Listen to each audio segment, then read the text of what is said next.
So Twitch has people that largely seek out the content they actually want to see, whereas YouTube is trying to tell people what they should be watching most of the time. The big difference between the two.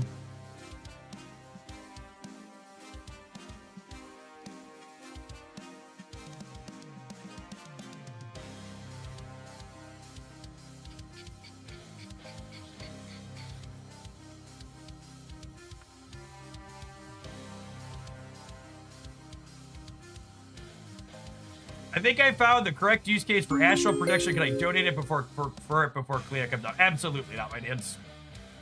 The Green Ranger. Thank you for the 31 months. I appreciate that. Welcome back. I would love to see what you got cooked up.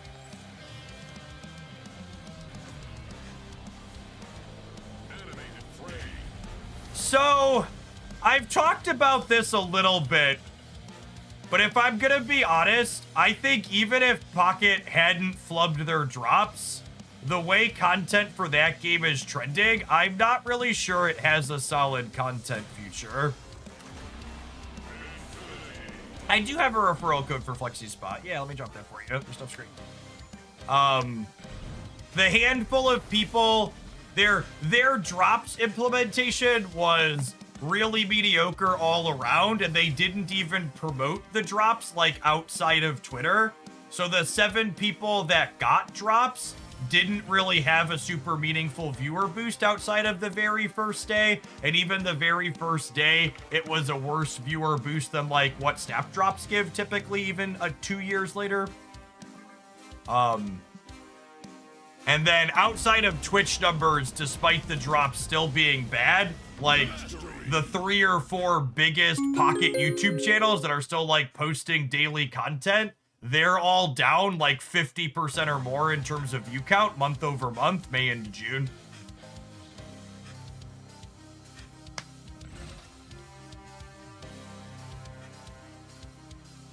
So am I done with Pocket? I'm never gonna say never, but I'm taking this month off because of how they screwed the pooch on drops, just to make a point. But it's definitely gonna be numbers based if I'm coming back. And if the numbers look bad for everything, it's like, it's hard. This is my job, right? Like, this is how I feed my kids, put a roof over their head. I mean, for just for clarity's sake, too, because I have to give this justification because gamers don't understand context. When I'm talking about all of these Pocket numbers being bad, I am talking purely about content and my sustainability for making content. These are the highest grossing digital card games on mobile app stores. I think this is the last month. Pokemon Pocket made $50 million in this last 10-year chat. 50 million. I would be absolutely floored if Pokemon Pocket didn't exist a decade from now. It made $1 billion with a B in less than 8 months.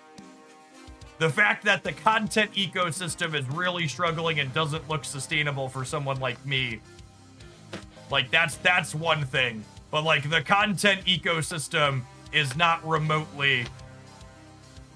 I mean, even the Magic the Gathering is a good point, right? Like Magic the Gathering Arena making $5 million on mobile still, despite like not getting any promo and Magic being Magic, like just talks to how much brands can carry stuff, right? Like if Hearthstone's still making $5 million a month or whatever.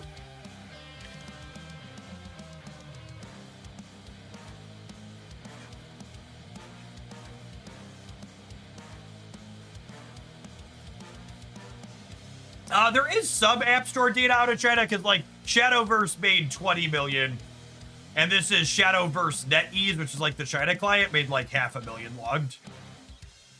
But this also only shows an App Store icon, so I assume it's missing Google Play Store data for China.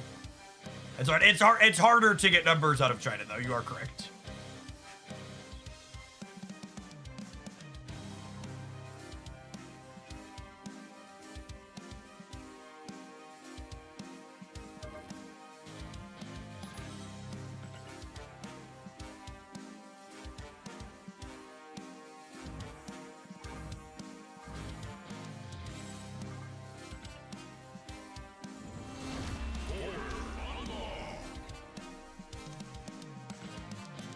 Well, that's funny. Do I have no upgrades on Doom 99?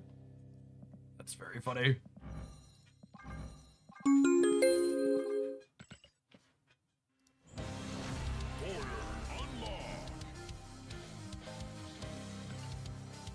Marvel Jesus, man. Thank you for the over 2 years. I appreciate it. No, thank you for checking out the sponsor, Ash. Flexus great. That makes sense. It's not a Jeff Grade. Yeah, this was like the last card to release before I took my break. All right, so we're astral projectioning Doctor Doom and Spectrum here. That's a neat take.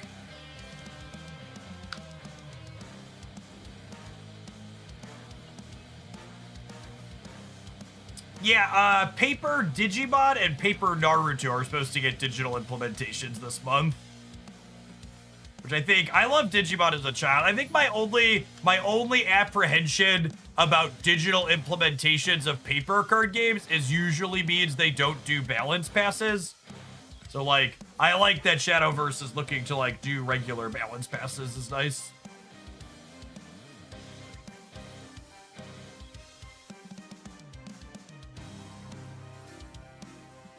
Or at least they did during Shadowverse 1.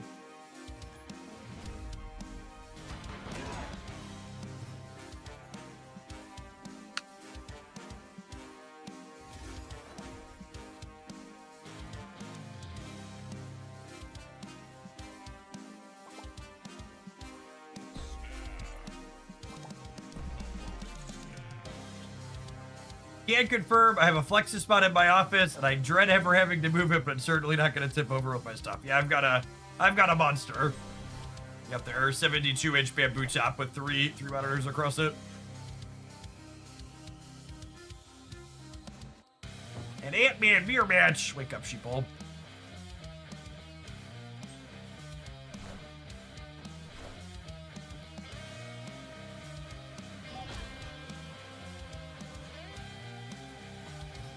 Fucking rude.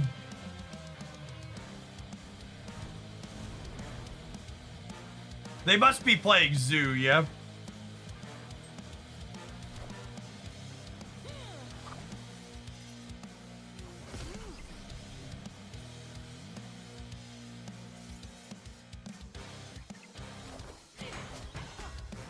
Well, I wonder if they were expecting their board to get that tight that quickly.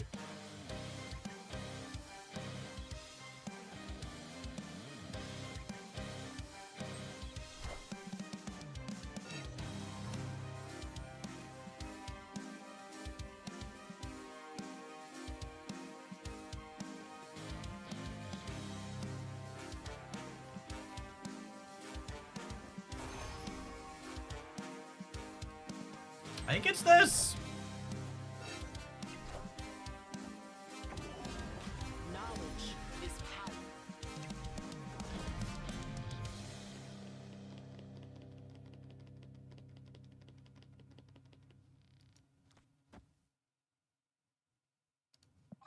I don't know how much bigger I expect them to be able to get over here.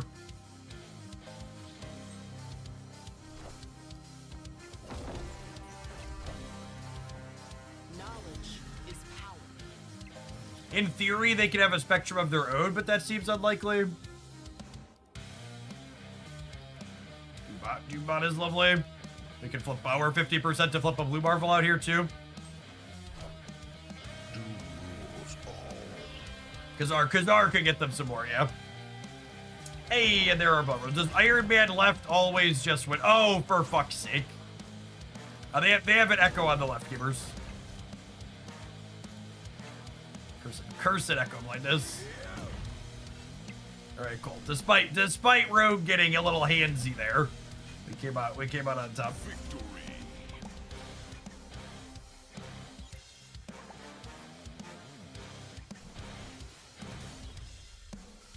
All right, I mean, Astral Projection was fine there. It gave us a second Spectrum. Also worth considering that we had a 7th turn, which was helpful though.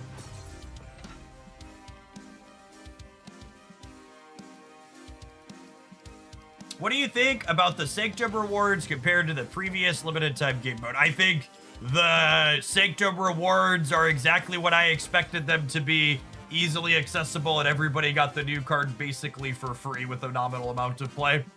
Because that's how the average limited time game mode works in Marvel Snap. And all of the people who are Chicken Little acting like the sky was falling because High Voltage Overdrive. Because High Voltage Overdrive was different were very silly. The real test slash question will be, there's 2 limited time game modes data mined to be coming again next month, and we'll see if either of those are structured poorly or not.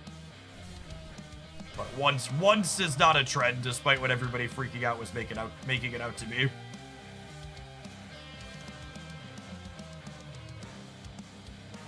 Thank you for coming to my TED Talk.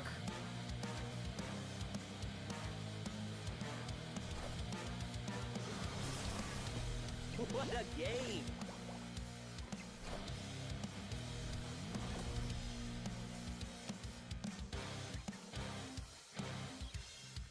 What limited time game modes are we expecting? A new one and a returning one? Yeah, I think the data mine said regular high voltage was coming back, and then something else that was new that we don't know about yet. I don't think the data mines told us.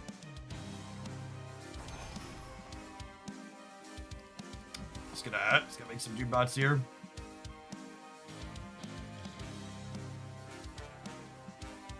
There's a grand arena thing. Yeah, that sounds right from the Snap Fan data mines.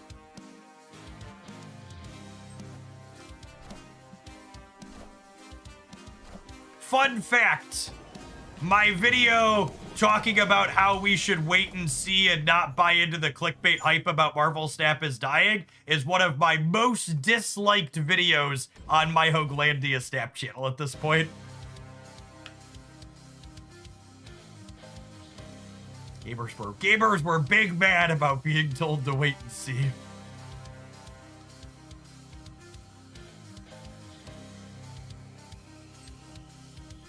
I believe it's also the video I lost the most subscribers on after posting on that channel ever.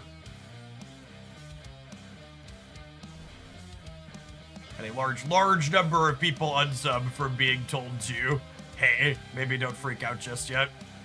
Sebo, thank you for the 16 months. Welcome back. And we've talked about that before. It's largely a symptom of the fact that, like, there's a lot of people who are, like, overly invested in games like this, and they, rather than taking a healthy break, they just, like, need to be told the game is dying because they can't control themselves or help themselves. So if the game's not dying, they can't take a break.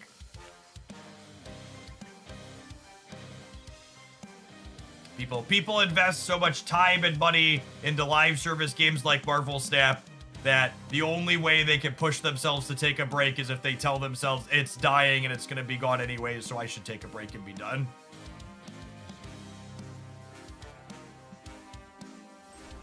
Sounds like you're describing addiction. 100%. These games are designed to be addictive. They're designed to mentally manipulate the players that play them. Literally pay people hundreds of dollars, hundreds of thousands of dollars to craft the systems to maximize addiction.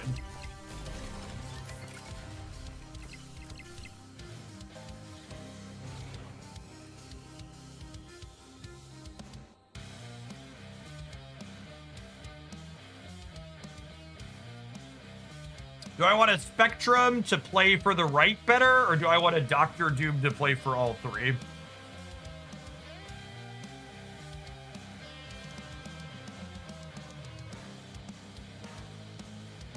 I want to play for all three.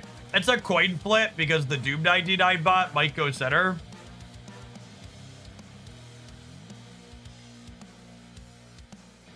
I also think it's important to understand that, like, a lot of the things these types of games do isn't even new to capitalism. Like, manipulative marketing tactics and sales tactics, like, there's a reason why there's candy at the cash register when you're checking out at the grocery store, because it hooks into people making impulse decisions to buy things that are bad for them that they wouldn't buy when they're walking around the store. Like, a lot of these mobile games took a lot of these abusive systems and worked on perfecting them to the max to extract the most amount of value. But they're really just leaning and building on systems that have existed for forever. For as long as people have been selling stuff. I was like the other day, I went in, I stopped at the gas station and I went in because I wanted to buy a bottle of iced tea. And it was one bottle for $2.50, or it was 2 for $4, or it was 3 for $5.50. So I was only gonna drink one bottle of tea that day, but I'm not a sucker, so you better believe I walked out of there buying 3 bottles of tea.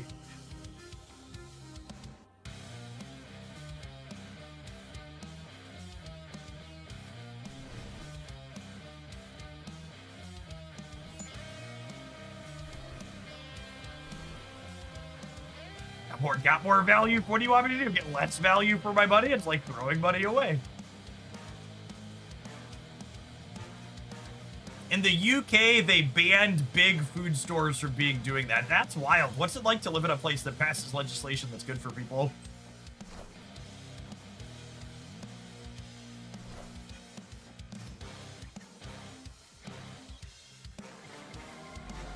I have a similar story that ends with me owning 100 barrels of carpet shampoo. That's funny right there. Oh, you know, giving them a rock is probably beneficial for their neck. Oh, me oh my. Oh, me oh my. We're about to end this gamer's entire career, chat. What a good dog. What a good dog.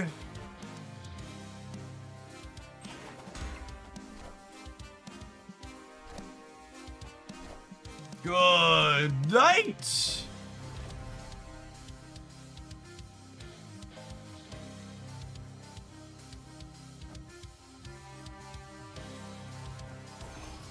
I get to go Dazzler into Astral Projection here? Holy.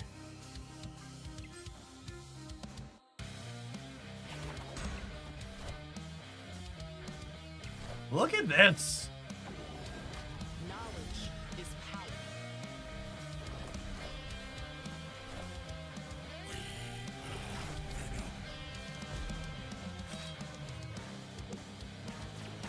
Yeah, Astral is a 310 there, right?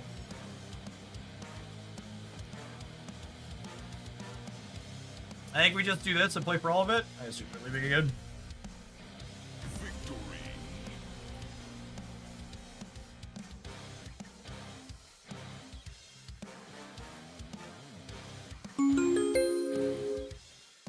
Hello, broski. Thank you for the 26 months. I appreciate it. Welcome back.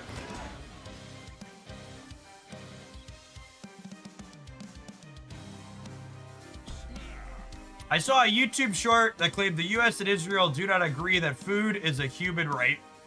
Listen, gamer, the only thing that's a human right in the United States is suffering under capitalism. Everything else you gotta pay for.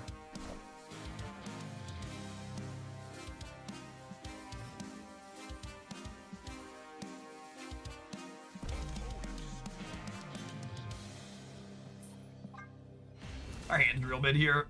Take a mulligan. Escaped.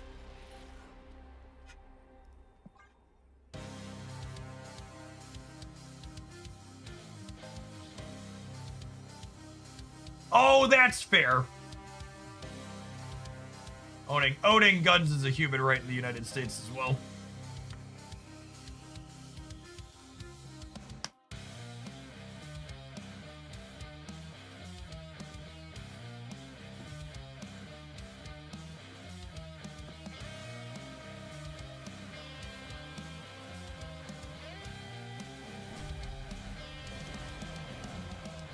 A lot of the discussion in places about communism and socialism and capitalism is all just very nonsense in 2025.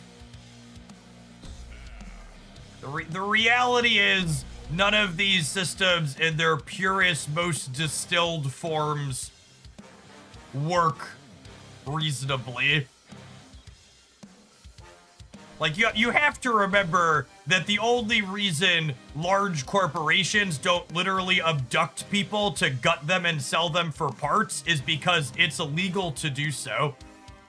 Because you best believe if it wasn't illegal to literally gut people and sell them for parts, there would be companies that would do so profitably.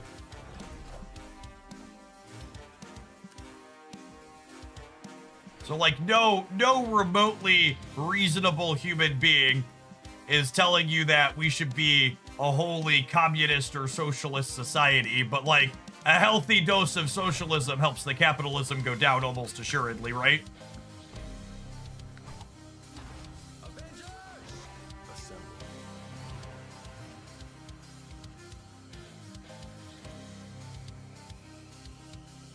It's illegal for now. For now.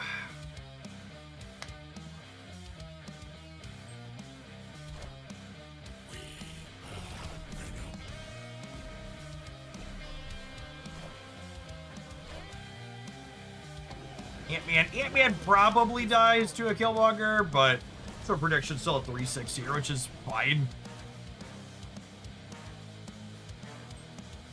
Not amazing, but fine.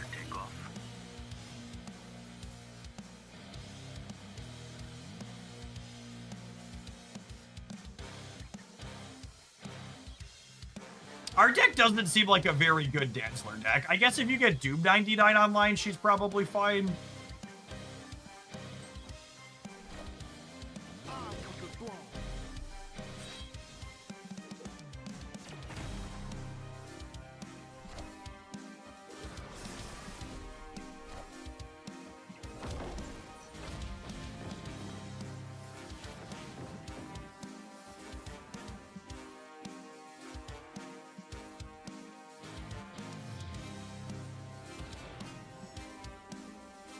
Yeah, I can see Lizard or, someone mentioned Invisible Woman is kind of cute.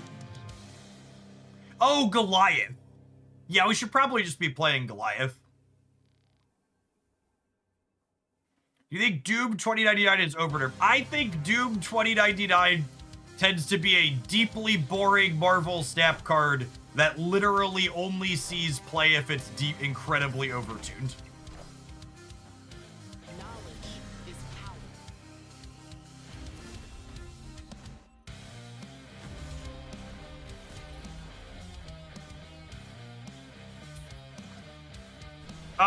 Would Goliath have won us this game? Goliath would have been, she has base 2 power. Goliath would have been a 5 here. Yeah. We'd have won the right with Goliath. Would have been +3 over there.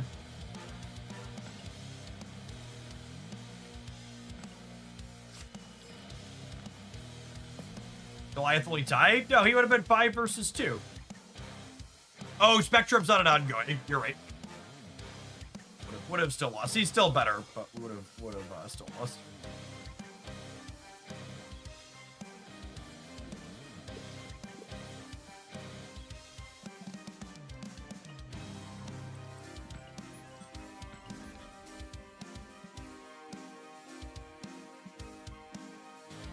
Oh, is this just looping just the one? I wanted to loop.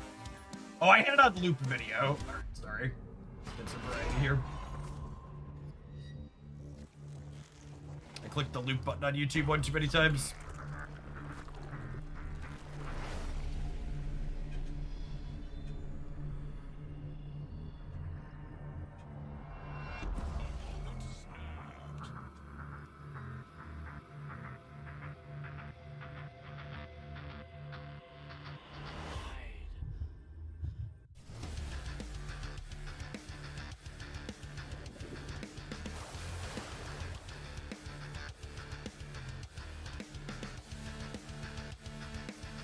A stat I learned over the weekend is that if you earn 32,000 USD per year, you're in the top 1% of earners in the world. Yeah, I mean, a lot of places have significantly lower, what's it called, than we do here? Lower cost of living.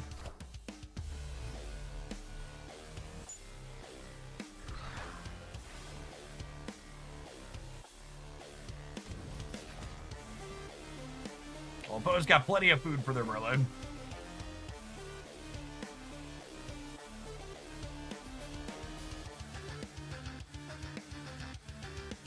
With all the discussion about Mom Dammy, I think it's pronounced Mom Dammy, right? Winning in New York. For fuck's sake. I saw a really good description that socialism doesn't mean there can't be rich people. It just means that there shouldn't be people who are broke. I liked that distinction. That's very, very reasonable way to put it.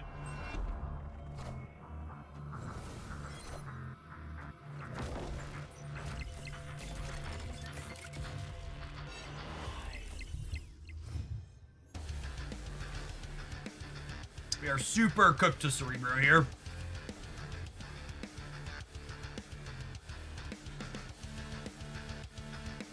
Removes Dazzler before Bro decides to spam dinos. Yep.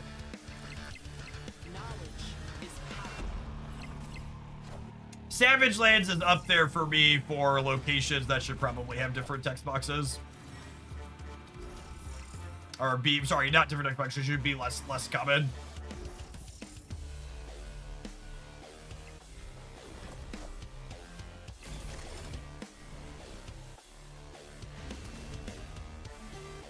To be fair, even if we had been okay there, we would have gotten completely outclassed, yep. Even if the locations hadn't been locked up, our stats would have gotten completely outclassed.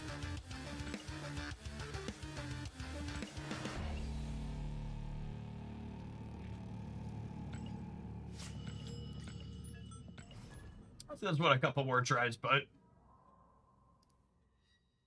I think there's probably a reason why we haven't seen a ton of Spectrum around recently.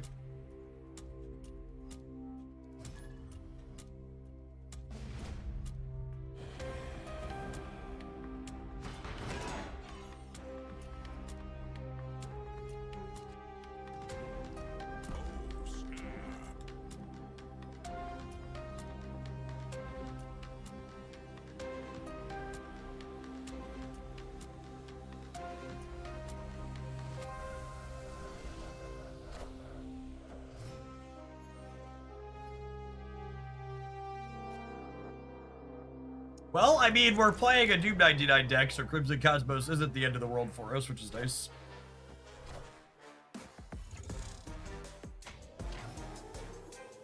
Early predictions on Clea. I'm gonna be absolutely shocked if Clea is playable. Clea has just infinite moving parts. Absolutely floored if she's good. Pleasantly surprised, but still surprised. I also think Clea is exactly the type of Marvel Snap card that tends to be extra unplayable on release because she just eats shit to so many common tech cards. Like, it's gonna be the next week. You're gonna see more Luke Cages in the next 7 days than you've seen in all year. Clea is the type of card that really makes Marvel Snap's card release cycle look really shitty.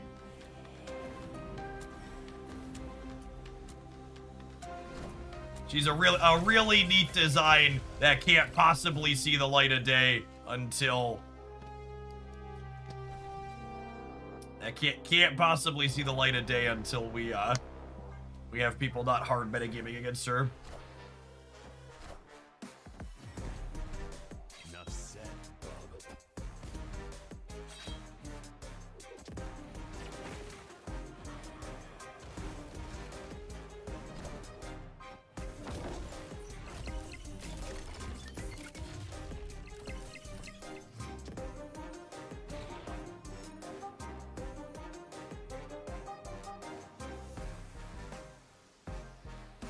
If I Dr. Doom and the Doombot 2099 goes right, do I win it? I think so, yeah.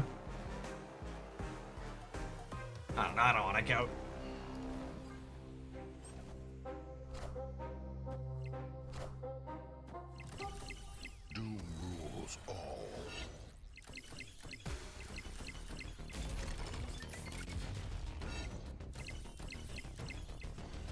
Yeah, we'd have won. Is Dormammu optimal and destroyed out? So I posted a best decks roundup this morning on the Hooglandia, late last night on the Hooglandia Snap channel, talking about that. And from a pure numbers perspective, it's unclear to me what optimal destroy looks like, because in order to figure out if a card is optimal, you really need numbers in the same environment of that deck with and without it. And there just isn't a lot of destroy without it because it's the shiny new thing. You need similar people playing things with just the difference.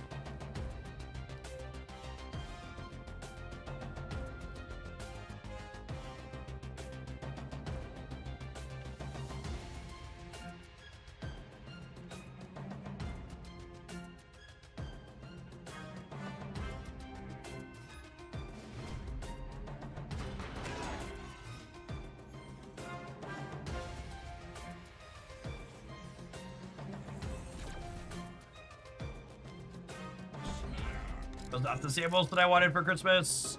You draw next turn.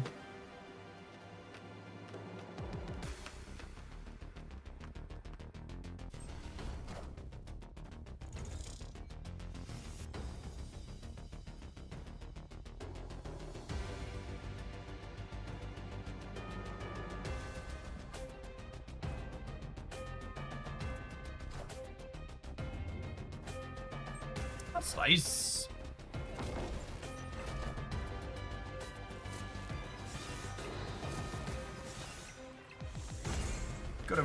Could have gone worse for them.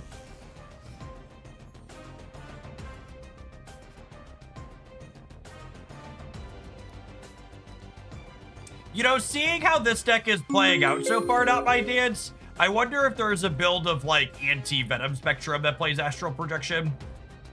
Could be a direction to check as well. Astraling anti-Venom's like not amazing, but it's not terrible in spots either. Hey blog, thank you for the 20 months. I appreciate that. Welcome back. It's a 12 power Khonshu. Assemble.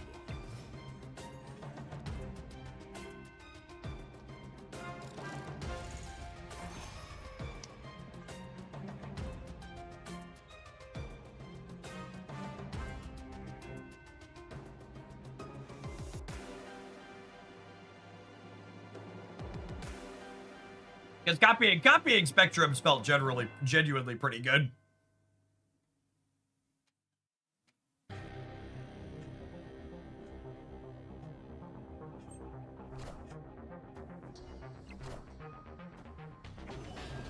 Knowledge is power.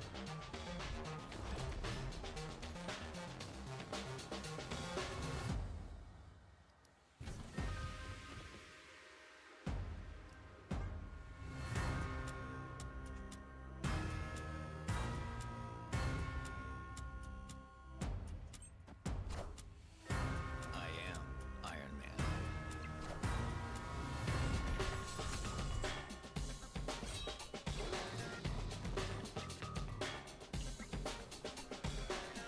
Let's hope that 30 holds the center.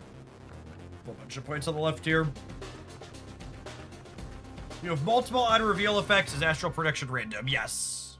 You won't need this anymore.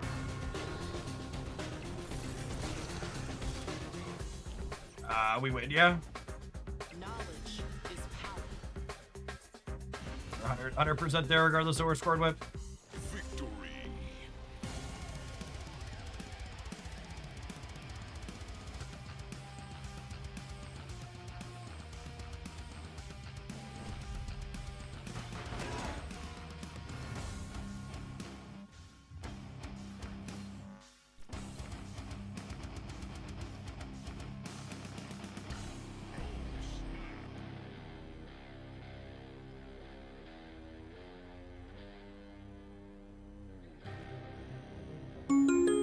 Hey, Buckeye, thanks for the quarter of a year. Appreciate you dropping off the Bezo Bucks again.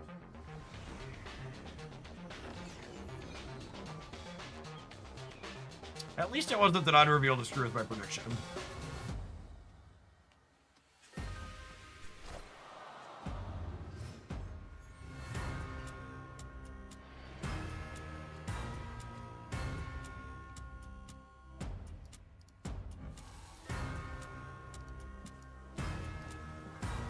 Free 2 points for camp. I am reborn. Avengers! Assemble.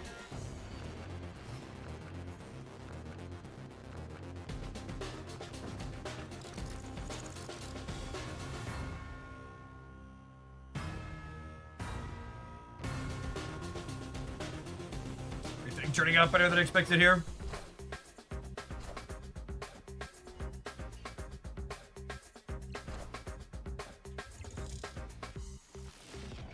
Although I don't have a particularly good play next turn, huh?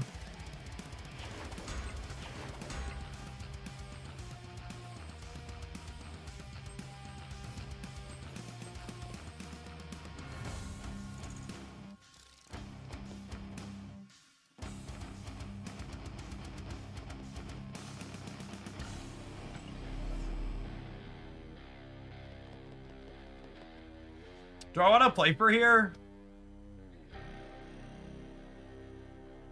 I think I do, yeah. Do I? Is it this? I think it's this. We just contest these two.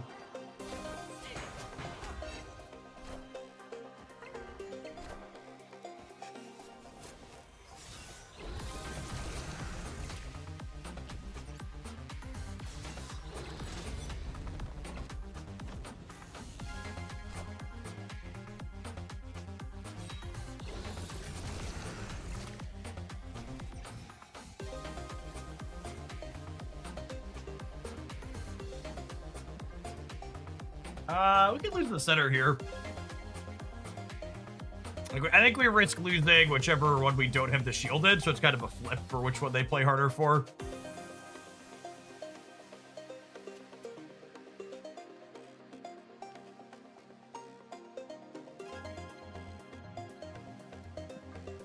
Is Astral plus Dog more points? Why would that be more points?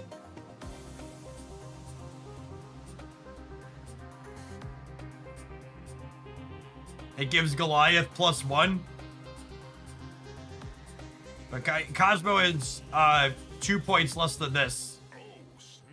Oh, because it stops MODOK. It's less points, but stopping MODOK center has value, yeah. Alright, I'll buy that for $1.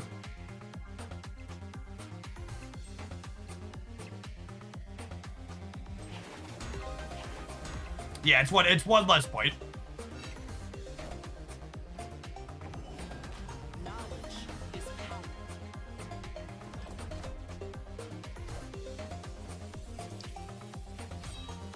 Cooked.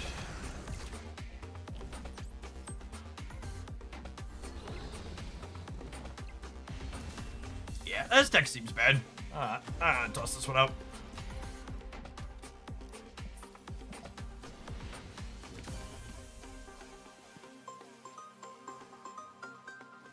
This looks kind of amusing from someone in chat.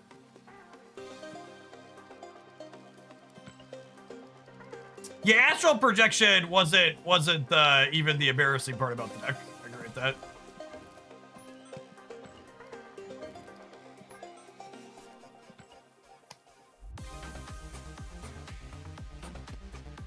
I'm hungry. I want to go grab my lunch, but maybe we'll lose a couple with this when we get back, huh? Thanks for hanging out. Don't go anywhere, gamers. If you're watching on the YouTube side, consider tap the like button. It doesn't cost you anything. Appreciate the 32 people that did that already this morning. BRB.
You can tell this deck's got some real interesting ones in it because there's cards that we still haven't put black borders on yet.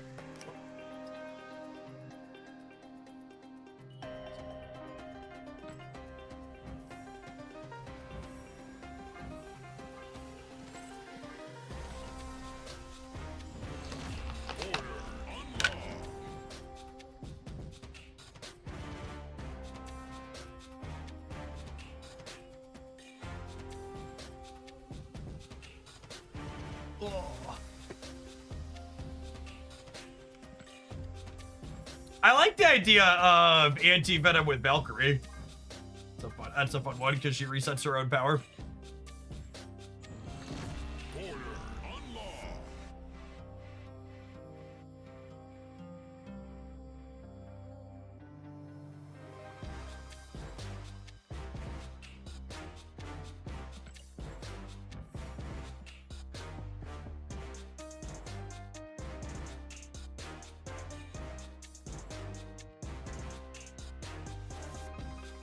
That's a really weird feature that liking videos puts in YouTube's liked playlist for music.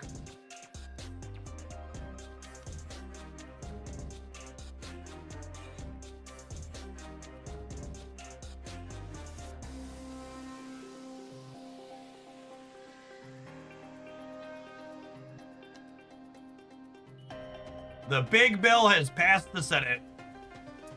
Alrighty.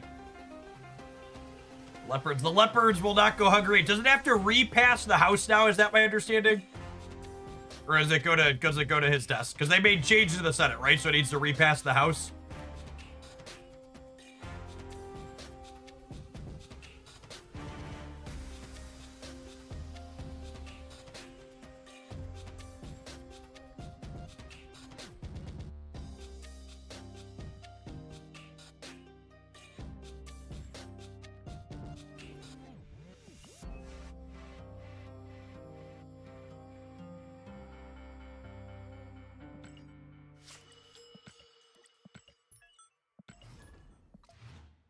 They took out the AI regulation clause. Well, that's a small victory, at least.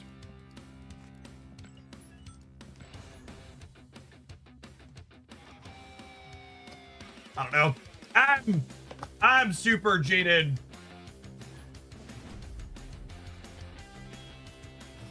I'm super jaded about it all. I almost feel like the people that voted for it sucks that the rest of us have to come along with it, but maybe if this bill actually passes and craps on people that put all these people into power, they'll wake up. That's surely not cope, right?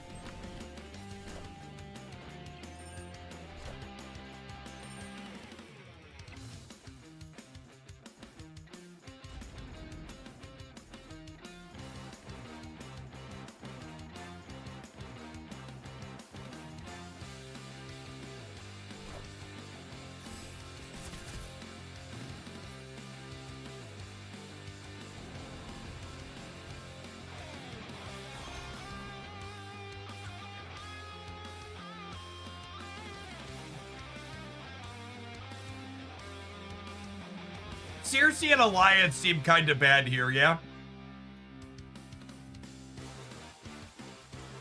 That's my first take here, is I think we probably have too many odd reveals.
Yeah, I don't need to pop the warhead. I'm just not gonna trigger the warhead this game. And putting White Tiger on the right lets her take the badge report bonus. Which is nice.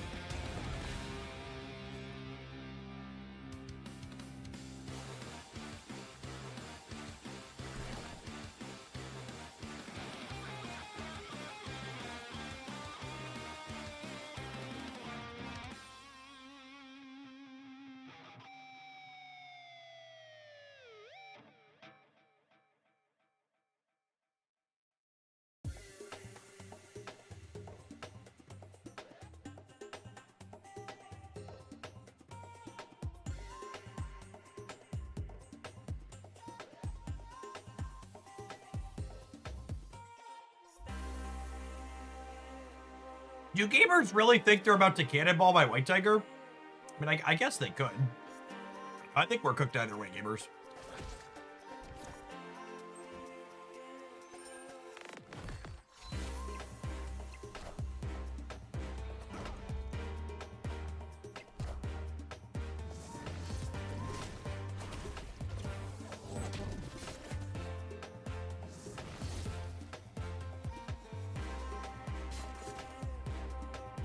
All right, now that's funny. Are ye worthy? That's funny right there. Victory.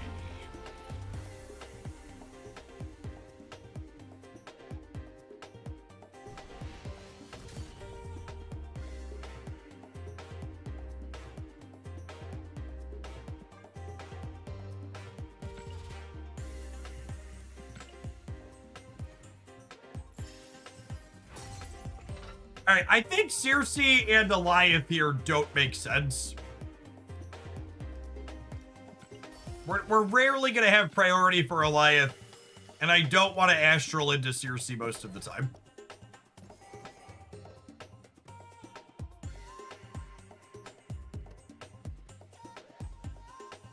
I think I want other cheap things.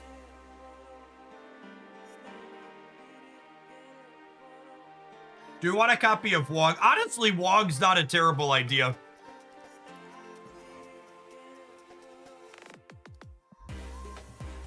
I really don't hate Wong. Merlin. No, Merlin's bad with astral projection.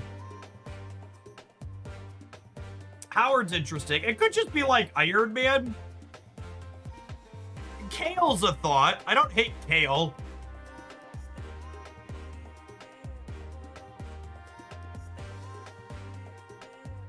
I don't hate Kale. I like the call out of play a 2 that's good to play on 5. So that way you could astral projection plus a 2-drop on 5. I think that's a really interesting call out.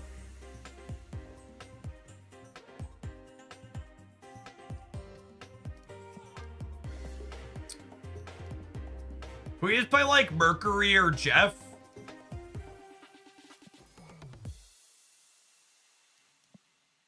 What's a non-on reveal 2 that could be worth playing? It's like Mercury and Jeff is the list, right?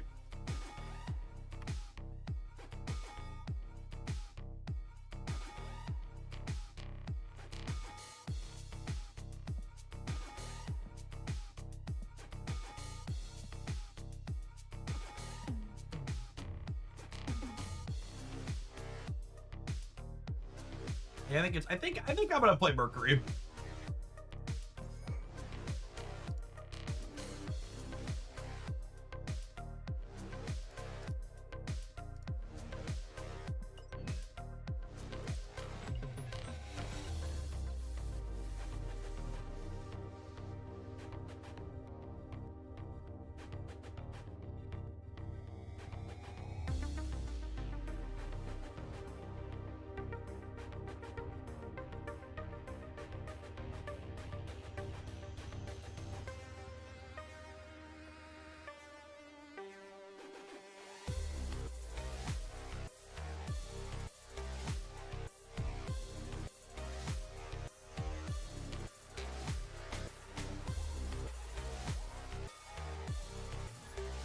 Here's a question I probably don't want to know the answer to. But did any Democrats vote for the big, beautiful bill in the Senate? Fetterman's probably... I probably should ask how Fetterman voted. He's the one that could, realistically. Vance had to tie break. Okay. So who was the no vote on the Republican side? If they had to tie break, because they're 41.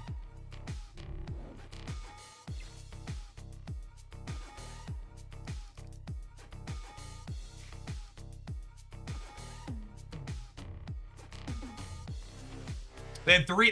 Oh, are we really 47-53? God, I forgot it was that skewed.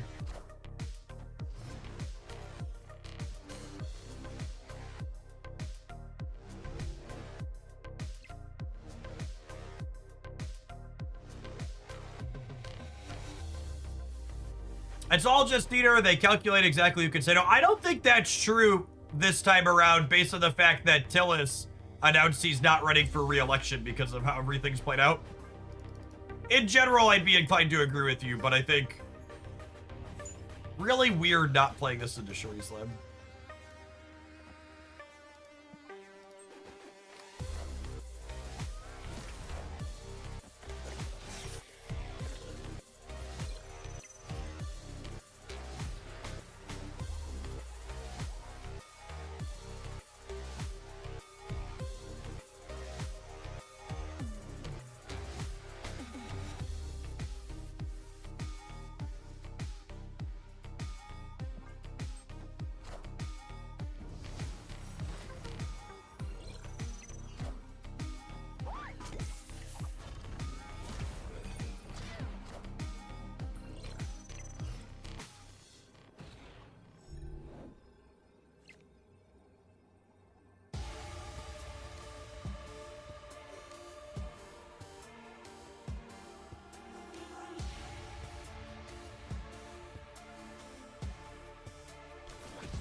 Oh, you know, maybe I was supposed to Wong center, because if they kitty left here, I don't get 2 copies.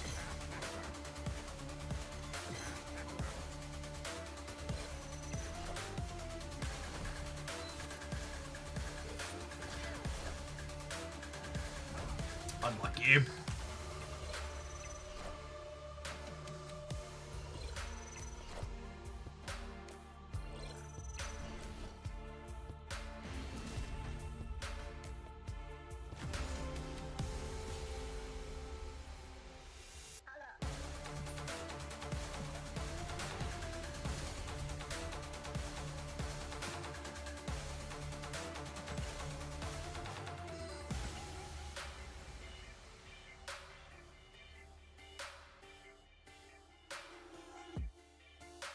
I don't think releasing Clea while Luke Cage exists is a mistake.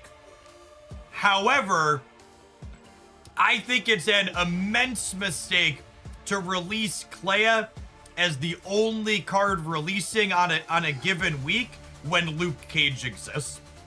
So if Clea was one of 3, 4, or 5 cards releasing all at once, so there were multiple different things to metagame against, I think it's fine. However, her release is 100% going to highlight Marvel Snap's release system being really mediocre, where we have this new card that's probably a little underpowered to begin with, that people also get to hard metagame against the first week.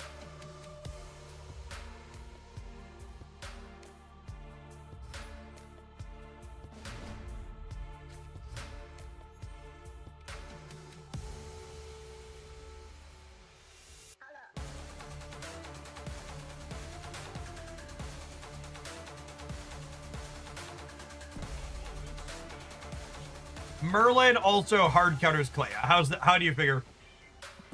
Just because he gets rid of the negatives?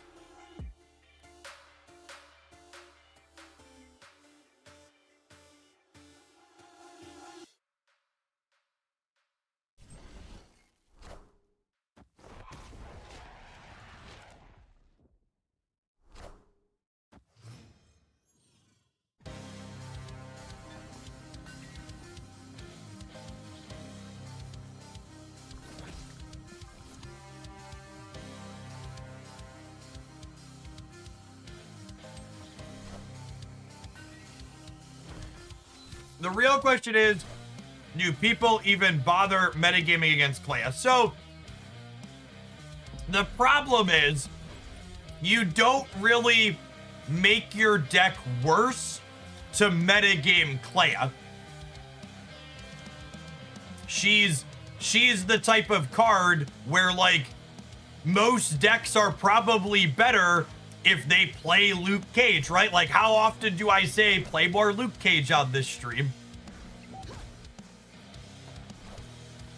So it's not like people are making their deck. People are probably improving their decks on average to play a card like Clea, or to play a card that hurts Clea. God damn it, Echo, we've talked about this.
We're dead here. We're cooked.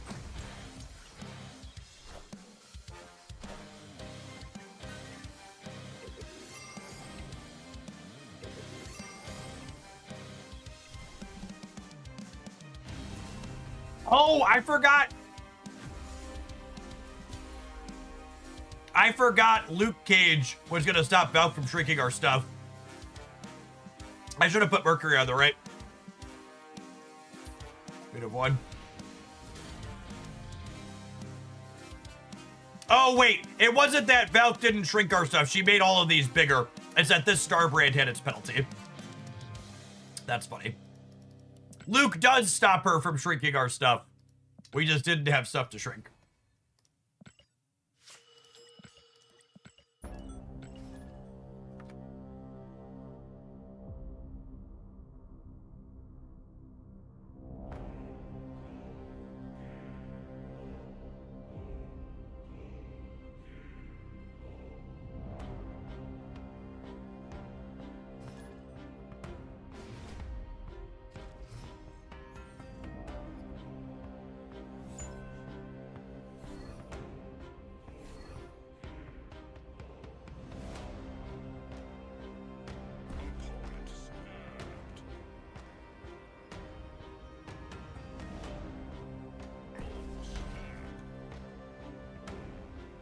We lost Mercury, they lost Grandmaster.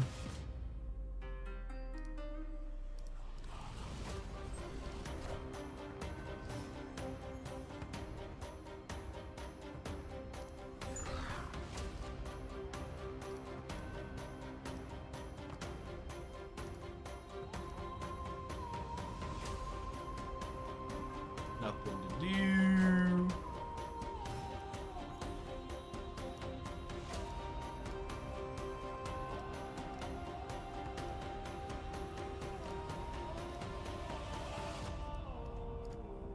This deck probably just has too much nothing in it, too much of the time.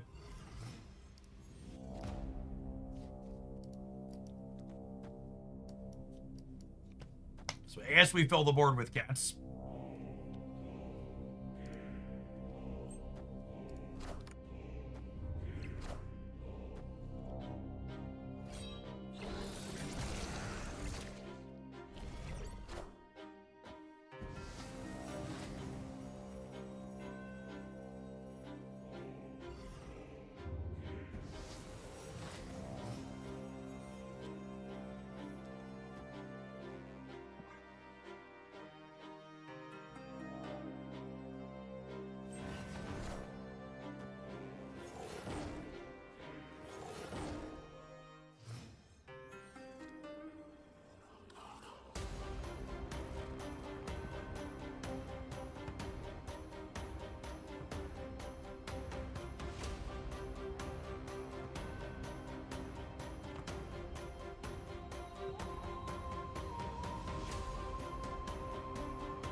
Is Namora usable in this deck? I think your question is too broad and should probably be, is Namora usable in any deck?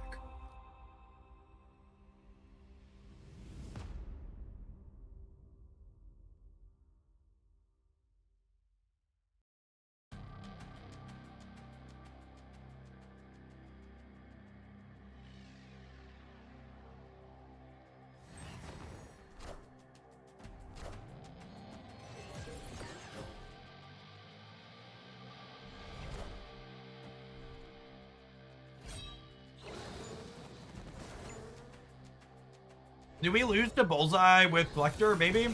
No, I don't think so, right? We're gonna add 24 on the left. Are ye worthy? Are ye worthy?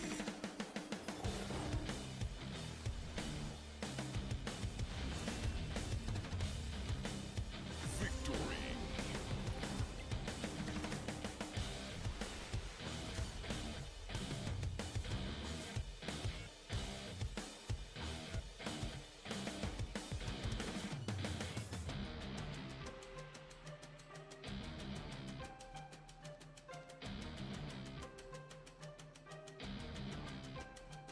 I'm gonna move off of this one. It doesn't seem very interesting.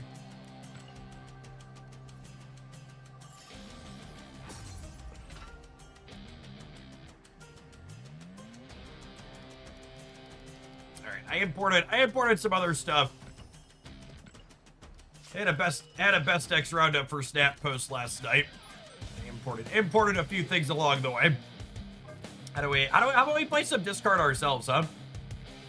Do some Lockjaw discard. A classic with an updated old favorite.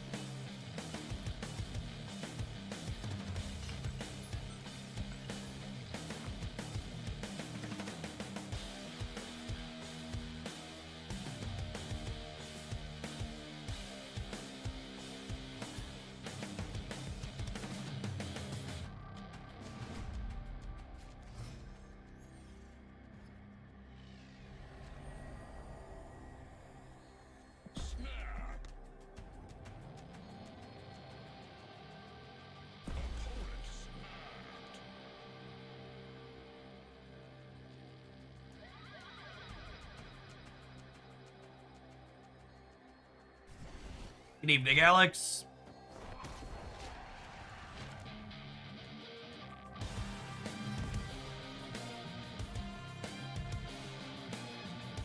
All right.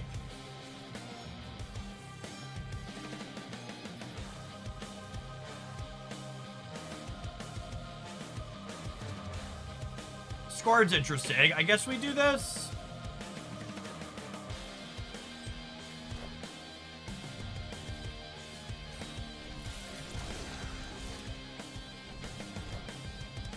Might Malekith the left next turn, depending on what the right looks like?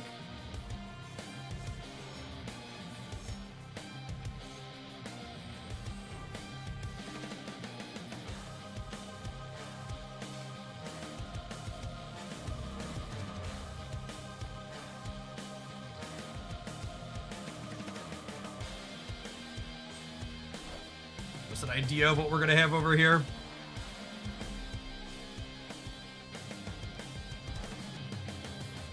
So Khalid's an extra discard at the end.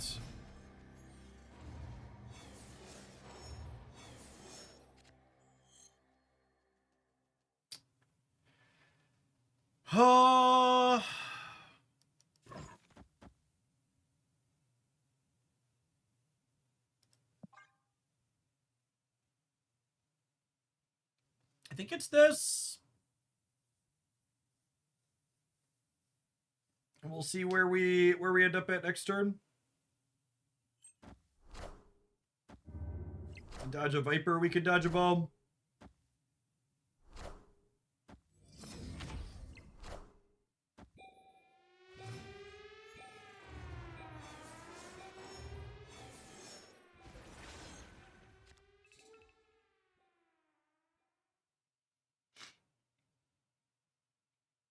What if we...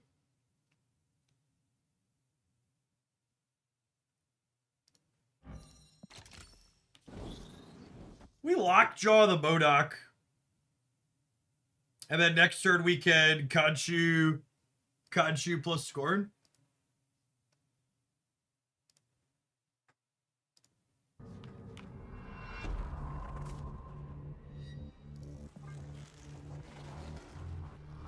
I think I like it. I think I like it.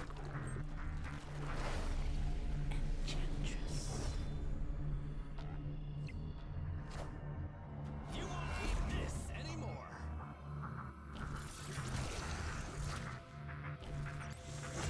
Or are they gonna anti me next turn now?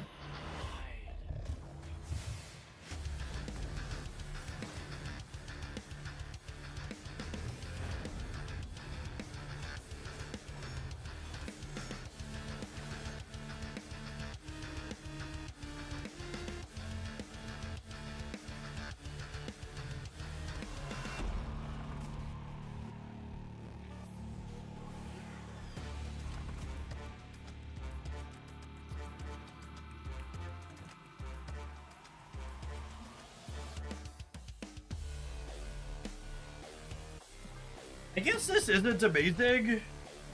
Yeah, cause we're gonna lose the right, and I think we're losing the left too.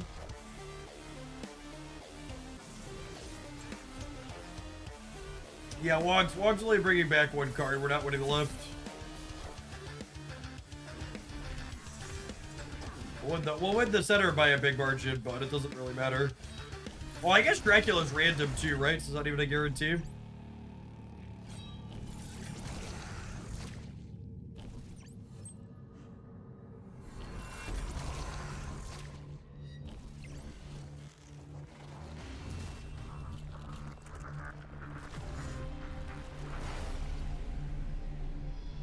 So if I would have filled the right, maybe we end up winning there.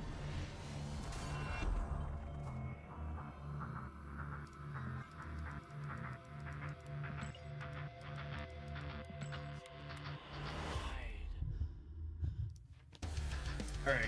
We're gonna do a little bit of this and see if we get a feel for if it's reasonable or not. I wanna run my leftover lunch back upstairs before it gets too warm though. I'll be right back, gimmers.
Again, thank you for the 32 months. Appreciate that. Welcome back.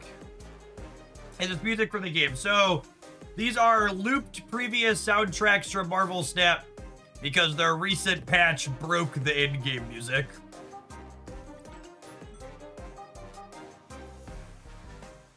Unfortunately. Buckeye, thank you for the quarter of a year a little bit ago. And Gabe Long, thank you for the 20 months. I think I missed those. Apologies. Good afternoon.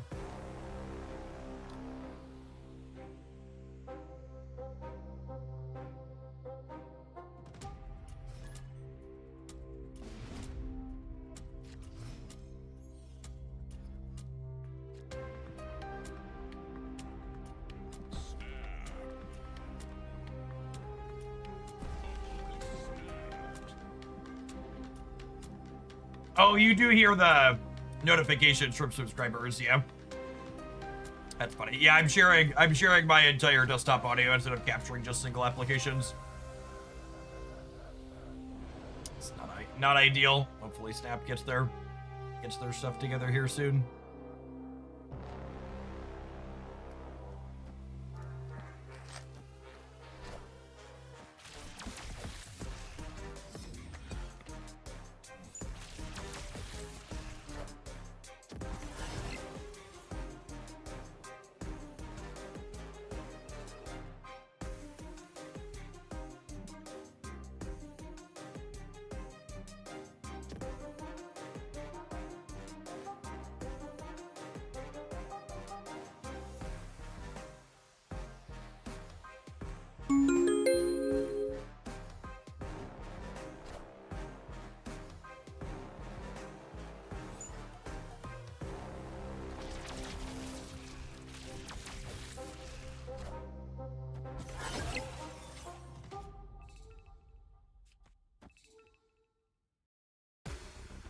I think this is just a go for Wong plus Lockjaw plus discard a bunch of cards into Apocalypse, yeah?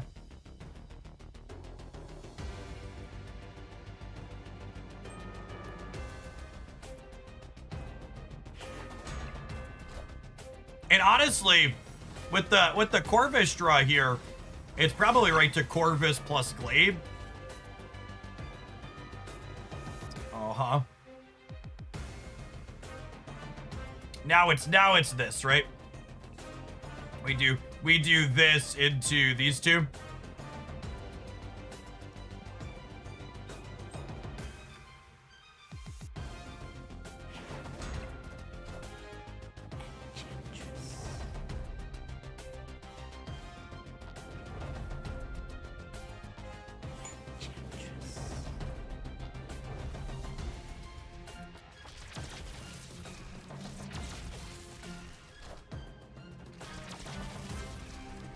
Excited to get Red Guardian on the last turn here. Systems go.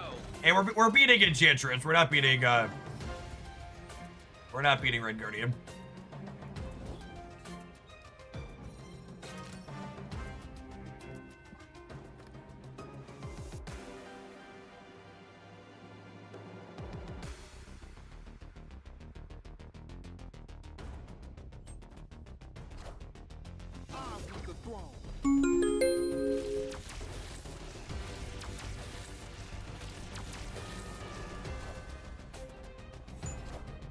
Oh, are we supposed to score it instead of Blade? Yeah, probably.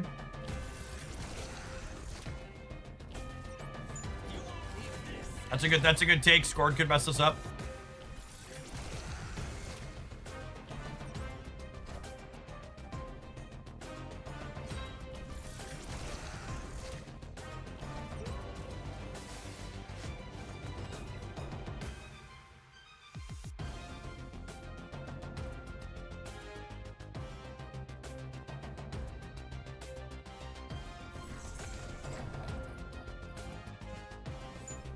Man, he's having a moment here.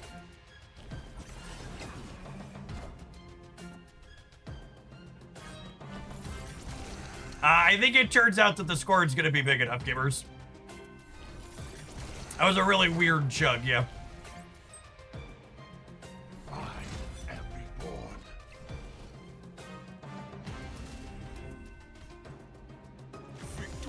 Fun dog spin. That was a game we only remotely won because of the Sinister London, right? Like if we don't have Sinister London giving us a second Dracula, we struggle here.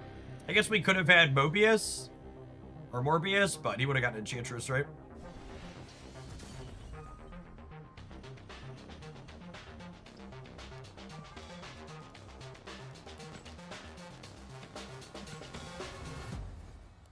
Discard loves Sinister London, yeah. For sure.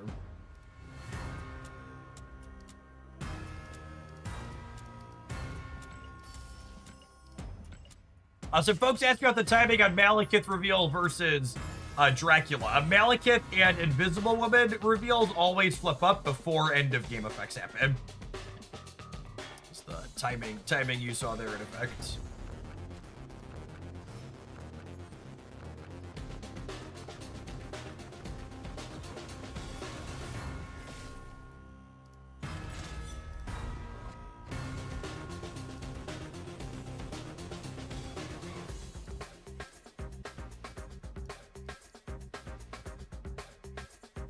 I was an above average. Above average, what's it called?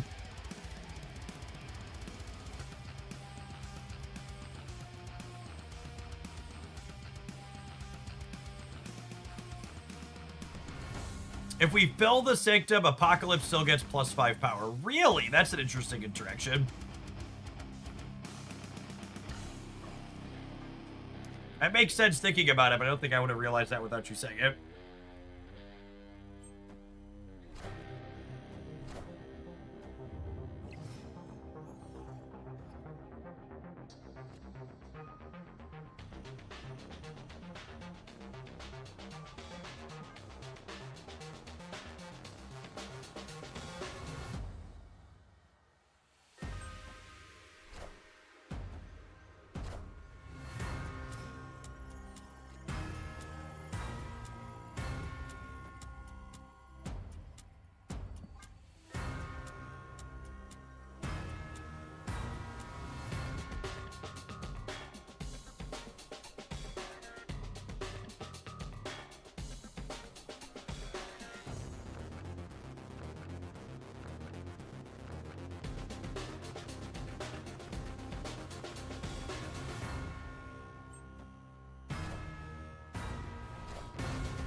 Well, that's awkward.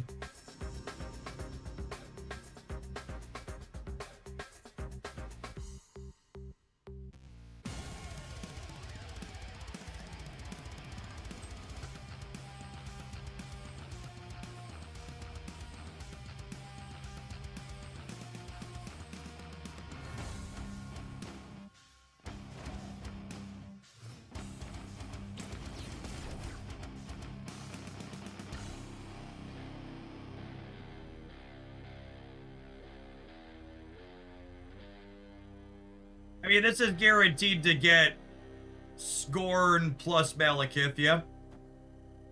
Or sorry, Scorn plus Corvus Glaive. Which discards a bunch of cards. Make sure they're gonna mute it before we make a loose stay here. I assume we're getting like Warhead or Alliance or something in the center. Oh, I guess we can get Alliance on the right. We are the future. Oh. Alright.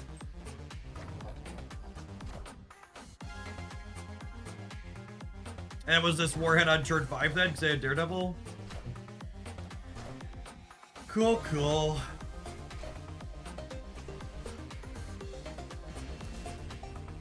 That's sad. If they hadn't had the Magneto too, we'd have won the left with 4 discards from Corvus Glaive, yeah.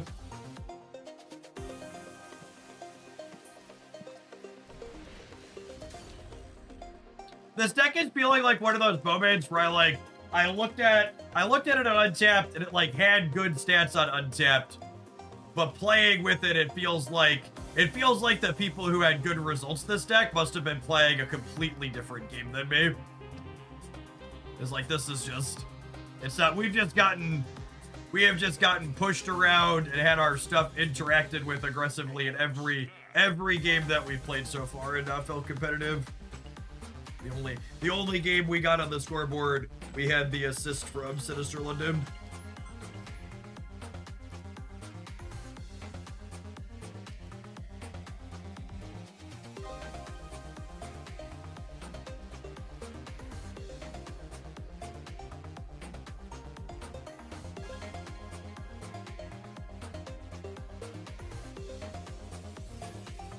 The people playing this deck must have checked the no tech cards option in their matchmaking. Where's that one? I would love that one.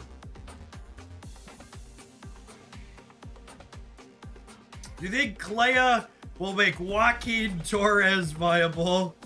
Absolutely not.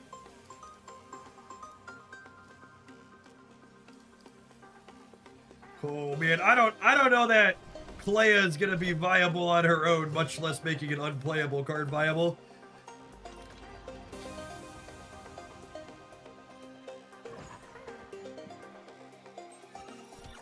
I'm glad we had an interesting OTA because I think Clea's probably a non-release.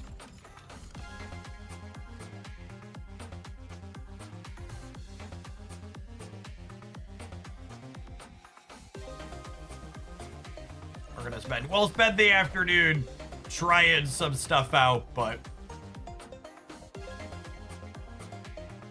I would be absolutely shocked if she feels competitively viable.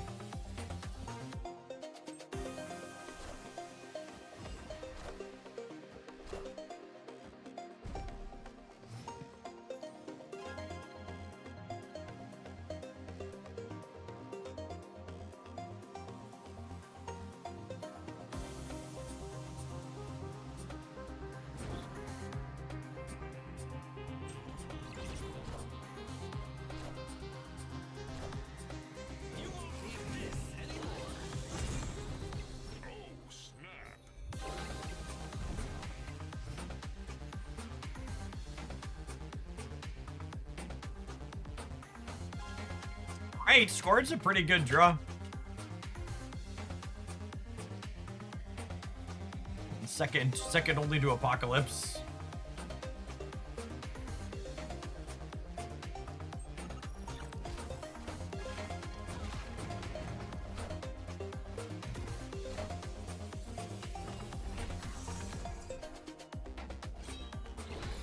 All right.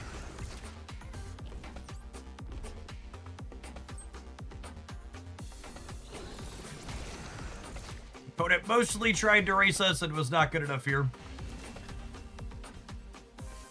Victory.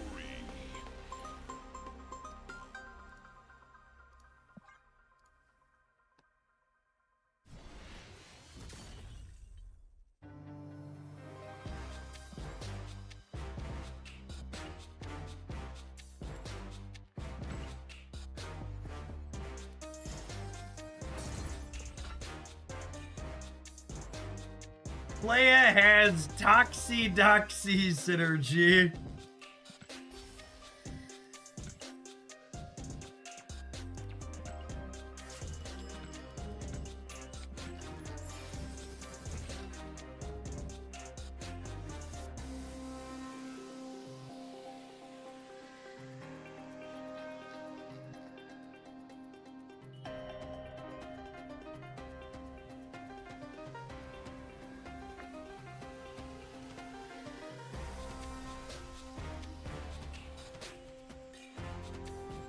Beep, beep. Doop, doop, doop, doop.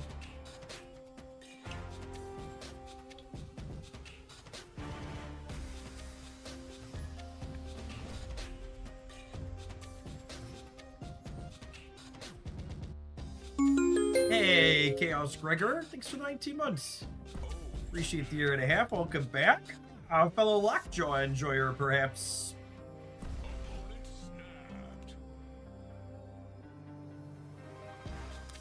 Mayhaps another Lockjaw enjoyer?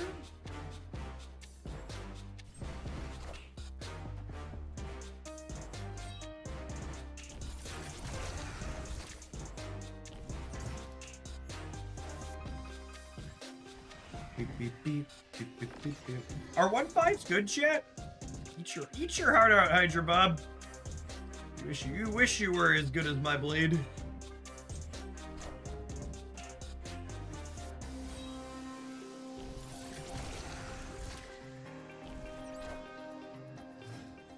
It is the goodest boy.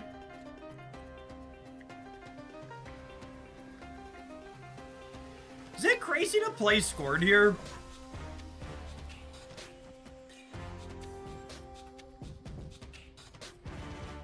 I feel like I want to play scored.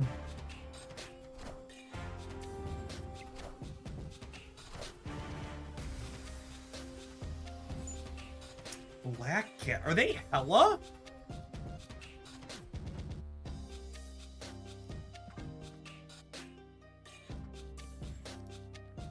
be hella, yeah?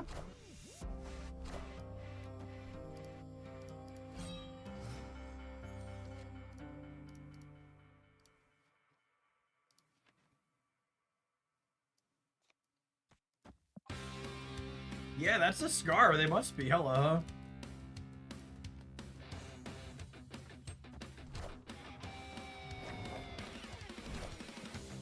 Lockjaw is not the droid we're looking for here.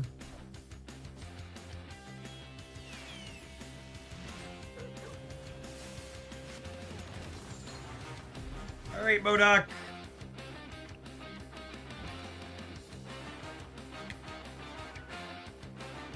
Gosh, our hand is atrocious.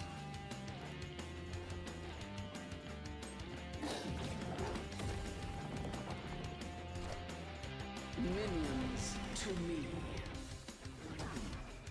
Man, if that's not some peak hella gameplay, I don't know what is. The better player definitely won here. Truly, truly the most skill-based of discard games. The minions listened and went right to hella, yep.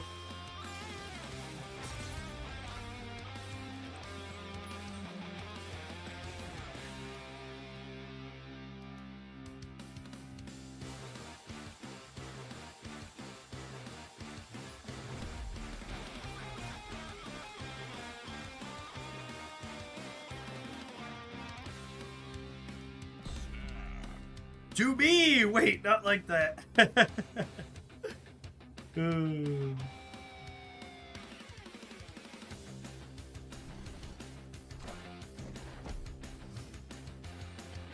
not sure if it's any good, but the Red Wing deck you highlighted has been fun. I definitely intend to try that at some point. We'll get to that one before the end of the week for sure. I've got it in the deck editor.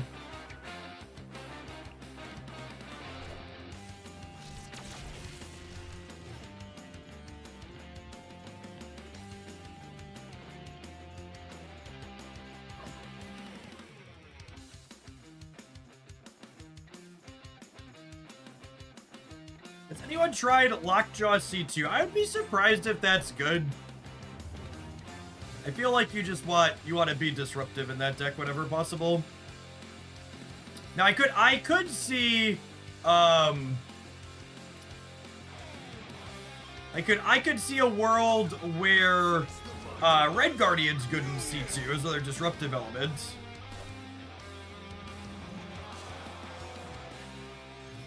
That's probably reasonable.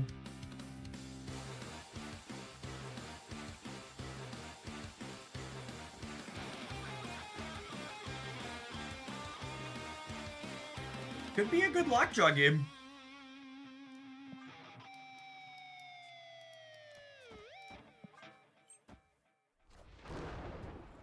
C2 with Lockjaw and Baka. Yeah, the problem is you have to cut disruptive cards in order to do that. And then your deck is worse because you cut disruptive cards from your deck that needs disruptive cards.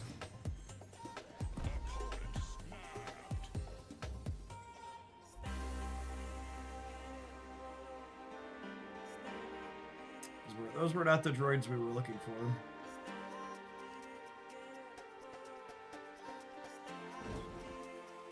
I think this probably still wins it though, yeah? I'm just not using Lockjaw.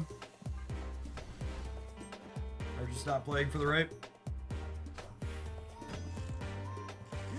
It's a 5-drop in the middle? Oh. I understand now. Ah, this deck is trash. You just got absolutely and mercilessly, thoroughly dismantled by every single person that tried to interact with us.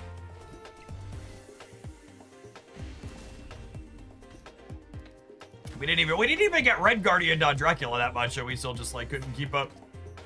We just did not have enough ways to put points on the board, which meant every time our opponent interacted with one of our ways to put points on the board, we lost the game on the spot. That's one of the reasons why the Dakin discard deck has become the premier discard deck, is because it has lots of ways to get stats. You have Dakin, you have Meek, you have Collector, you have Morbius. Even Bullseye, to a degree, helps you put points on the board.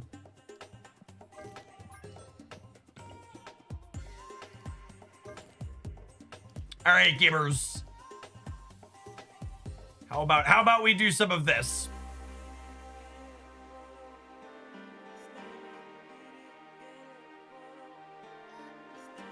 I think we should do some of this. I haven't gotten brutalized by enough tech cards yet today.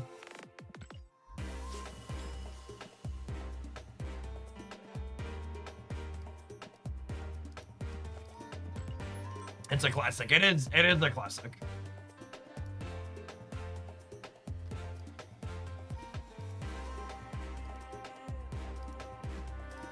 Beep, beep, beep, beep, beep. What's Enchantress's play rate these days? Anecdotally, it feels close to Shang to me. I honestly wouldn't be surprised if it's higher. It's probably lower, but let's look.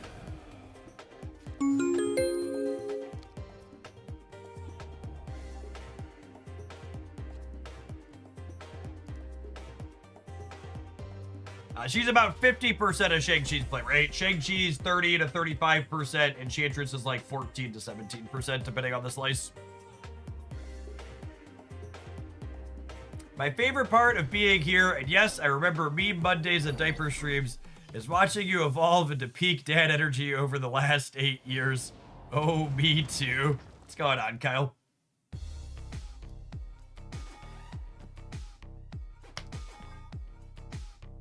Thank you for the many primers over the years.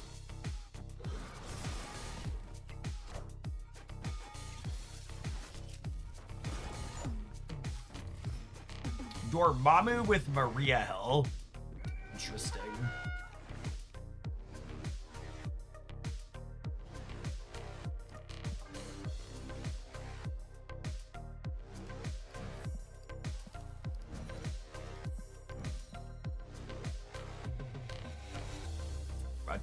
About to get a little toxic, gamers.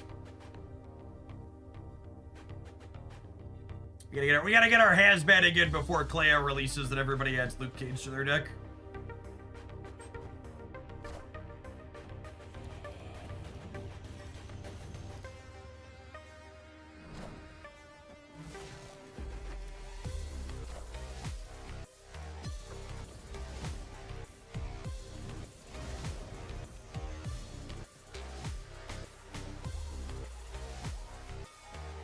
Although I get with Ironheart and Surfer, we technically have the bandwidth to play around it, huh?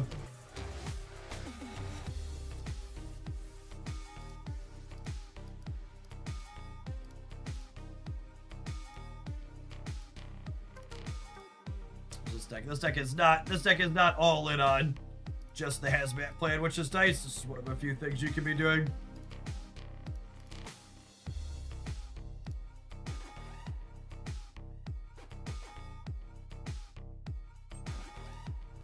My favorite thing about Dormammu's release is that those decks typically don't have room for any tech cards other than Killmonger. Accurate.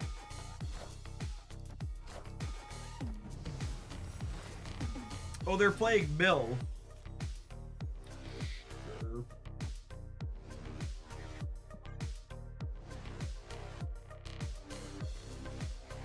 Is Mystique only here for Wog? You could Mystique Sarah as well.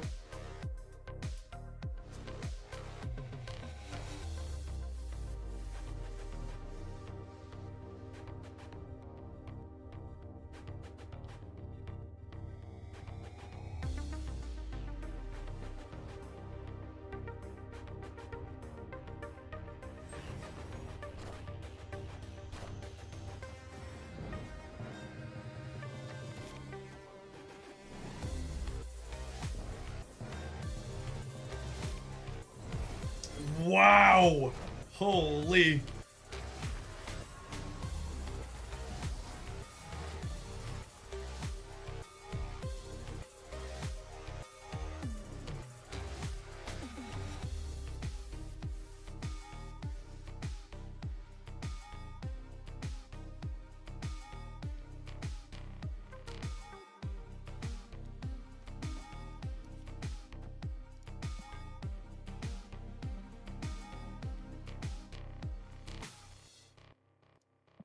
Do I want to make them have negative numbers? They're never a Luke Cage deck, right? Making them have negative numbers is more fun.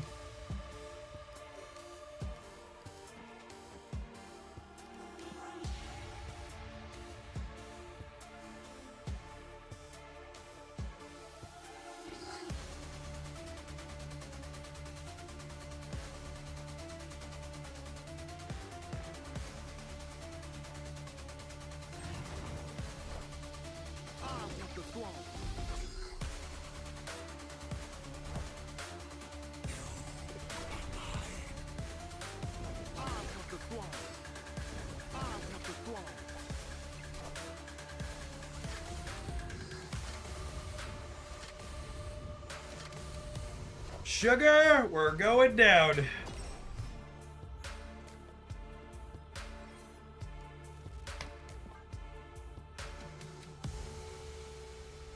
Come on, let me make the numbers really tiny. Don't leave.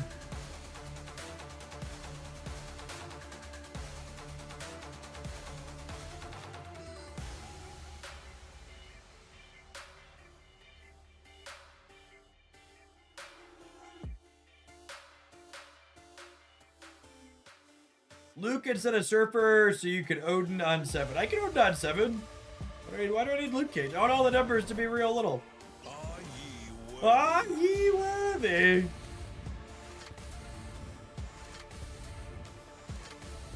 That's fine. We'll lose the right, but we'll win the left. We'll win the rest.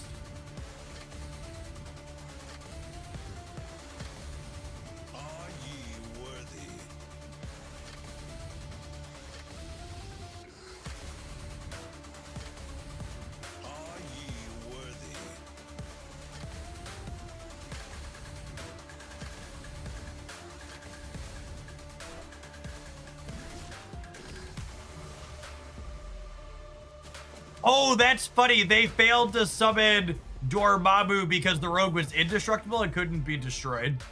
That's funny. Oh no! Not Shang-Chi! Please don't destroy my negative 14 power Silver Surfer! Mercy!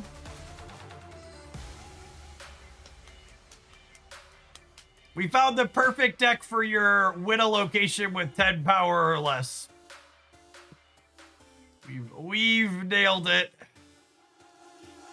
Figured it out.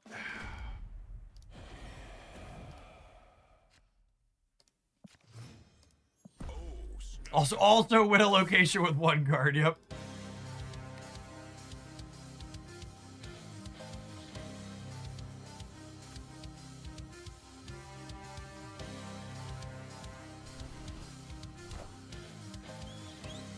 We're definitely magicking Gamma Lab, because they're a Shang deck and we're not.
Beep, beep, beep.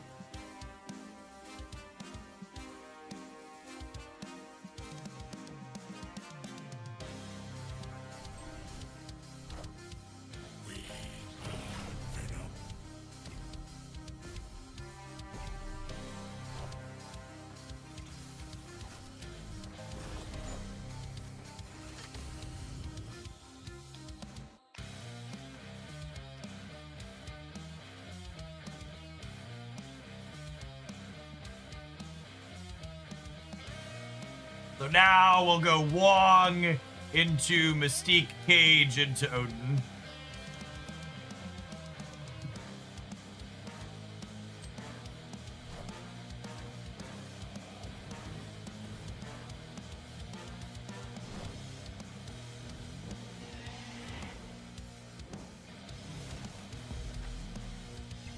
Oh shit, that's 50% to be Rogue. At least we'll know when we draw it, I suppose. Please be Rogue. Oh wait, are they 100% to be Rogue?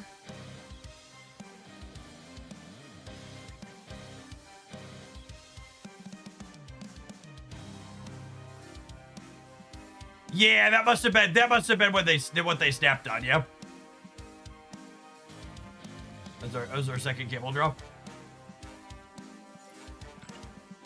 I think we're 0% then. Imagine being dumb enough to put a card that beats your own deck in your deck, chat. That's so sad.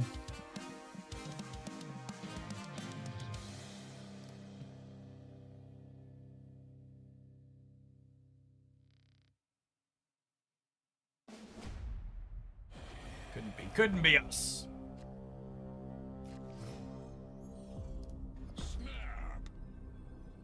That's so bad for us, Holy. I guess it's 50% to be okay. Not even Surfer coming down is all right if we draw Odin. We just need not Mystique.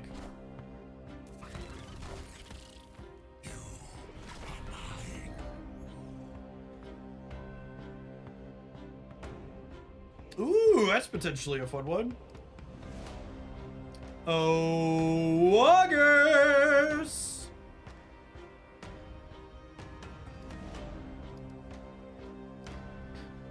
Beep, beep, beep, beep, beep, beep.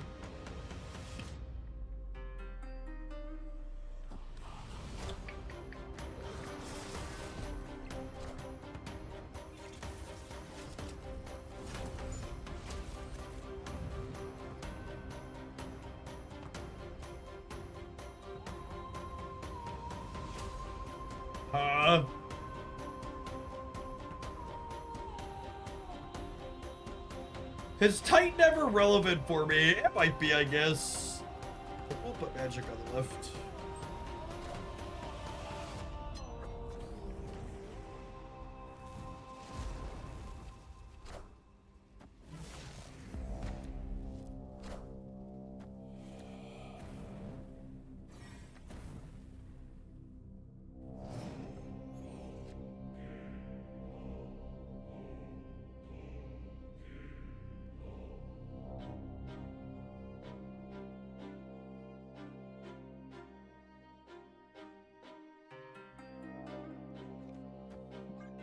You guys are playing this on curve.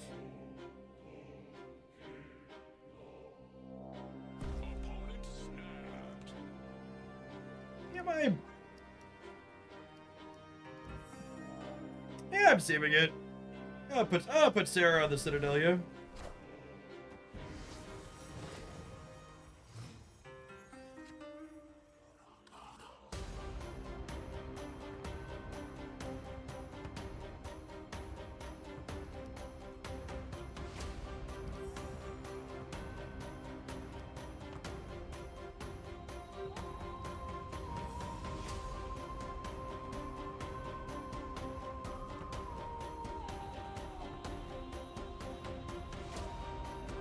I have so many choices.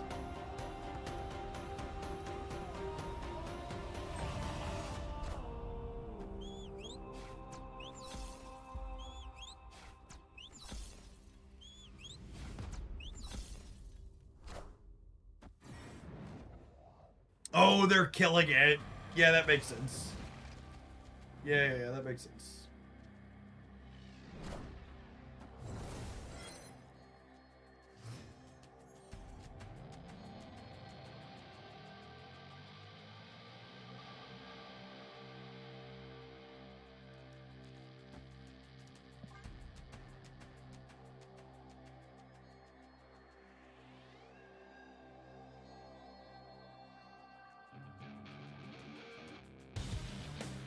Do they have enough points to beat us on the right?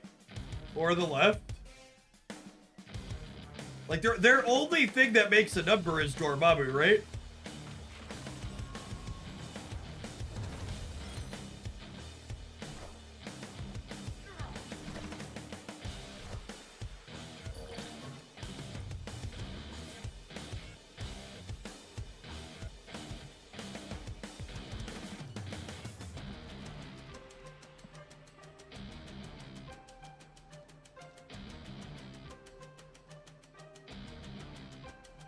We're going to 20 on the left.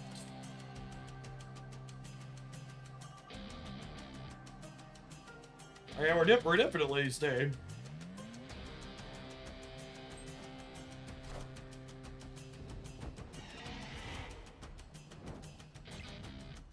Yeah, actually just cooked.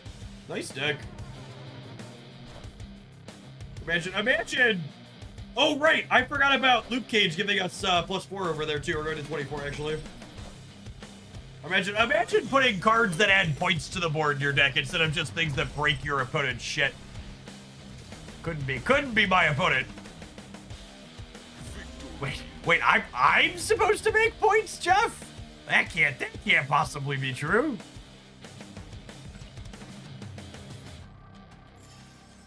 Just look at this hard-fought silver ticket from this sweaty gamer. Get out of my Marvel Snap. Miller's milling for Mill's sake. Yeah, I mean, that's just like the quintessential lesson in why Mill kind of sucks in Snap, right? Like, there's no payoff for decking your opponent. Like, if you got some kind of advantage for destroying their deck, like, it could be worthwhile, but you just don't.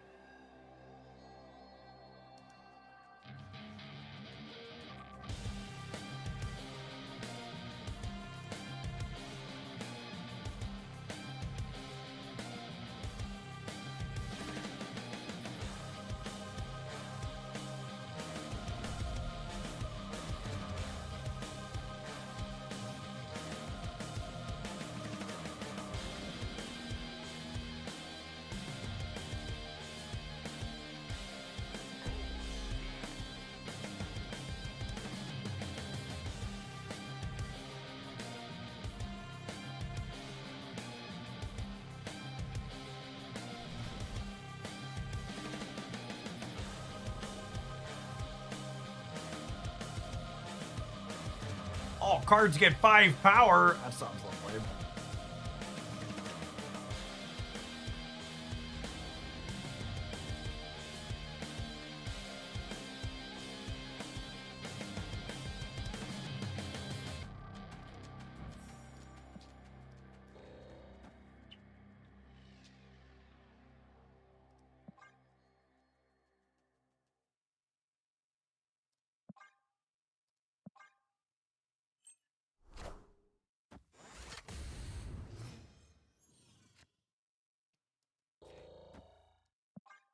All right, so the game plan here is Hazmat into Wog, into Mystique the Wog, into Odin, them all on the last turn.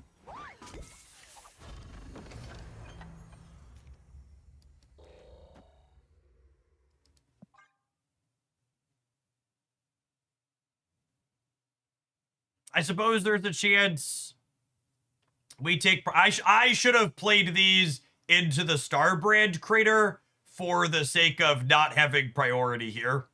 These going up to 5 points of power could lose us the game.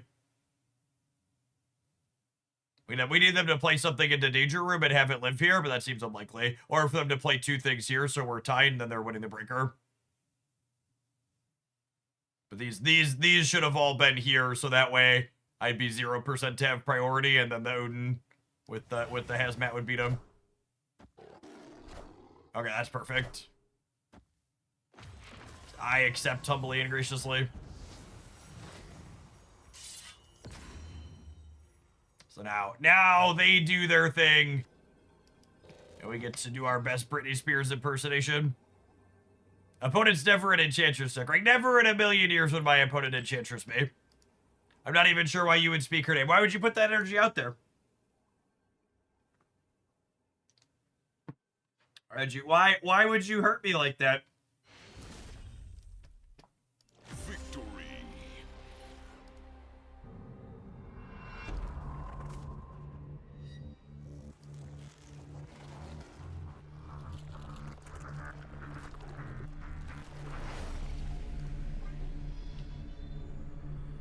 Our opponents are deeply sweaty today. They're a hand buff build. They don't have space for tech cards. I'm pretty sure. Yeah, maybe last year means they are. There's a build of hand buff stuff that definitely is playing Enchantress. But it's more tech card bush than anything. Believe it or not. Surely a Zabu deck would never play Enchantress. That's what I'm saying. Just gotta believe. Breaking news.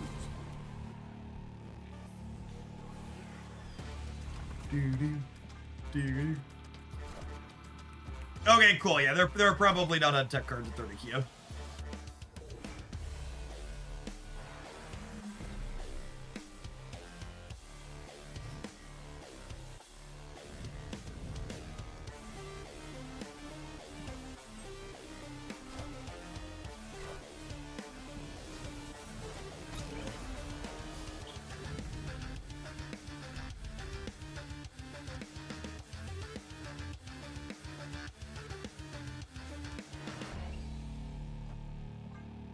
I think I want an extra turn.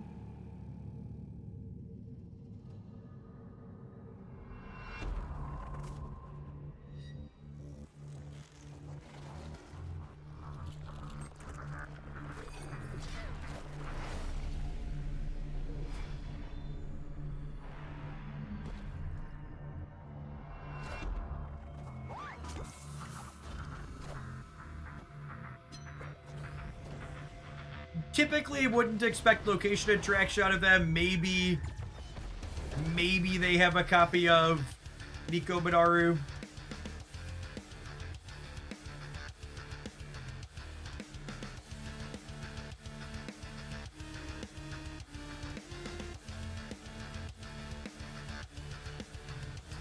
This is gonna look a little weird, but I'm gonna Surfer before I Hazmat, so that way they're more likely to have priority. It gives me 4 less points on the board. I'm doing this on purpose because I want them to have priority going into the next turn. Oh, for fuck's sake. Oh.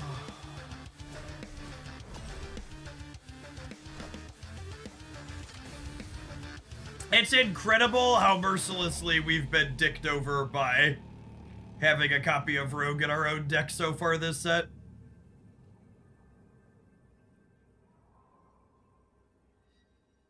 Well, they have priority. They sure do.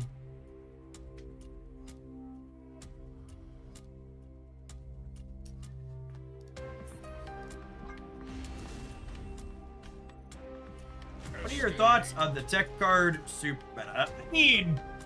I think the tech cards have a strong negative emotional bias towards remembering them. And you look at the stats, like, I'm literally currently playing against someone who has no tech cards in their deck, most likely, and just happened to have a card that copied our own tech card against us. Like, the tech cards in Marvel Snap are one of the worst experiences in terms of feels any card game I've ever played, but from a pure play rate perspective, they're not really that high in terms of play rate. Should you swap Rogue for Red Guardian? Red Guardian is much worse at hitting opposing copies of Luke Cage, which is why we have Rogue in our deck.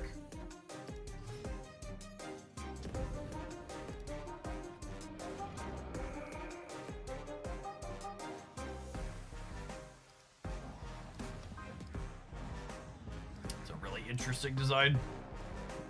I think Is this a new one this week? I don't think I've seen this one before.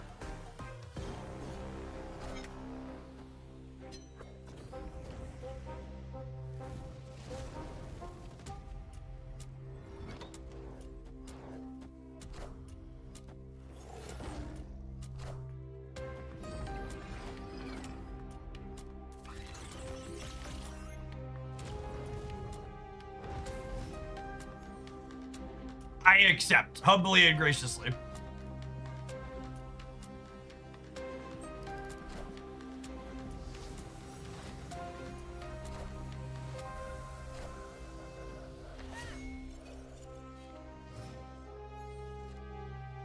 That could have been a lot worse. It definitely could have. Beep, beep, beep. Beep, beep, beep, beep, beep.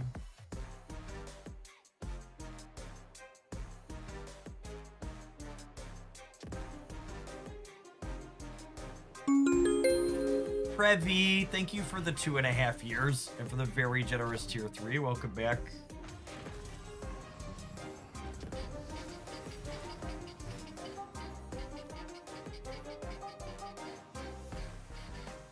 Beep, beep, beep. Victory.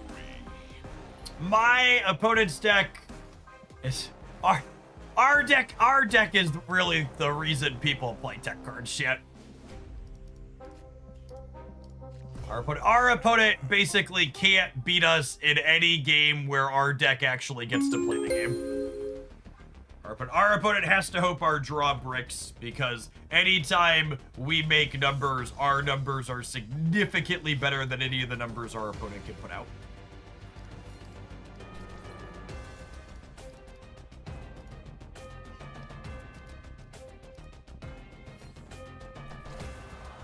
Two and a half years of playing Snap for way too long. It's been a minute.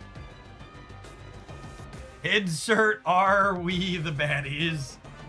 No. We're the good guys that the bad guys show up to stop. How are the astral projection stats today? Astral projection is not likely a playable Marvel Snap card.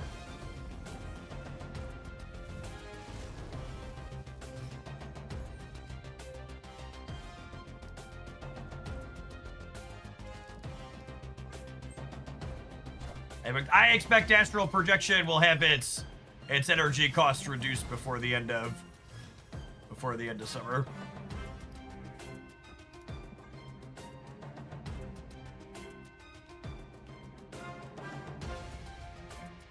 What are the odds they have a Shag in their hand buff deck? Thankfully, we don't have to find out because I could just hazmat them.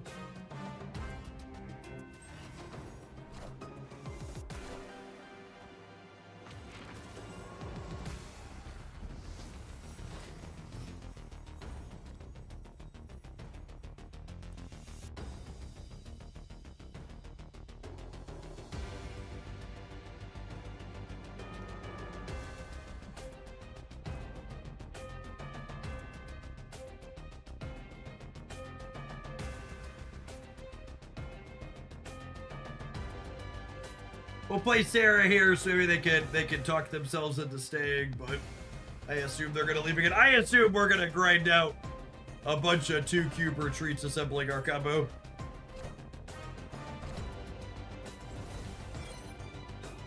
Yeah, opponent desperately about to shove Enchantress into their deck after this set. Come on! I want to be toxic! Let me be toxic! They just haven't had any good hand buffs either, so like their draw's not very good. We have Wong Mystique sitting here. Ready and able. Power must be Oh my goodness, I no longer feel bad. They have fucking Shang-Chi in their hand buff deck. They are the epitome of everything that is wrong with Marvel Snap. They deserve every bit of hazmatting they are about to receive. You lose all 3 lanes! Good day, sir. Do not pass go. Do not collect $200. Look at this delicious casserole. Ah, ye worthy! No! No, you are not! You are not worthy, Shang-Chi! What a Shang-Chi gamer. Yeah, zero being the highest lane.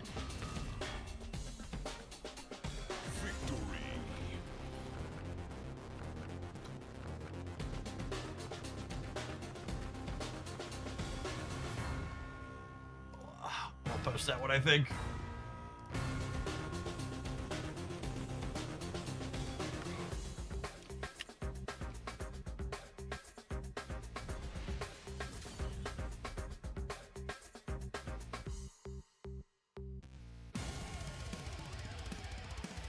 It's toxic work, but someone has to do it.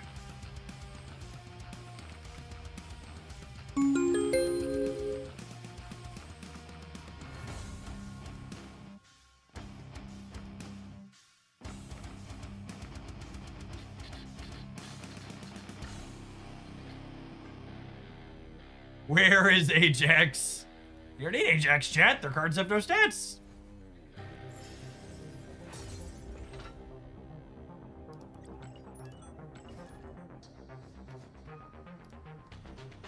Beep, beep, beep.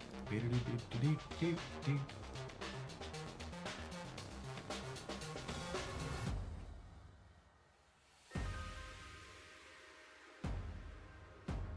Yeah, I ended up setting up Green Shot. It's not exactly the same how Windows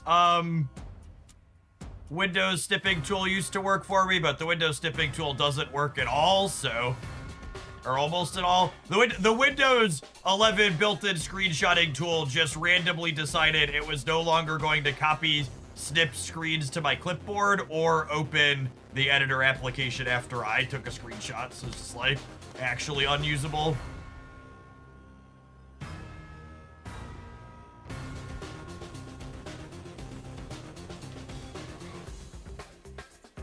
Microsoft Windows is a wonderful example of how monopolies and capitalism churn out shit products. They're bad for the consumer ultimately. Play again. Thank you for the 23 months. Welcome back.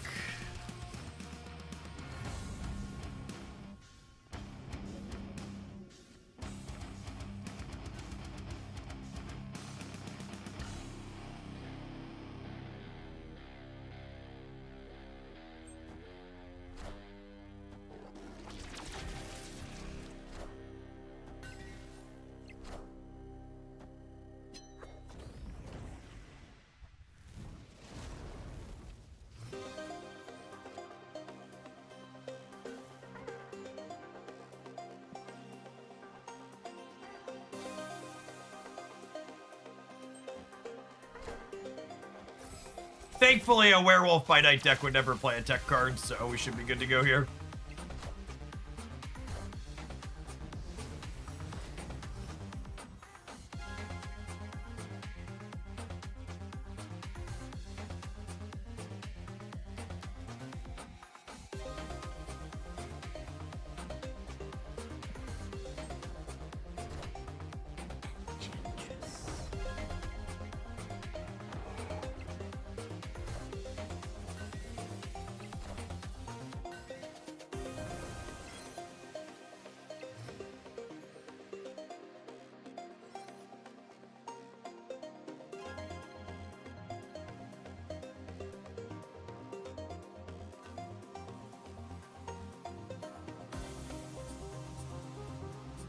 We're gonna have like 12 here.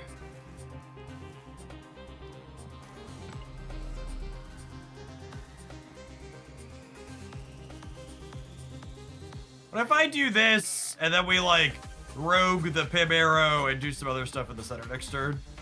Think I'm into it?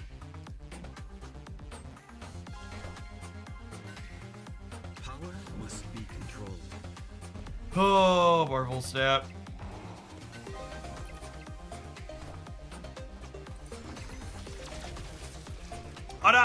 Unironically, one of the best suggestions I've heard for addressing the Shang-Chi problem is, and I think this is something that Marvel Snap has fundamentally failed to do well, is I think every location that makes Shang-Chi significantly better should be removed from the common location pool.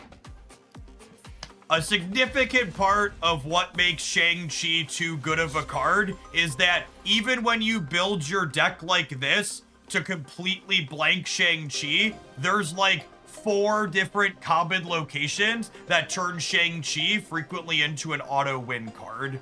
Nidavellir, Shuri's Lab, Gamma Lab, Monster Island, and there's a couple others I'm probably forgetting too. Just like all of these things turn Shang-Chi into an okay, I probably win on the spot card. Throne Room's another one. Yeah.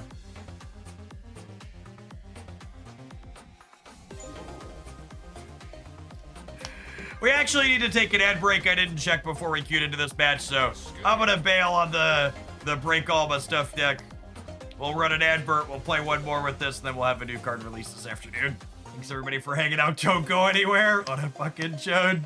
What a good game! That's why you left early. You really must have thought it was a good game. It was so good you left early. Evan. Fist me, daddy, fist me.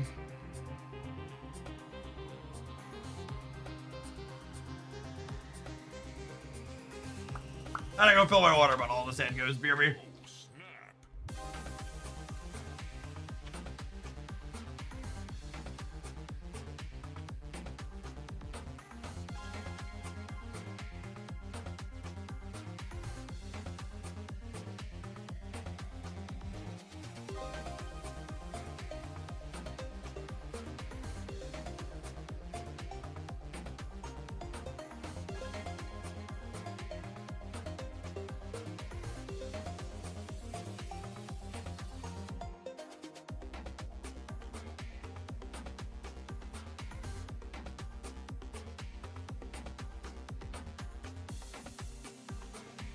Asgard besieged another Shag location. Oh, that one's kinda, because not both players get it. But like Shag could let you ignore it and then hit it later at least. He's not bad there, but he's a little bit, I wouldn't call him auto win, I don't think.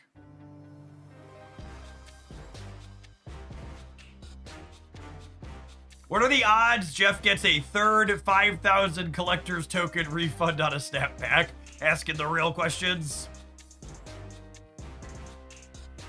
Honestly, I'd be pretty unlucky if I didn't get another 5,000 token refund. Would be truly unfortunate.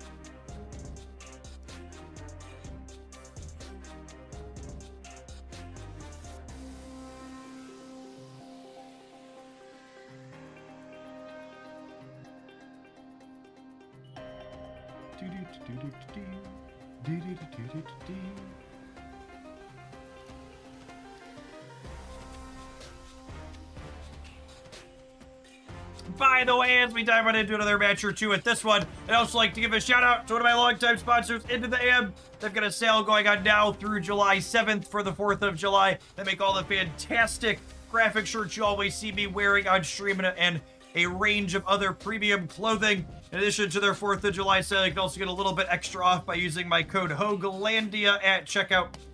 Appreciate the folks that have checked them out over the years. I've got some Into the AM shirts in my closet that are 3+ years old at this point. Though Glandia Communities generated a little over 30,000 USD in sales with them. A lot of satisfied customers. High quality stuff that lasts a long time.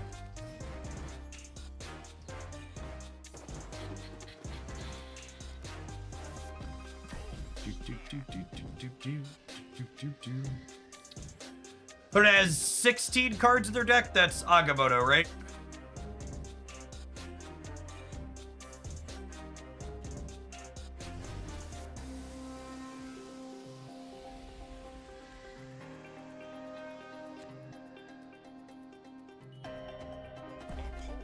Their basic teas are pretty good too. I can't buy Fruit of the Loom anymore. Yeah, they're good stuff.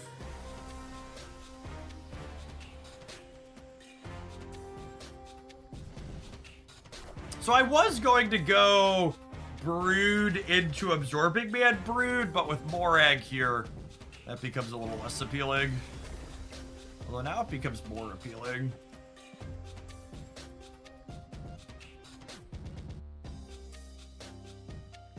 I thought Agamotto was 13. No, Agamotto adds 4 cards to your deck, and your deck starts at 12.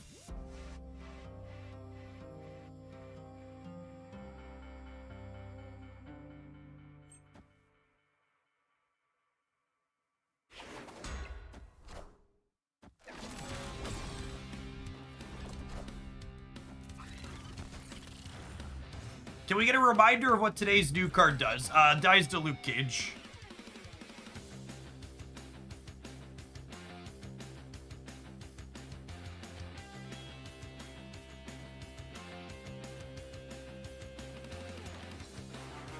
So, the correct play is Absorbing Man. The fun play is Wong.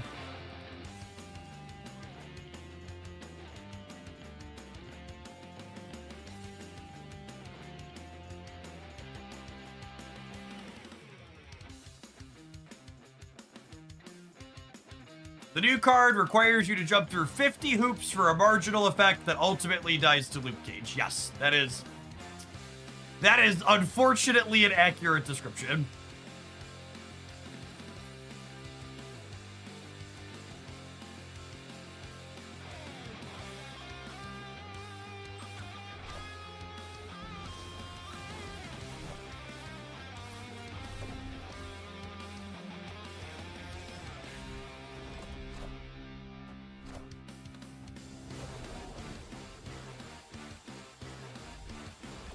Ooh, they put one of my cards into Morag for me. That was nice of them.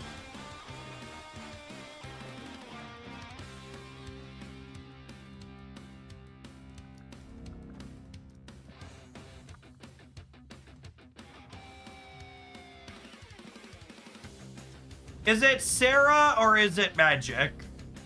I think it's just Sarah.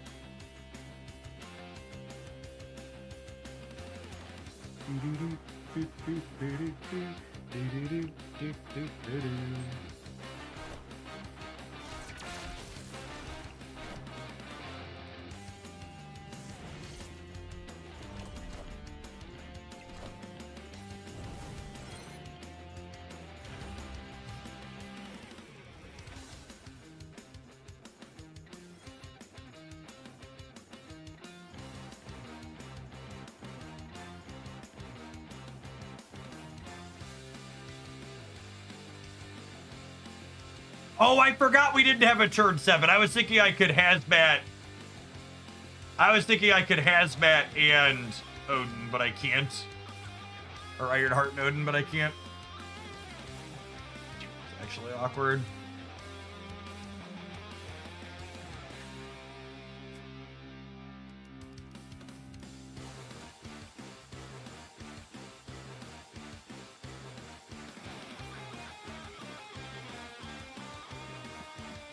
I should have magicked. Excuse me?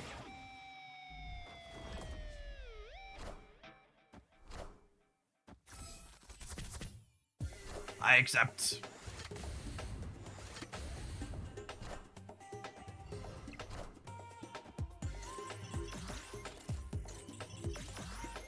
Not a crazy finish like we've been having, but we scraped it out.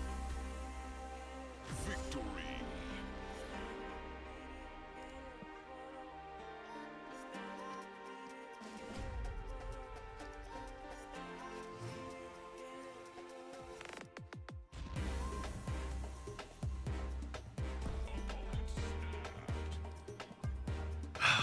There must be a Texas drought going on, shit. Because they are sweating. This is one of the most puzzling types of stays in Marvel Snap in my mind. Because I don't think there's anything wrong with wanting to play full long matches of Conquest.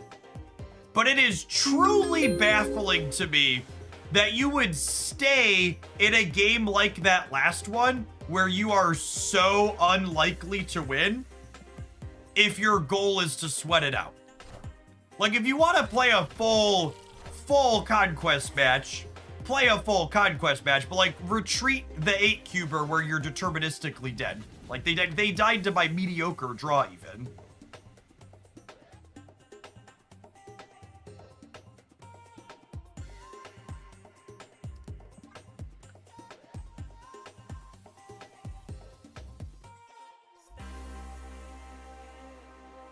I want to Absorbing Man here. Do I?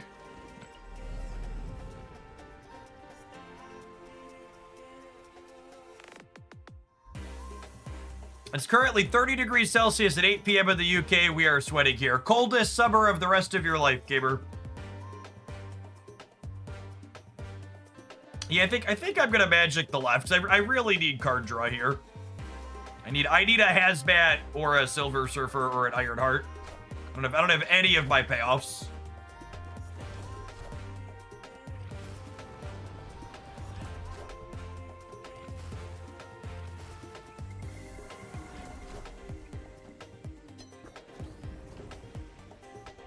Oh, Magic's a liability with Merlin. That's true. I didn't think about that.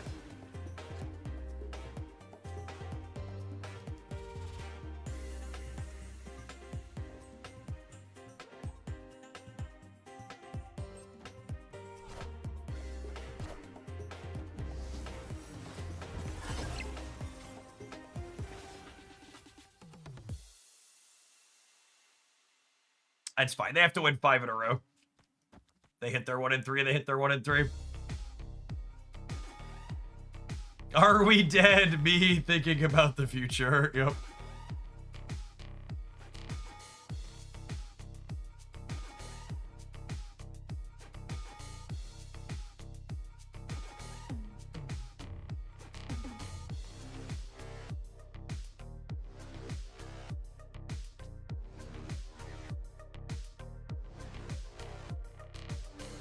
Chat, are we cooked? Me thinking about the future. Yep. Well done even.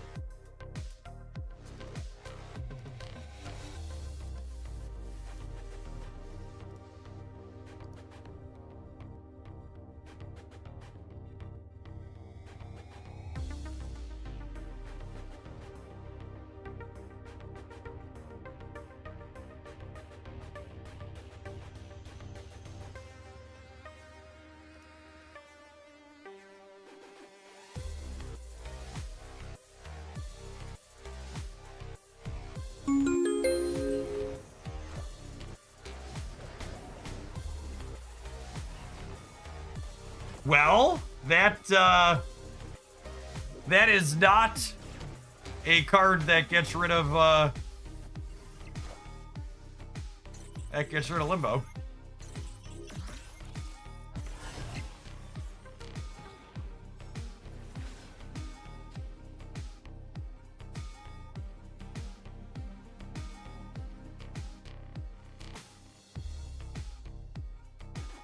Man, what's the play? Is it this? I think it might actually be this, yeah. What does this put me to on the left? It puts me to... This is +4 up to 6. And this is +8 up to 14. And then I would be +4. +5 is 9. And then another 8. I get 17 in the middle. So I'd be 14 and then 21. That's probably worse than Odin, yeah? I mean, how does Odin get me? Odin gets me 8 plus 3s distributed around the board. Yeah, it's four Iron Hearts. I would need half of Iron Heart triggers to land center in order to be better than double surfering, which I think means it's not worth it. I think this is better.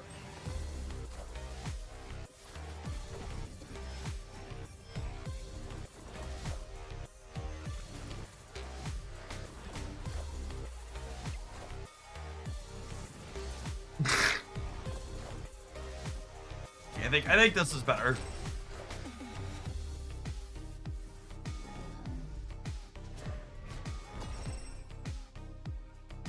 Even if their Green Goblin had been average, they'd have gotten cooked there, right? Victory. That was a funny end though. Good night, gamer.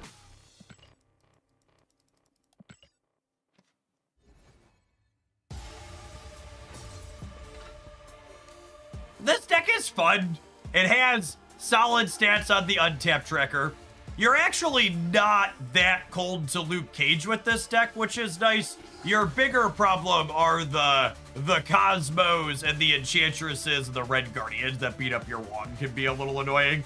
but you're very far from all in on Hazmat. You have Ironheart as well as Surfer that are both excellent other ways to add points to the board as opposed to taking away your opponents. And if you're ever looking for the absolute perfect deck to get your win a location with 1 card or win with less than 10 power missions done, this is a great one. We had some really fun ones. If you missed it earlier, we posted one of them on social media. This was our highlight from the set. 0 power at the end of the game being the highest amount of points on the board is always a fun thing to have it end up being.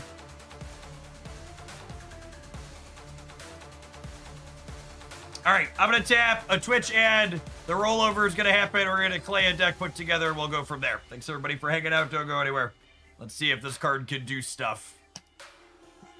Narrator, it would probably not.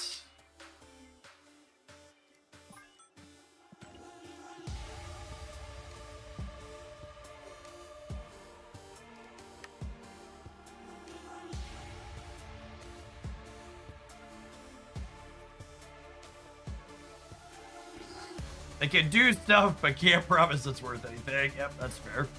I don't even know what we're doing with this card.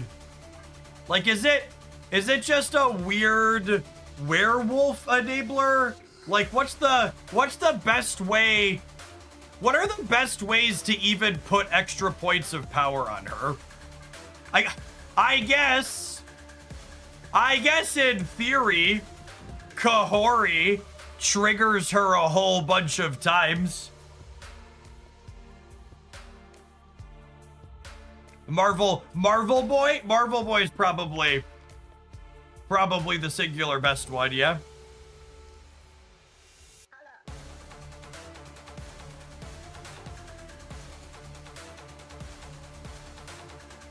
Agony's okay. Yeah, Agony's an efficient way to do it. Gwenpool, maybe.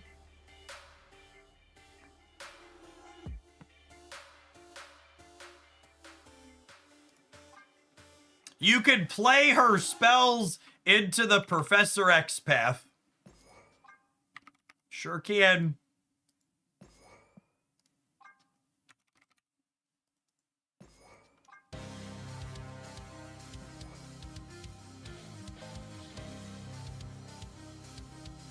Yeah, she works while she's in your hand.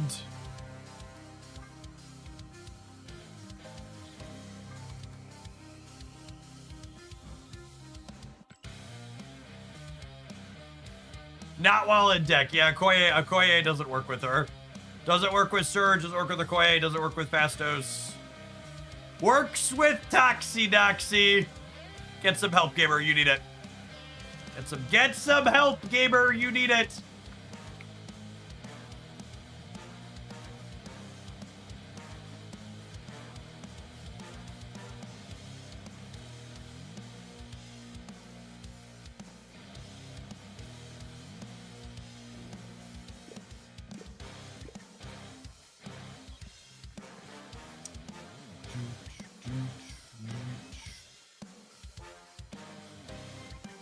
If you're someone who's in the business of spending too much money on Marvel Snap, this is an all right way to spend too much money.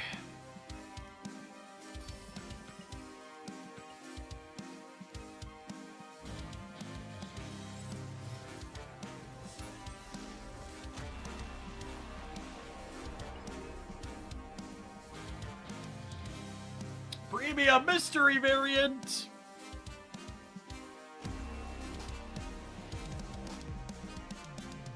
Man, look at how premium this variant is.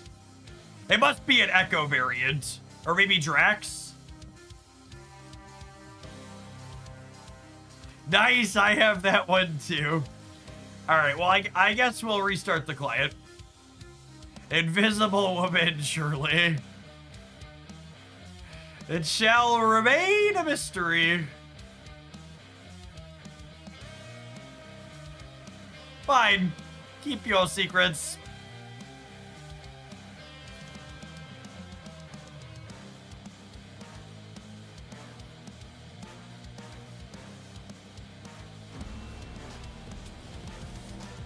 Hey, at least it showed us when we logged in. Missing entry set 1. That's my favorite Marvel staff notification. I love missing entry set 1. We go way back.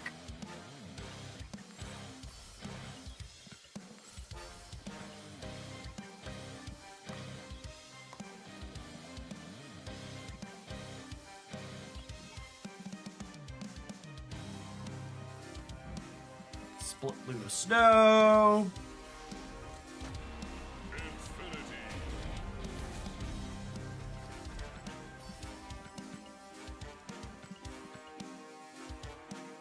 Missing number. It's the Pokemon Pocket crossover we didn't know we needed.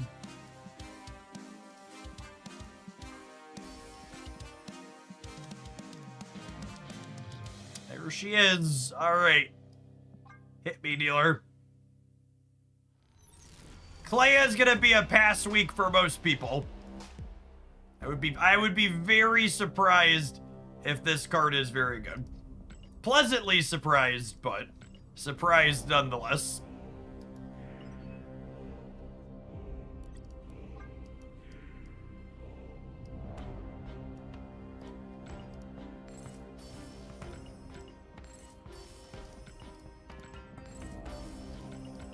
If we hit boosters for any cards I'm splitting.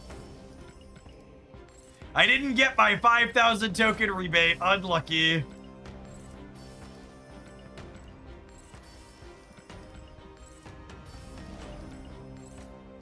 Unlucky. 700,000 tokens. Can you please stop making fun of the fact that I have less than 1 million tokens? I'm not spending as much money on Marvel Snap anymore. You don't have to rub it in that I'm going broke.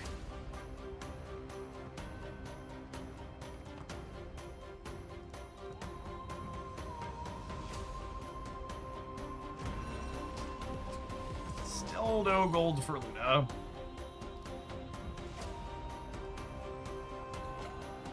Oh, I gotta... Oh, I have an emote to use when I pay sweaters a ticket to fuck off, chat. This is perfect. This is what I'm actually gonna use when people are griefing me.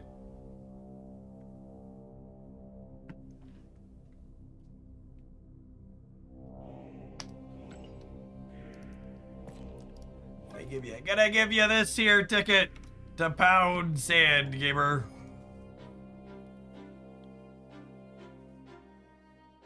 I probably want Kate Bishop for Marvel Boy synergy. And then I suppose looking at all of this, this is a fine collector deck. It's probably a Kahori deck too still, yeah?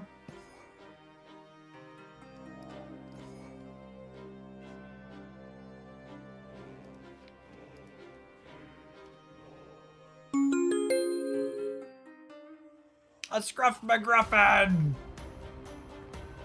Thank you for the 68 months, rapidly approaching a nice amount of subs. Welcome back. Oh! Bast is a fun call out. Bast triggers Clea, yeah? That's fun.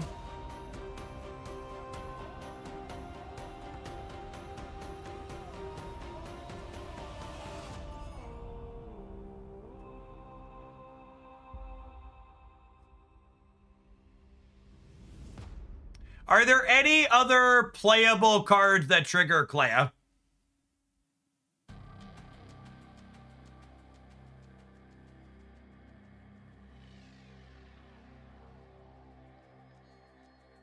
Forge, maybe. Galacta doesn't trigger her, right?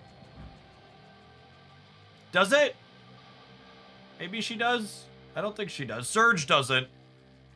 Gwenpool does. Ironheart is kind of. I suppose Ironheart works if you curve 1 into 2 into Ironheart. Galacta does. Okay.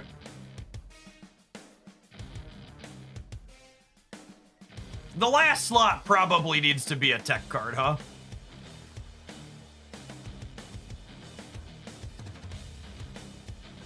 Ironheart's good with Bass too. She is, isn't she? play this stupid card, aren't they?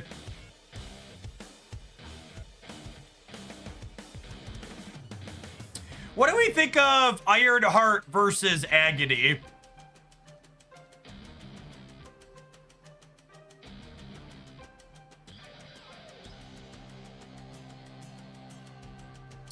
What if I do this and then I put a tech card in? I think I need like an armor. I think I want like an armor to prevent some killmongers.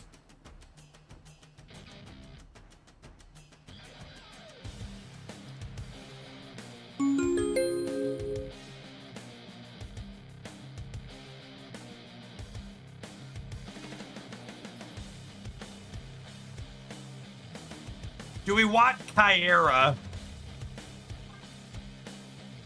Yeah, I could see that.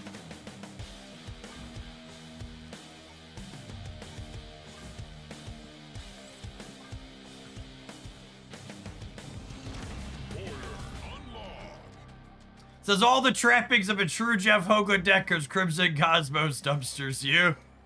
Why would you say something so brave yet so true?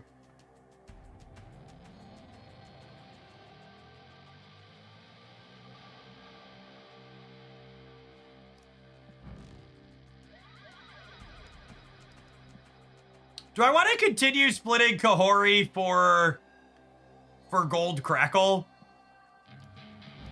I feel like I might. We play a lot of her.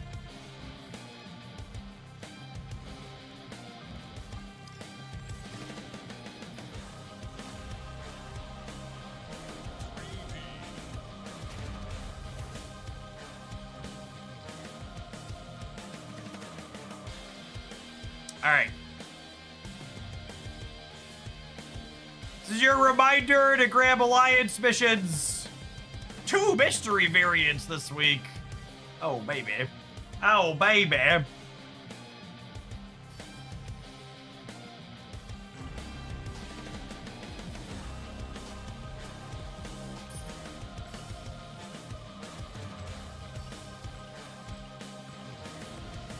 Mastery.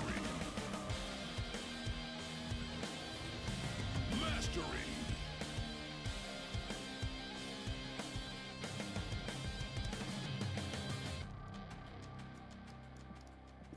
Upgrade a card. Check. 5 cost and 6 cost cards. Nope, don't want to do that.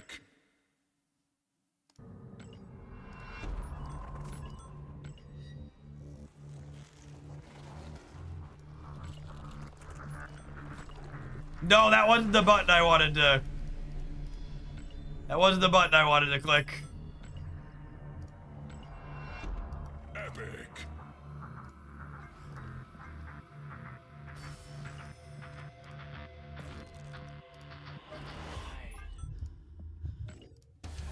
Alright, before we jump into some games, what's the auto Clea deck?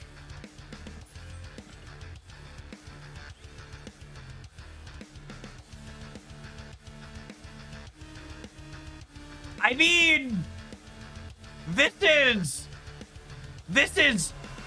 functional. It's almost assuredly not good, but like it works with the card. There's a few buffs in here that don't work with it, but a bunch of them do. But it's not like it just took the new card and shoved it into a Cerebro deck like we've seen in the past, so it's got that going for it.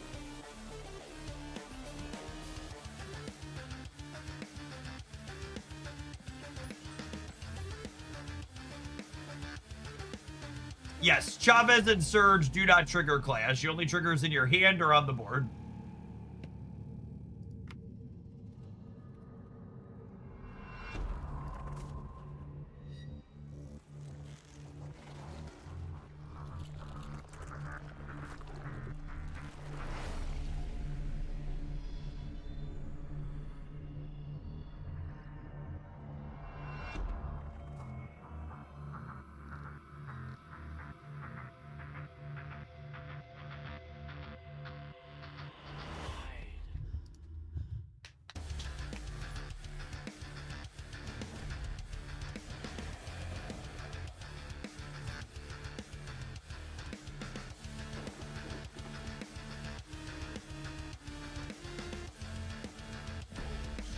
We'll happily slide Hood into the island.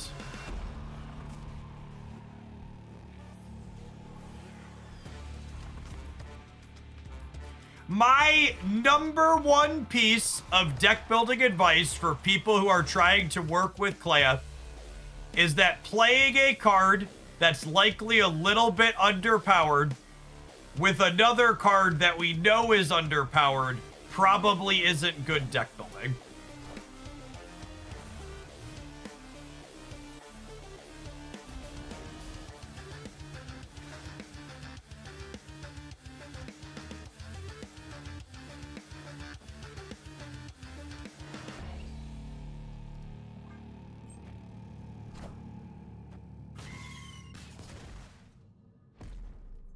Enough said, bub. Oh wow, they took priority by a lot.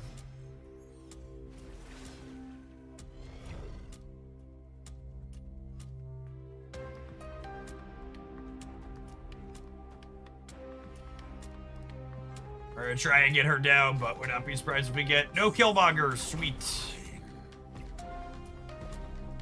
Enough said, bub.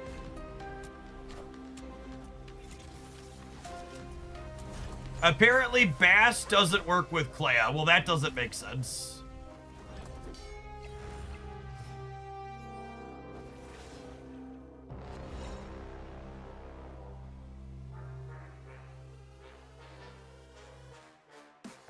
Oh, Clea likes the island too. That's fun.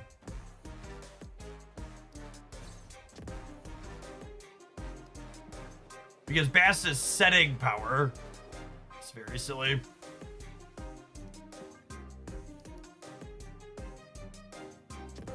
Am I doing this? I think I'm doing this.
Is Super dead here?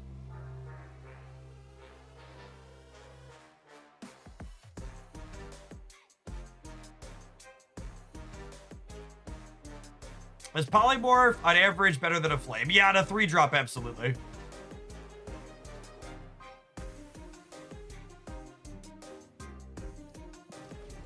I think I want the chance for Ironheart to hit the demon in the center, though.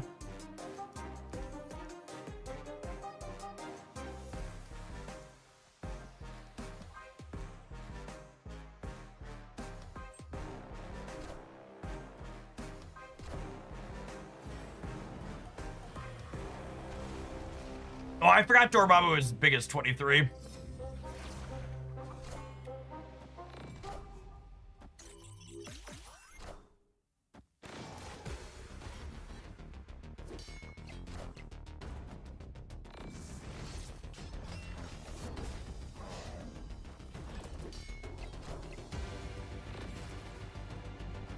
Oh my goodness, we're so close. Oh my goodness, we lost by 1! By 2? Oh, it was so close.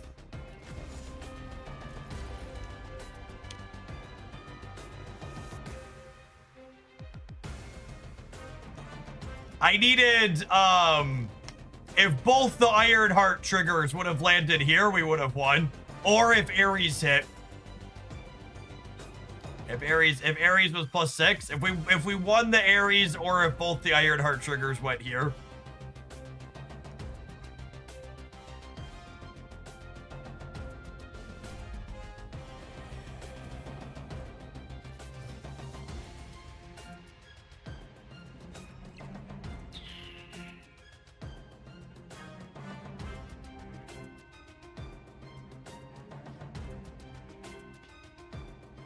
I can't believe your Bastek lost the Ares trigger. Facts.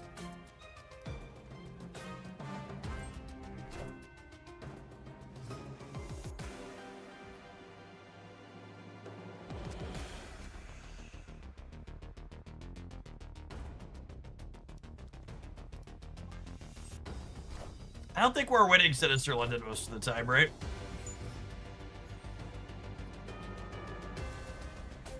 This card likely suffers from the when do I have time to play these spells symptom. Yes, 100%.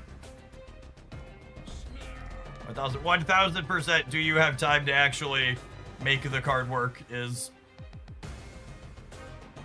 It feels like that's kind of a problem with most of the skills they put in this game.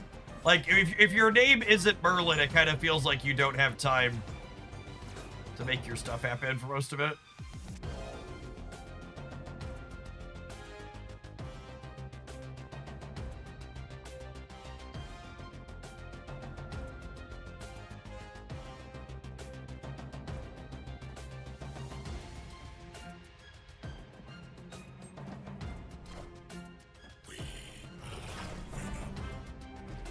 Agamotto is decent. Agamotto's stats are actually pretty bad.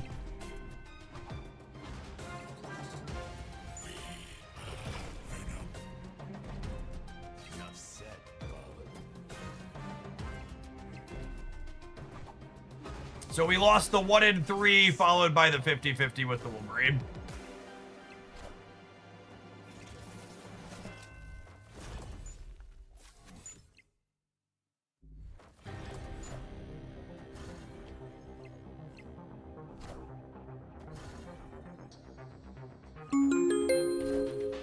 Fake Buddha, thank you for the 16 months. Welcome back.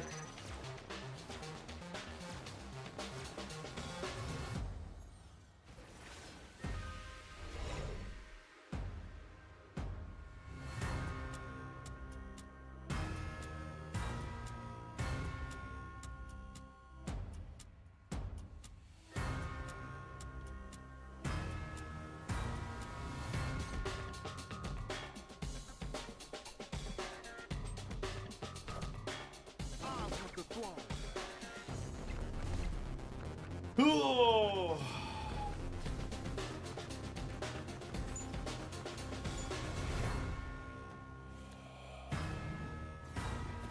Order on their summoning ritual here, obviously wrong.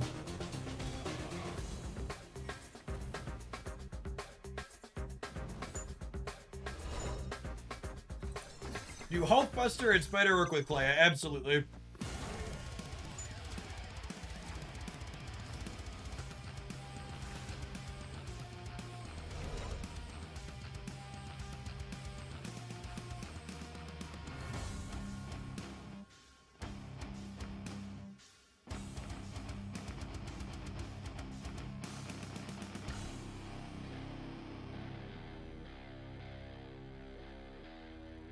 I don't have any points here.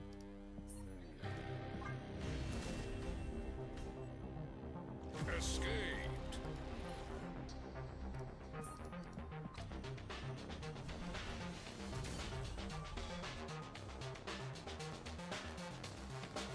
Yeah, Bast apparently doesn't work with Clea, which is another unfortunate miss. I guess we'll swap that for Agony.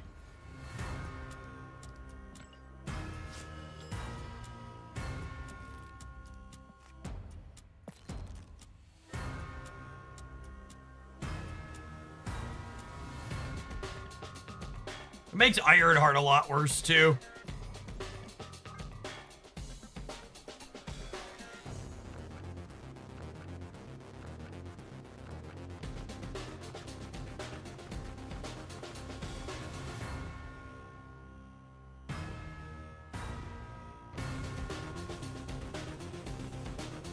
Yeah, it's probably some type of tech card for the last one. Black Swan. Black Swan's kind of interesting. It works with Merlin, Clea, Demon.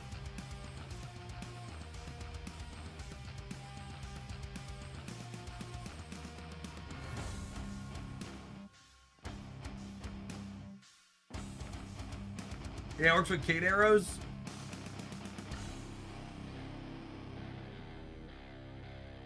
Yeah, Black Swan works with skills. My beloved. We should just pivot to playing Hit Monkey. Wait, are we Monkey deck?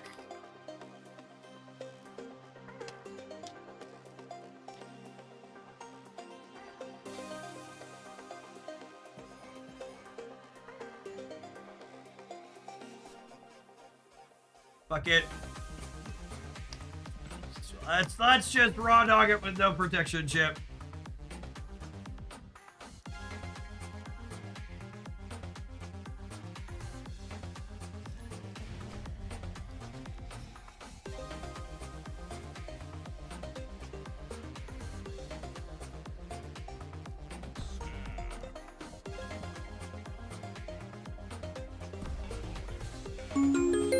Hey, Neon Taker, thanks for the 10 months. Appreciate that. All of Clea's variants look sweet. Yeah, I believe that.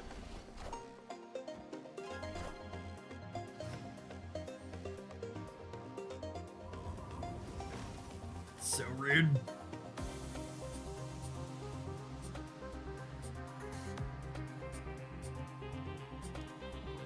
I think we'll go Hood now so we can go like Swan Demon on 3.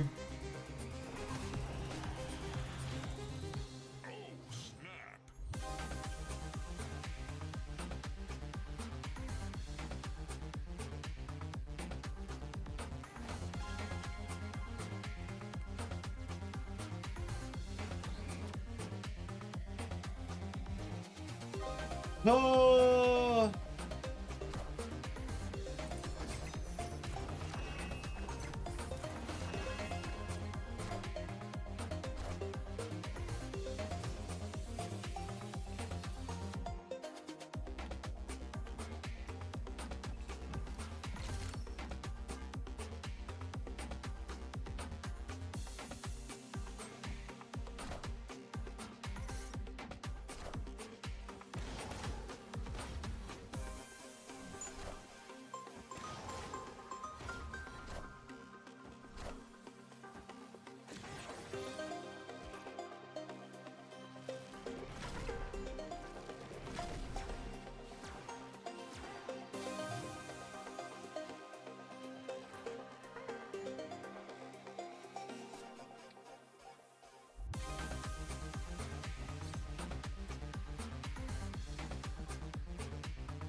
Got a couple of shots to get a flames here.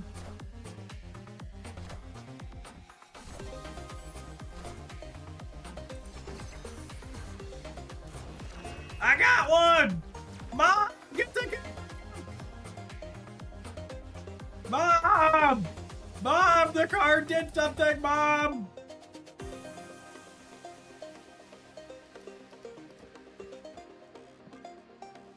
Assume we are mercilessly cooked here, yeah?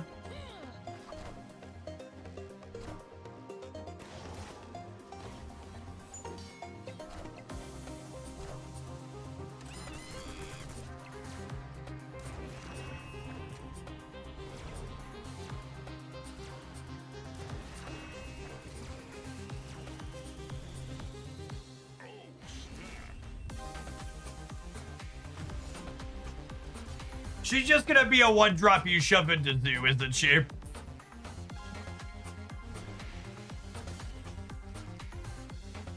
Is what she's gonna end up being, isn't she? Just gonna take her and add her to Zoo.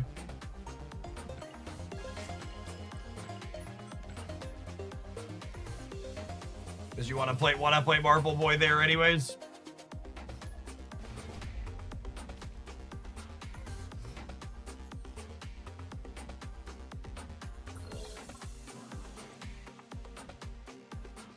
The only question about is she good or not in Zoo is, do you have time to play her spells out? Because, like, Zoo's usually good at spending its energy in the mid to late game, yeah?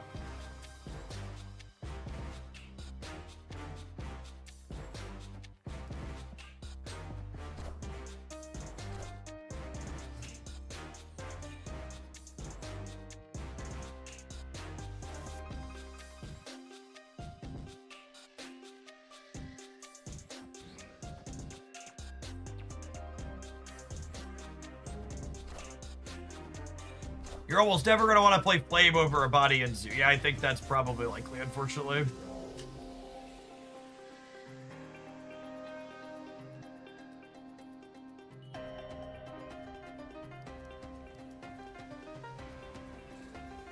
Think him into this. Think him into this.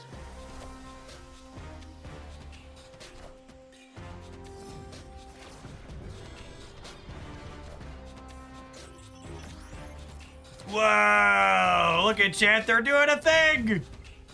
Please clap.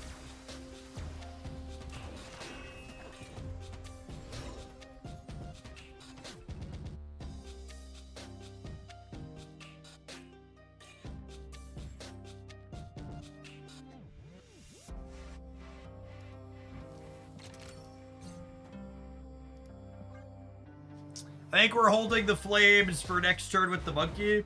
It also gives us an extra point on the Kahori potentially.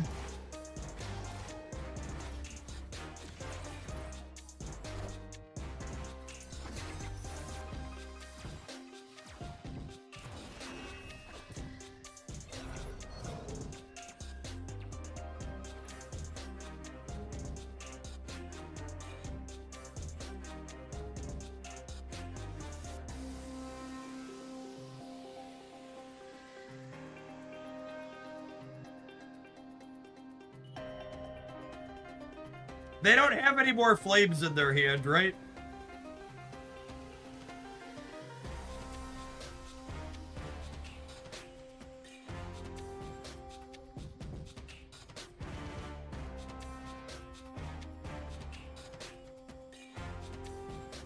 I'm gonna punt the right.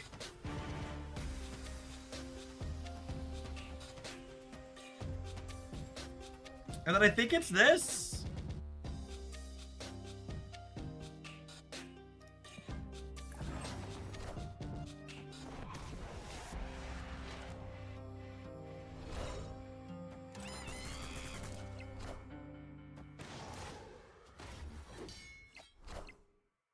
Nickel and Scratch having Angela's sound effect is so weird.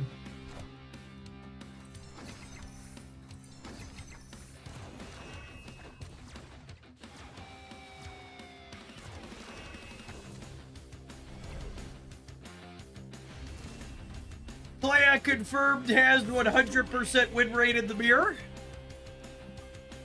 Asserting our dominance as the superior witch.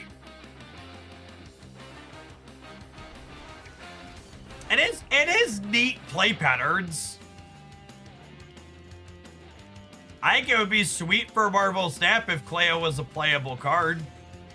It's definitely very interesting deck building. And there's lots of sequencing choices inside of the games.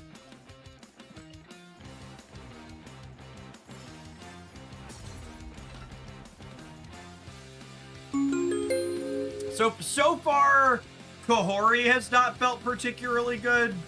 We keep having a pretty wide board and being unable to get triggers onto Clea. Wonder Wage, thanks for the quarter of a year. Welcome back.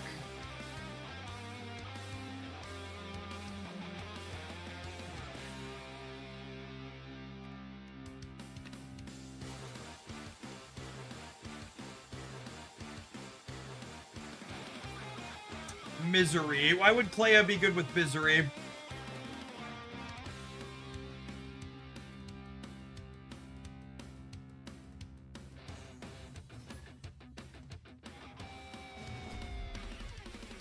Why would Clea be good with Morgan? People keep shouting out random card names. I'm very confused.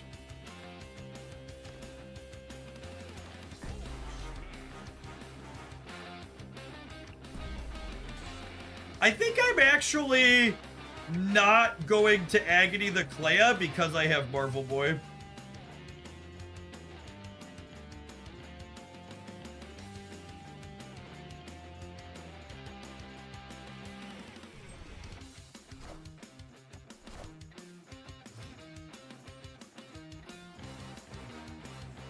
Hey Jeff, is Clea good with Kang? Asking the real questions. These are the hard-hitting questions Marvel Snappers need to know.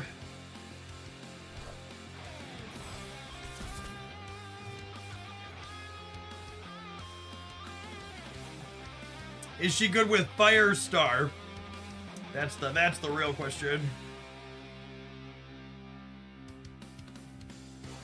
Does Agony have any variants? Not currently. I think there's a data mined one though.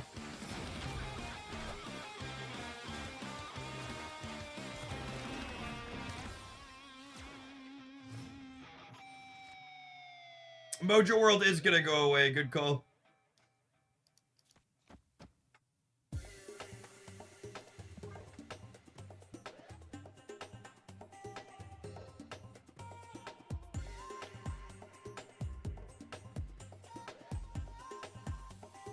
Zach Goals, thanks for the over 4 years. Welcome back.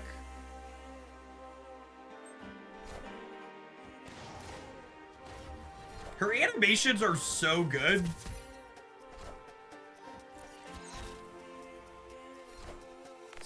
Super clean.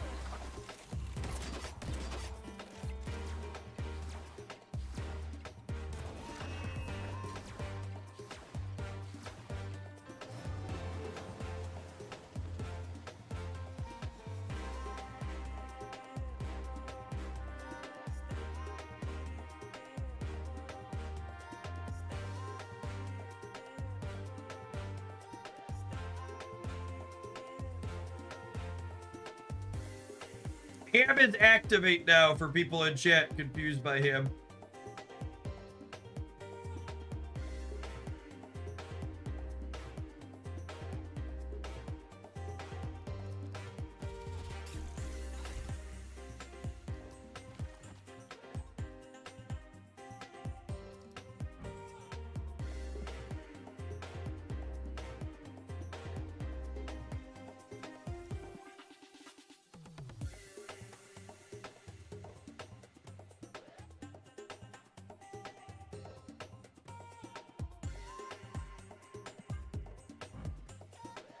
Yeah, it is guaranteed to hit Hitmonkey if I take this line. I don't know. Feels like we're dead.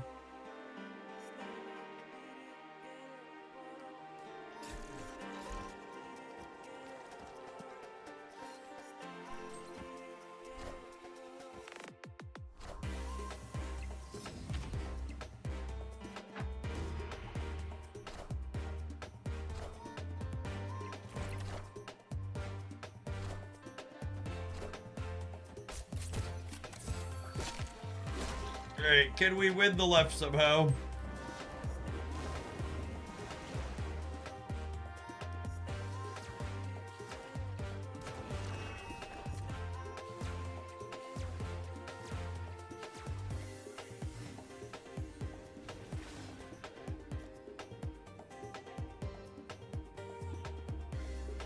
I mean, this is 12 points over here.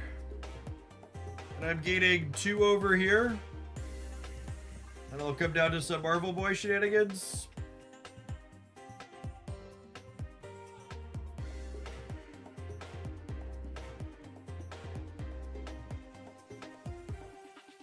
Monkey didn't turn into Ham. Ham now gets rid of the text on the card.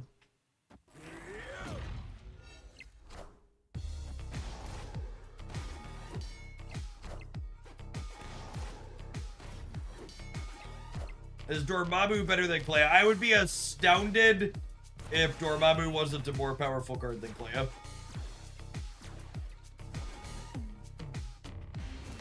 I'll be absolutely shocked if Clea is a card worth playing.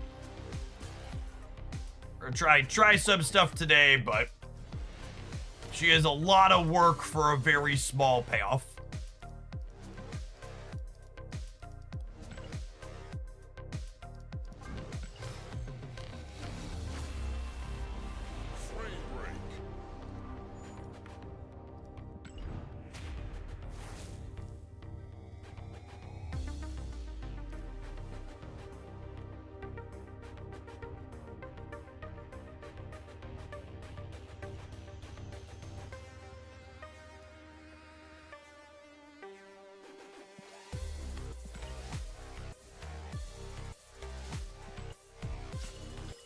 It feels like skills are always a bit undertuned. Merlin is our one example that's not super.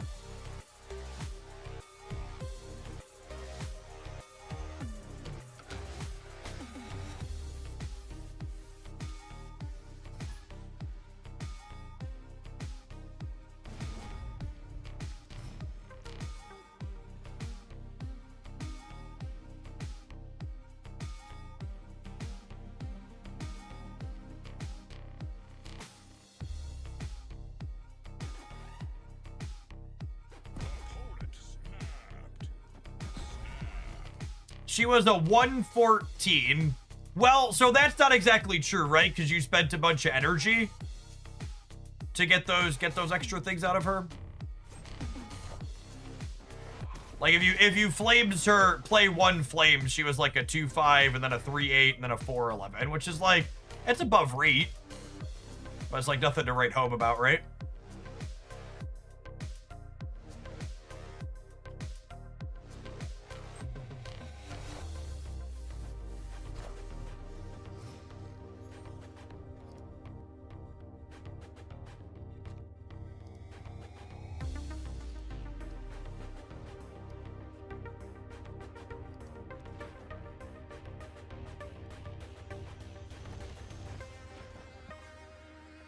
Evening boom.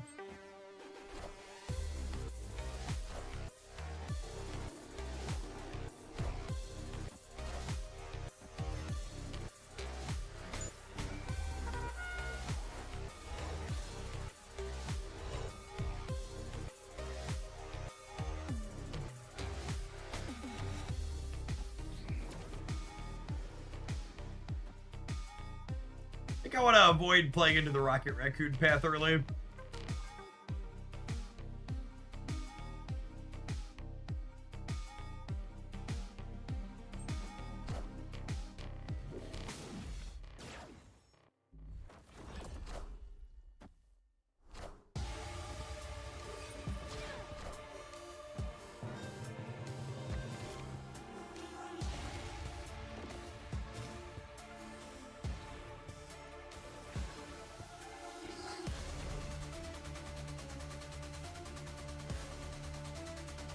Alright, so they're likely a Killmonger deck here, FYI.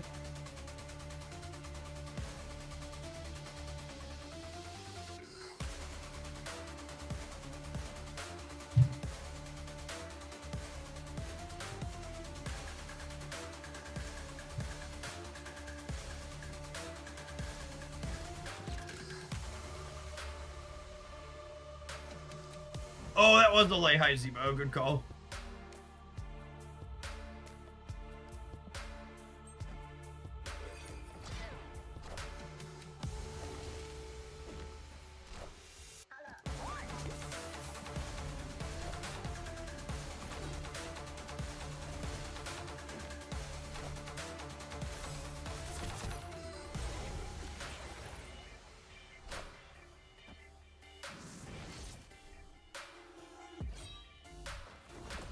Well, I mean, that could have gone worse.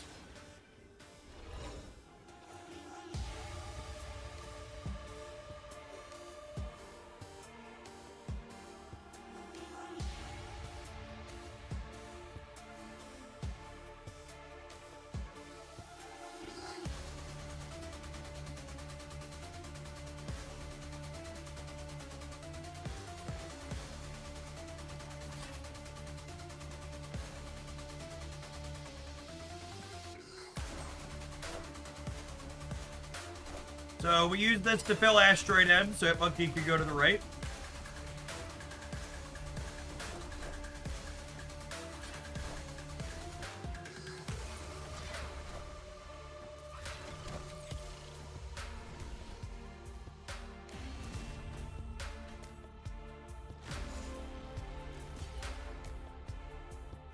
It looks like they're playing the Clea auto deck. Yeah, that's fair.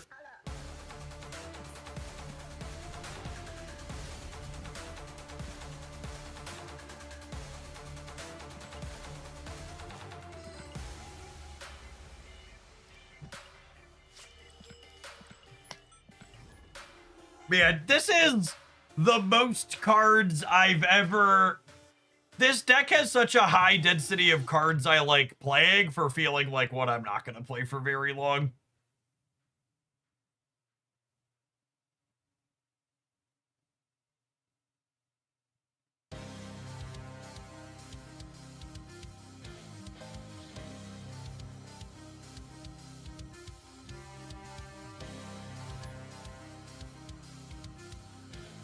And this is actually an interesting thought. One of the observations I had was Morgan felt really reasonable inside of Sanctum Showdown because Sanctum Showdown games were organically 7 turns sometimes. And I think Clea and a number of these other designs they've put out recently kind of fall into that very similar category where it feels like we just don't have enough time for these cards to be useful. Like there's so much setup and moving parts that you just can't fit it into a 6-turn game. And part of the problem too is like Magic's not a real solution to the problem that I'm talking about because Magic requires you to take a turn off to gain the benefit from her. You can't develop your game plan on the Magic turn. So Magic doesn't really help these cards that have all these bits and pieces that move.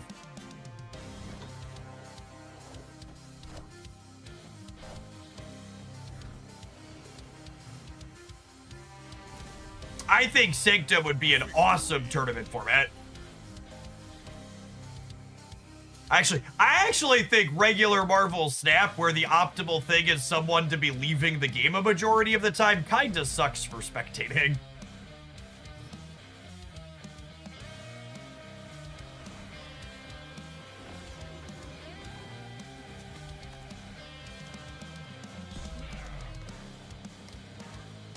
I really like that Sanctum encourages people to actually play the games out.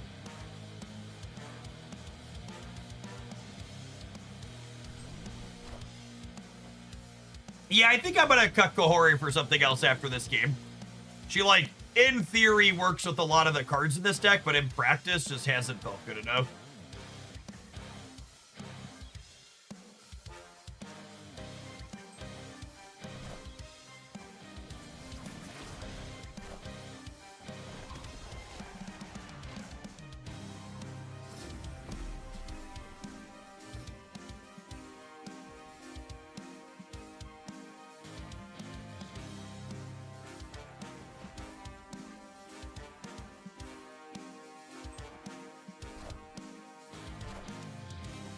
What kind of idiot would sit there and watch someone else play Marvel Snap? Well, I mean, I think it's worth calling out that, like, a lot of the people who are the popular Marvel Snap content creators, like, by and large, the most popular Marvel Snap content creators are not people sitting there grinding the best decks.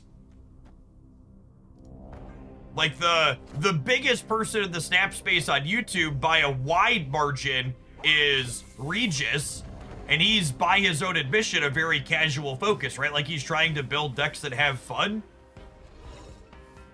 And I would argue here on the Twitch side, I've got pretty similar goals to that.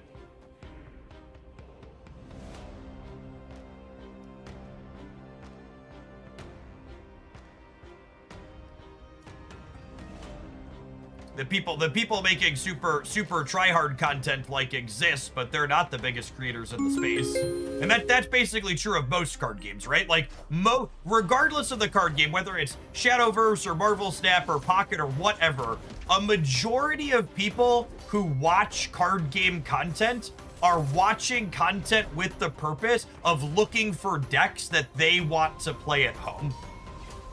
That's their goal most of the time in watching content. Well, I'm really glad we incidentally got 2 extra energy here since Mobius flipped up and ruined our Black Swan.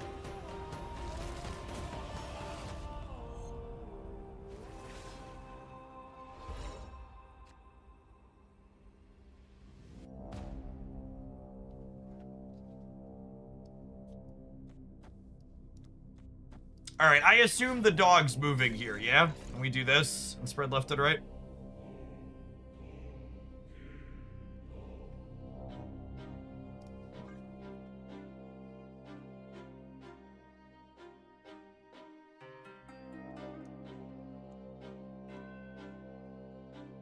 Spread some okay points out here. And if the dog stays where it is, they're only at 16 there, and then a single Marvel Boy point center lets us win that.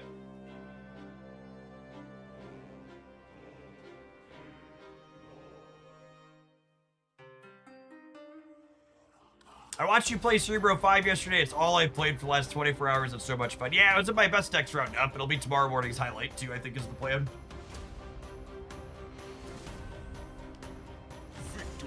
Almost every time I've looked at our deck and been like, yeah, that was kind of a sweet game. Clea's one of the 2 cards we didn't draw.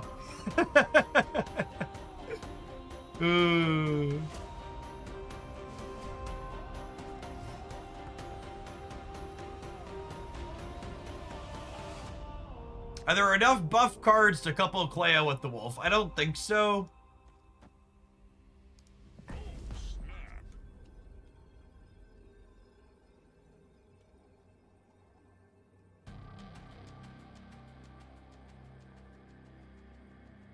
I'm not sure any of the potential enablers for Clea outside of Marvel Boy seem very good. She really wants a 1 energy forge. She would love the shit out of a 1 energy forge.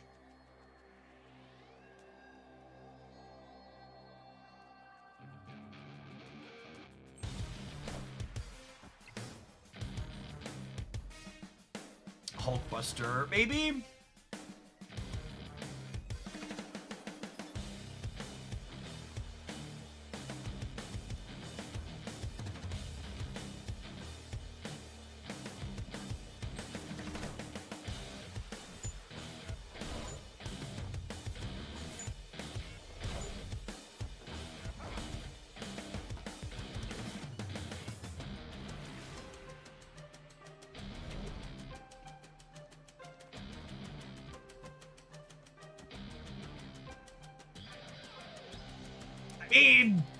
We're playing a reasonable game here, but again, it's not because Clea's in our deck.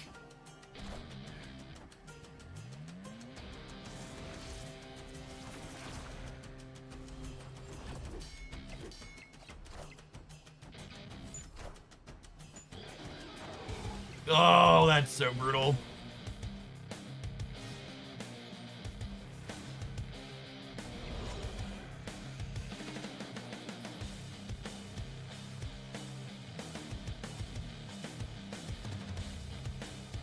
So I'm gonna go Omniversal Presence. We're gonna do this first, and then this, and then this, and then I'm gonna finish on Nico, who can turn something into a demon next turn. Final answer, final answer.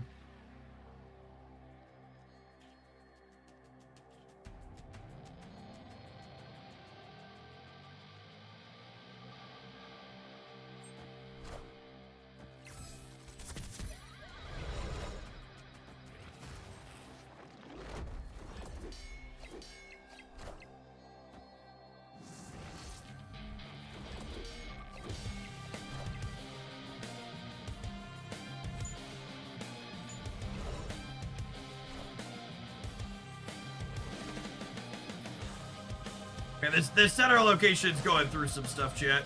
Oh, for fuck's sake.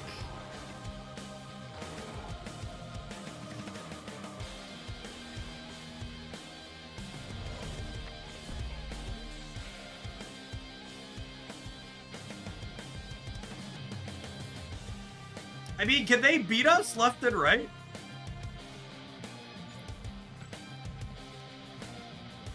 Does everyone win the game?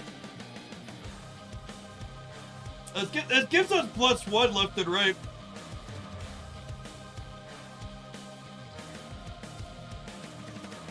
If the dogs jump, they move middle. They're probably gonna shag us on the right.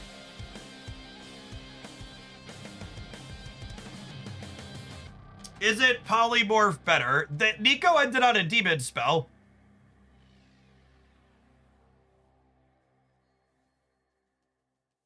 Spell for Nicholas. This is a card in hand for the collector's chat.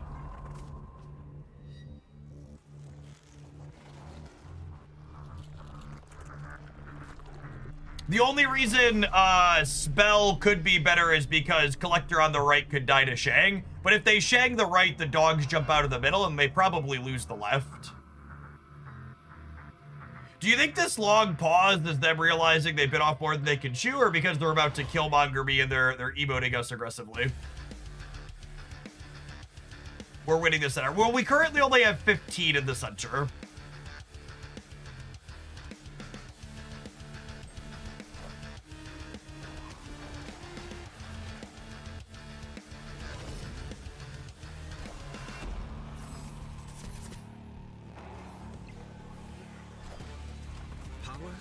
Never before has there been such a Shang-brained boomer snap. So I will say, this deck list has been a pretty fun Nicholas Scratch deck, which honestly, that might just be what Clea is.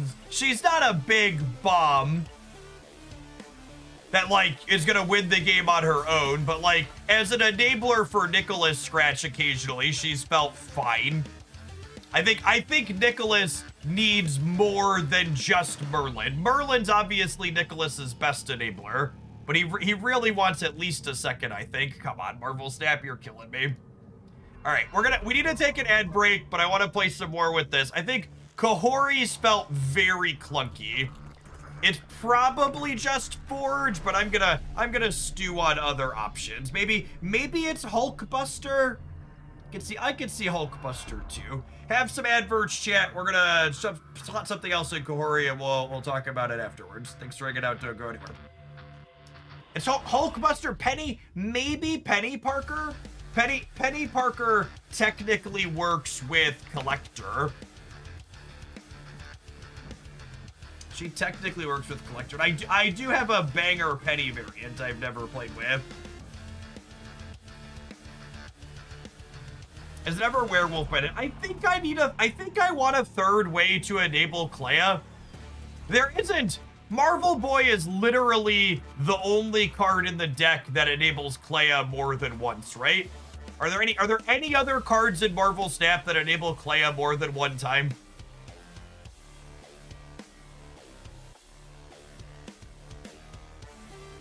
Is there any that are slipping my mind?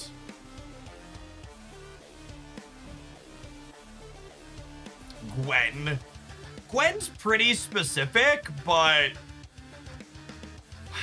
that might be an answer.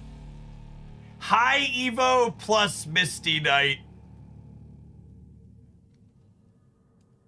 High Evo plus Misty Knight.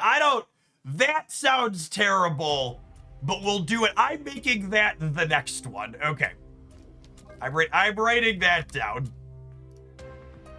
High Evo, Misty, Clea. That's the next one for sure. I want to play one more set with this one, but that's what plays. You play Marvel Boy too, right?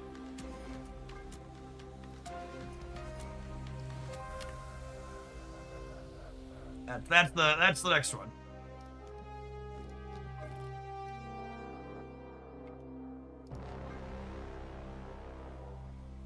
My head says Gwenpool. My heart says Penny Parker.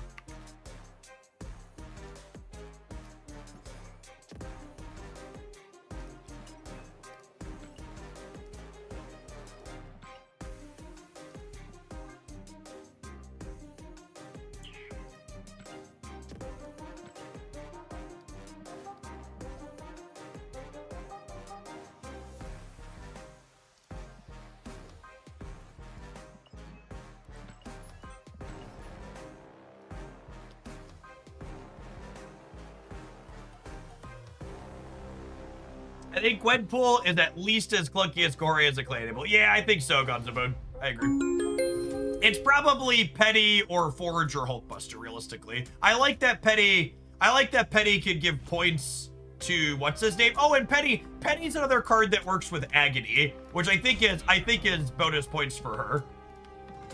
I think her working with Agony is another upside for Penny. We like already want to be an Agony for Clea deck, so there's overlapping synergies there, right? Like Agony and Penny work with Clea, and then Agony and Penny also work together.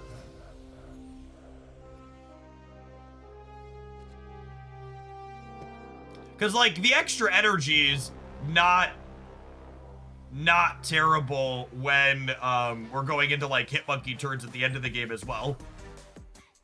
Yeah, honestly, the more I think about it, the more I'm talking myself into Penny.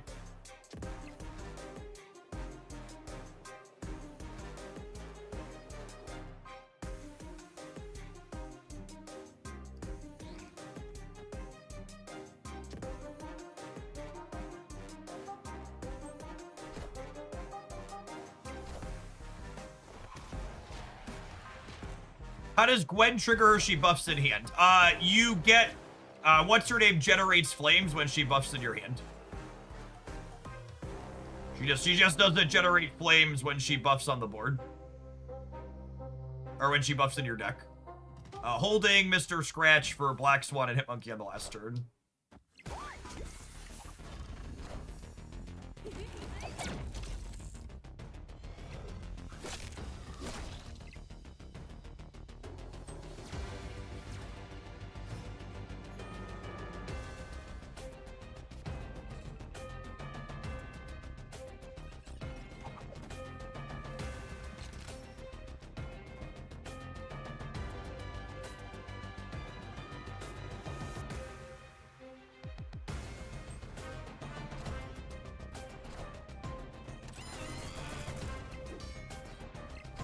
All right, I think we're abandoning the left.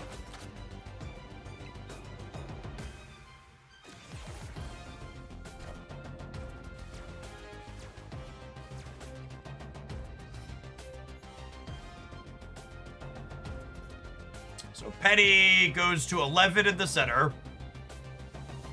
And then our Hitmonkey is 9. Which is taking the Monster Metropolis bonus away from Gwenpool on the right. And this Hitmonkey had 2 of their 3 Gwenpool bonuses, so most of those are accounted for.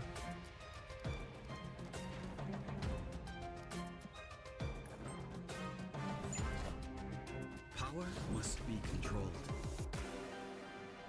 That's the game of Marvel Snap. Wait, does Marvel Boy let me win the center? I think he might, yeah? Sure does. No, wait, we tie and then we lose the breaker? God damn it. Oh, Marvel Snap.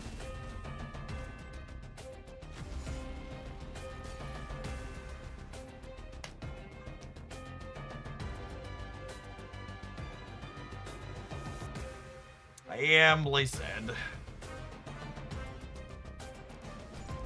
Isn't my opponent's Clea deck really cool?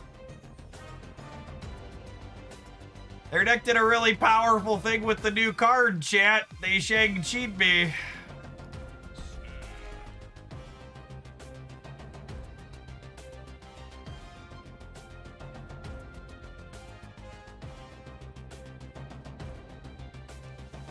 Yes, without the location, Penny would not have gotten Shang. That's accurate.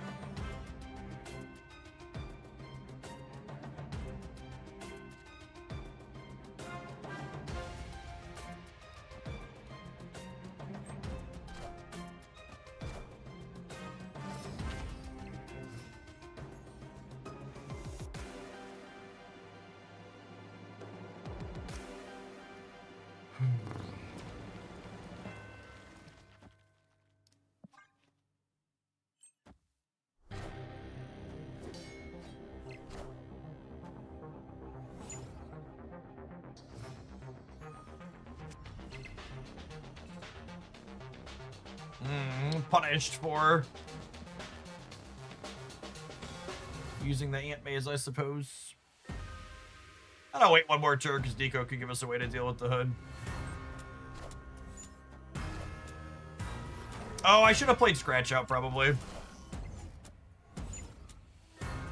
Really surprised they didn't Marvel Boy the bar. I guess they didn't want to punt it as a location.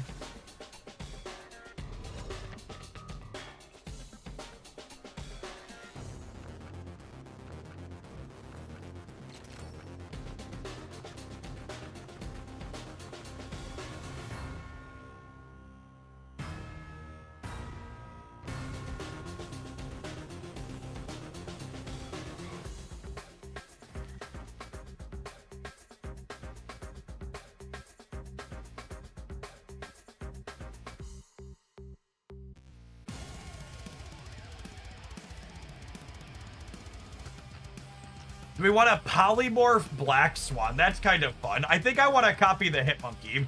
So do I want to give up the demon?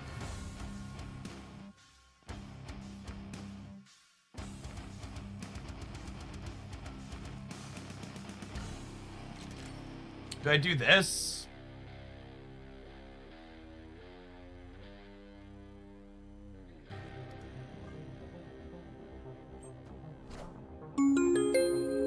This is the fun play.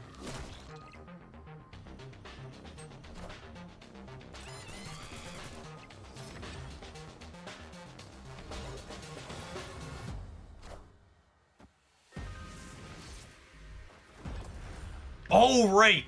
Oh, wait, this is going all the way up to a 7, yeah? No, up to a 6.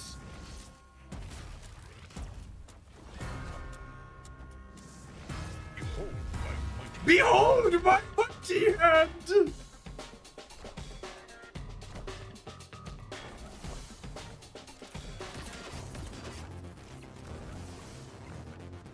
Well then. I'm actually not sure if that's good for us or bad for us. If I'm being completely honest.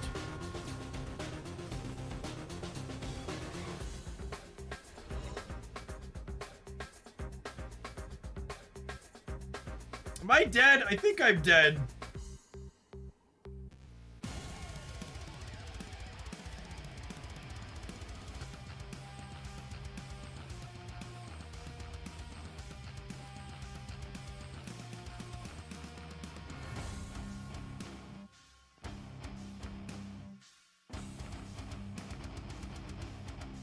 This gives me 4 Marvel Boys in the middle, right? Which means I'm adding 4... I'm adding 10 over here?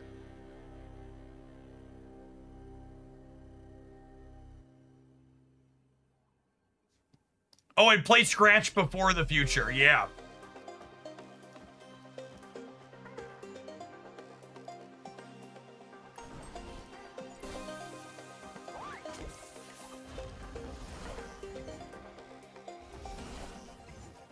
Yeah, I think we win left and right here.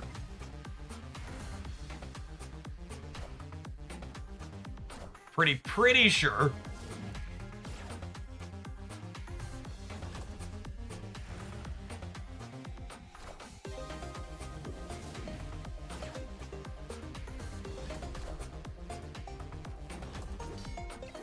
Yeah, really interesting play to clear the center. What a fun game. And then we're guaranteed to add 8 on the right, and we're winning the left by a lot.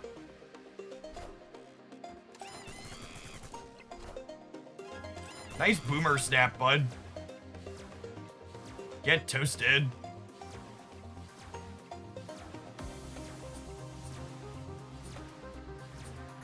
This is where I would put my fast forward if I had one. Why didn't Nick trigger for each spell? Because I only played 1 spell. Multiple spells resolved, but I only played 1. Victory.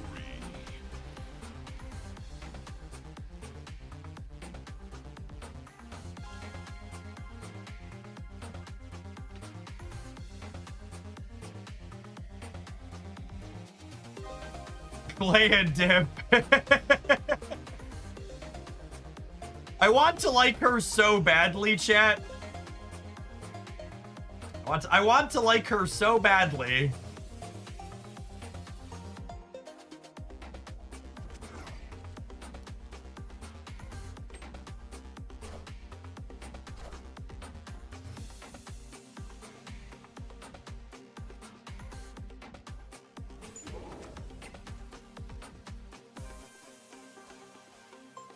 And then, of course, there are Shang-Chi decks, so I just can't contest Monster Island now, basically.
I gotta do this to try and throw priority, yeah?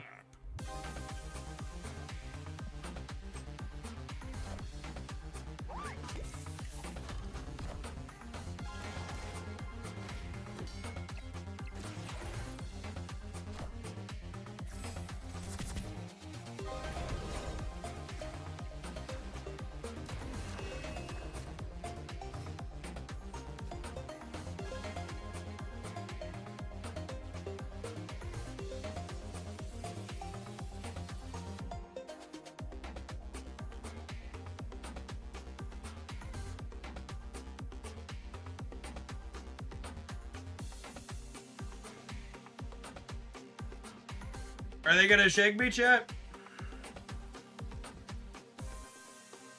Always.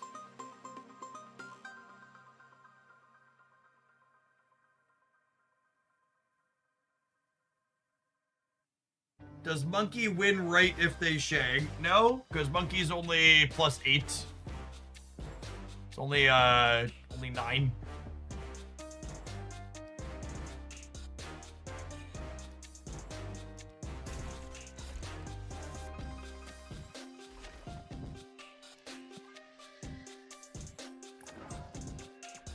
And I bet wrong.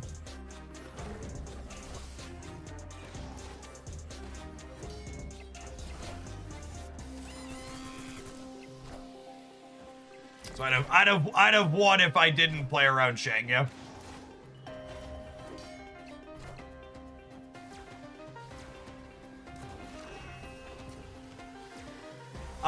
If I would have put Arrow in the center and Monkey on the right to play for all three, I would have been -5 in the center. Yeah, I'd have won.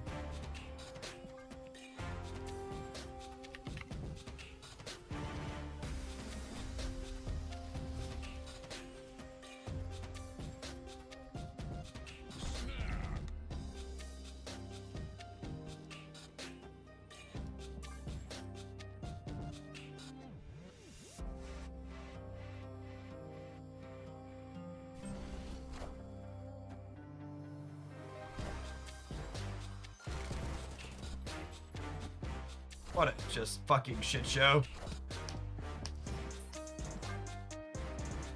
It's so frustrating. Escape.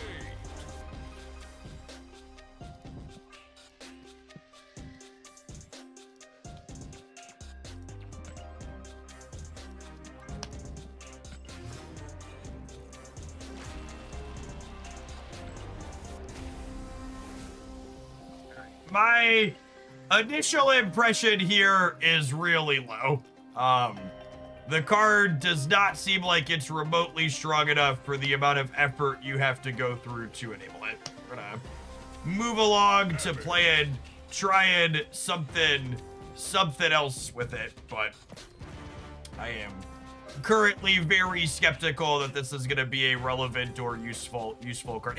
It feels, I was a little worried that she was gonna get hard teched against, but so far playing with her, it doesn't feel like she's strong enough to worry about people teching against her, so it's not really an amazing place to be, but it's where we're at.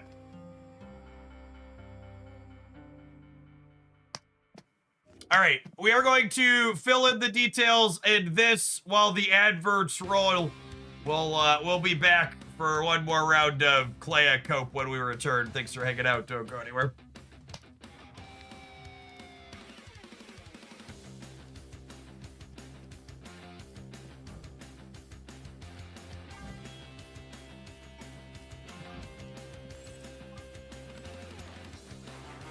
Technically has synergy with Abomination. Yeah, I suppose.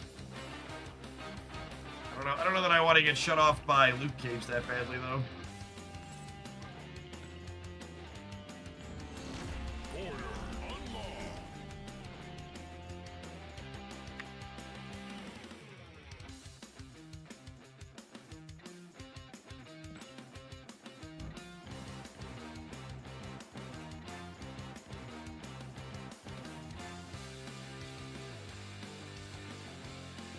Are we probably still a Are we probably still... How is this card still a 3-4? Are we probably still a Merlin Nicholas scratch deck? Order unlocked.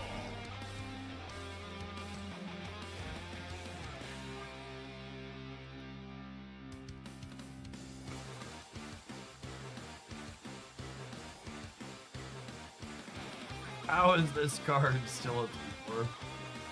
Is Diamond back in consideration? I don't think so. Like, she's only a 3-5 if you're afflicting one thing, which is, like, not a very good rate.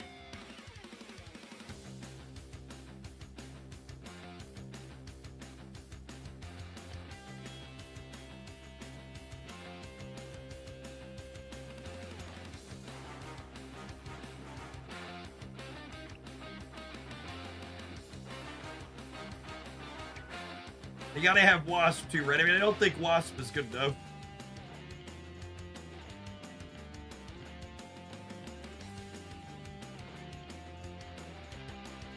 Rhino's a cute idea. Its rock works with Marvel Boy and also with Merlin.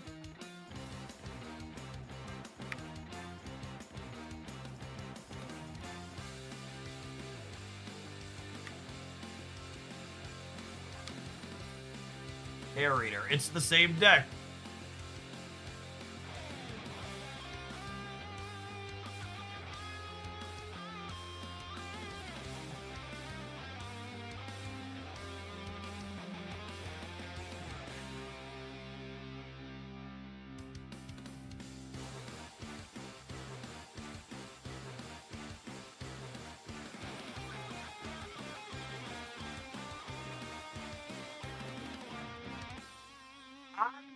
Really love Clea's design, and I wish cards like her were better in Marvel Snap.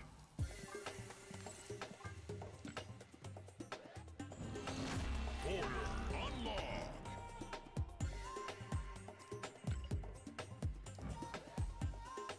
I wish cards like her tended to be better in this game, but they're just often not. Who's his dentist? Asking the real questions. Are they straight choppers?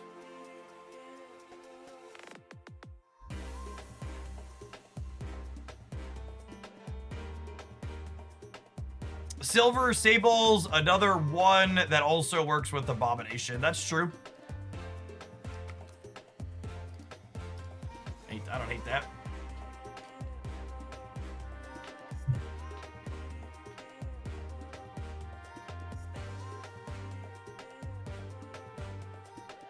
Laufey.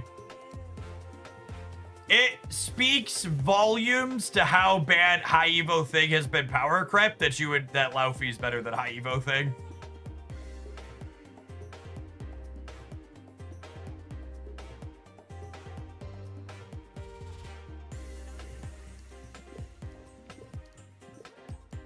Chat, I'm gonna give you one of the most valuable deck building lessons you're ever gonna get. The total power level of this deck is not high enough to cut a potential synergy card for a card to stop Killmongers. You just accept that you're going to eat shit to the tech card that beats you, rather than playing a card that makes you worse in every other matchup outside of the tech card matchup. So yes, does my deck that's half ones absolutely suck shit against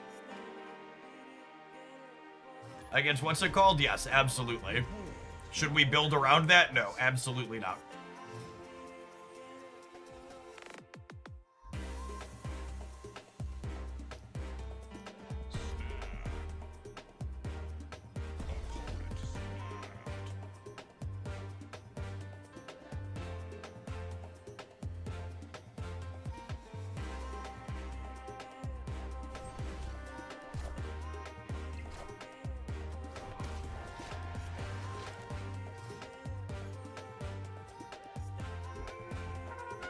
Could they have made Clea's spells cost 0 is an interesting question. I think the answer is probably yes.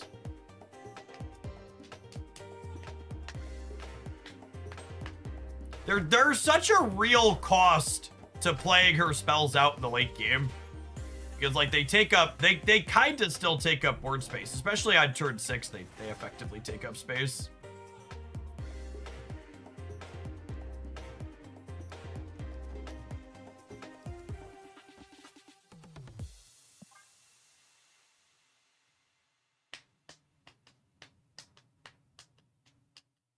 I really wish they'd buff a ton of High Evo's kit. I feel like they could put High Evo back to its full release stats. Genuinely.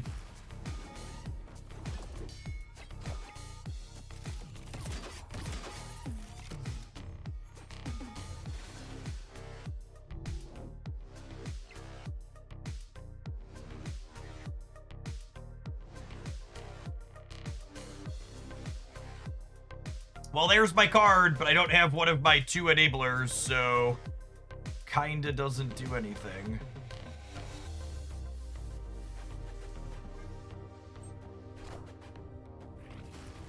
Show me Wicked.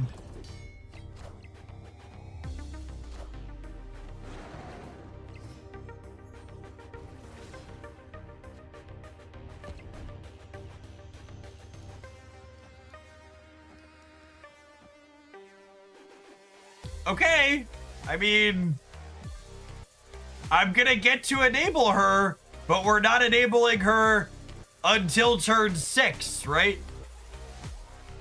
So it kinda just doesn't do anything. Yeah, opponent's playing 34 card Monty for people asking.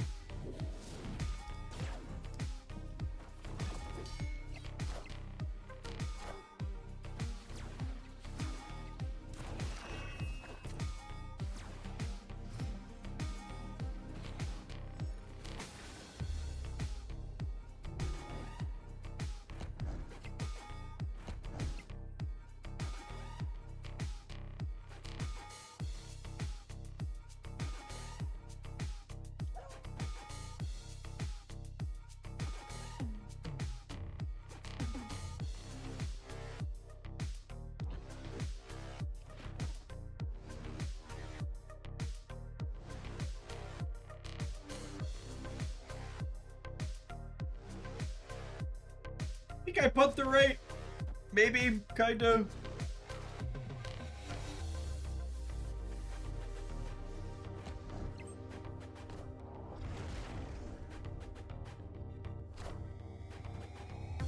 Anya can buff Clea.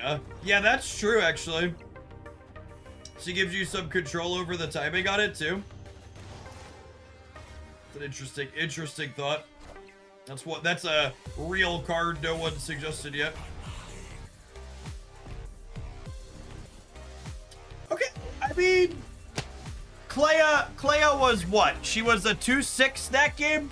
I think talking about numbers like that really put into context the payoff that you're getting for the amount of work that you're doing. I spent 2 energy on her, and she provided her 2 power, plus 3 on the flames, plus 1 on Nicholas Scratch. So she was 2 energy for 6 points on the board. And if I were like, hey, would you do a bunch of work to get a flexible lizard in your deck? And it's just like, probably not, right? I do like Anya as a suggestion, though.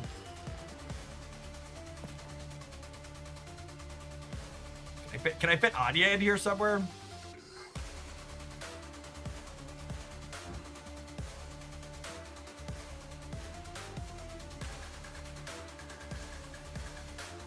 Kinda not. Honestly, this might not be a Sunspot deck, because we're looking to only soak small amounts. We're probably not passing. Someone was saying She-Hulk earlier. We're not a She-Hulk deck. We're not passing with a bunch of energy unused on 5. Yes, the Wicked triggered on turn 6 when we didn't have any high Evo cards to enable. I'm gonna put it. creations.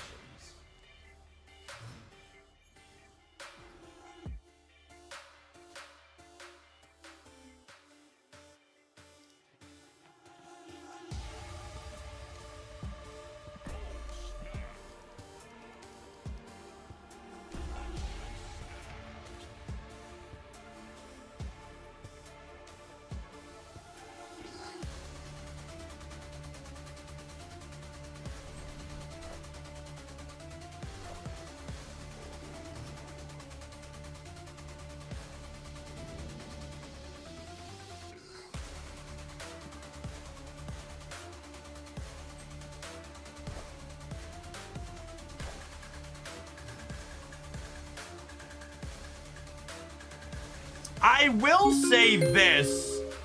I think Clea is the most mirror matches I've ever played for a card that feels this weak.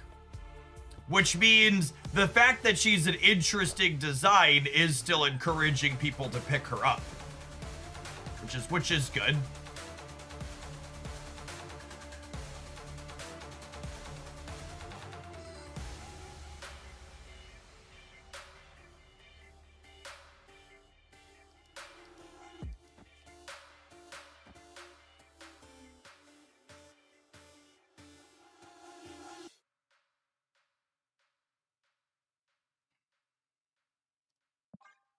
I take this mulligan.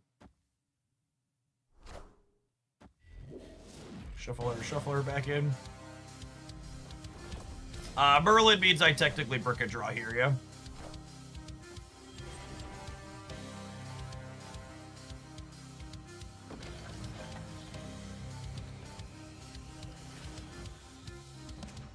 That's a really interesting bug. Nicholas Scratch didn't trigger because I demoned the skill. That's gotta be a bug, right?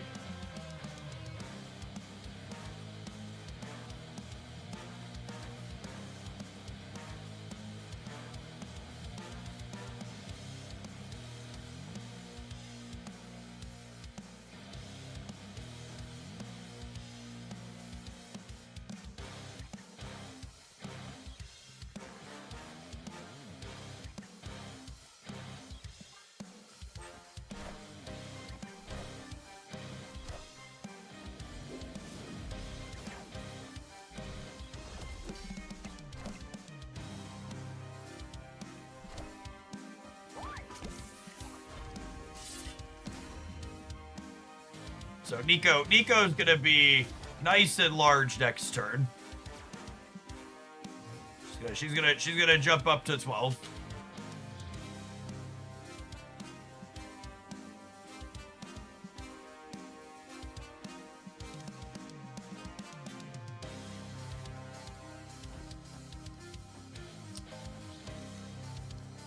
What do we think?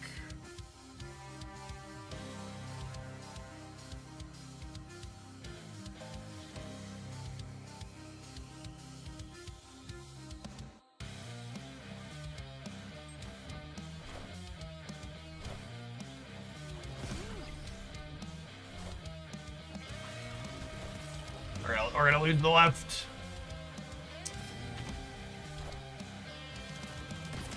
Unlucky.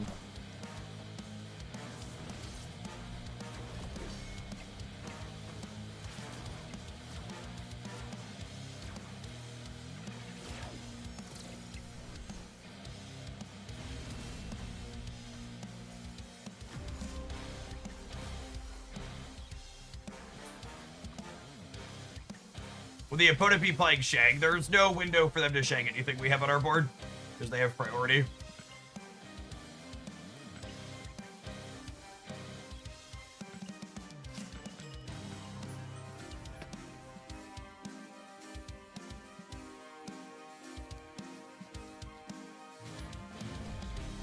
Behold my creations.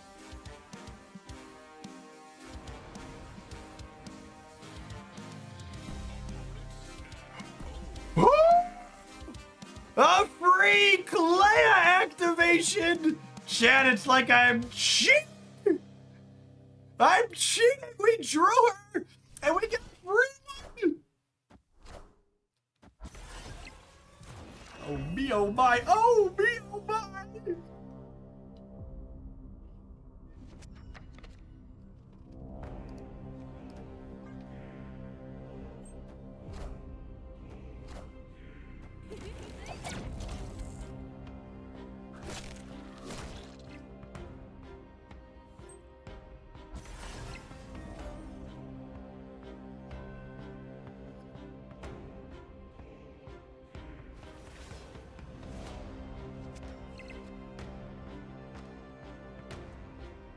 So let's go Hood into Polymorph into Nico. And then she'll go up to 8 over here.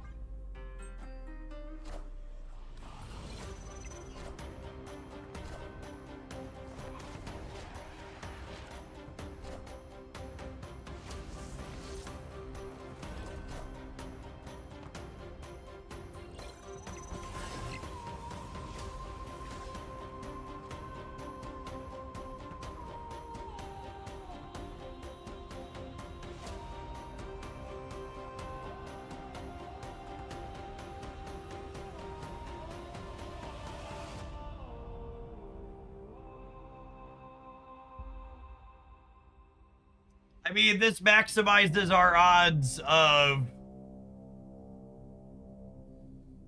getting more flames. It's probably wrong. I think the correct play is this, so we just take the Mad Rapport bonus. I hate that it's right, but it's right.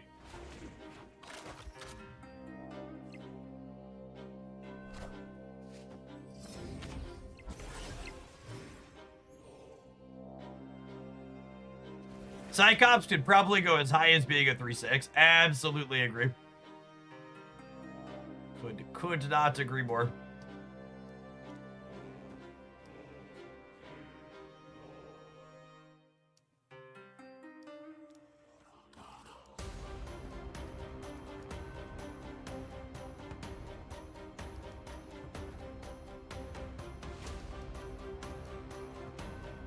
I'm just not once in futuring, right?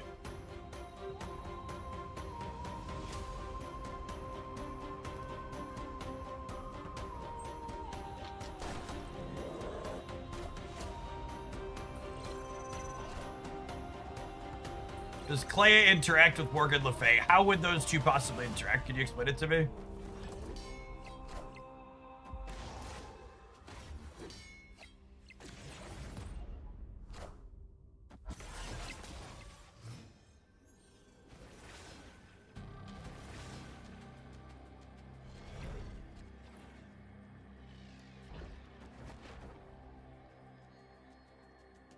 Yeah, banishing is different than being destroyed. Morgan does not bring back her spells. Even if she did, I don't think you'd have enough time for that to be useful or relevant.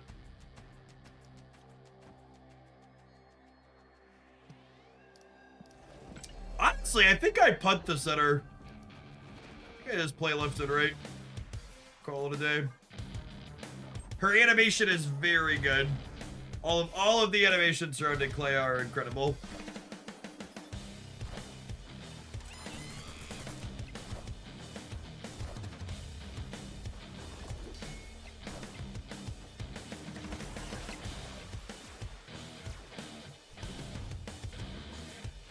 Another one of those things I'm like kind of keeping track of in the back of my mind is that most of our game wins with Clea have been against other Clea decks.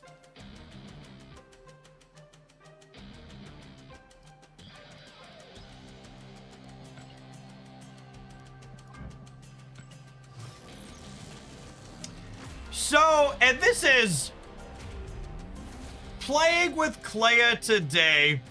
I wouldn't be surprised if she gets a buff in some way, but she also doesn't strike me as the type of card that they're gonna buff into being good.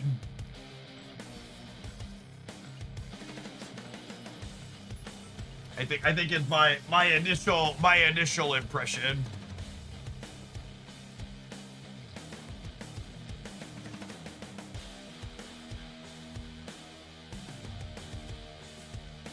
She'll be a footnote buff on an OTA.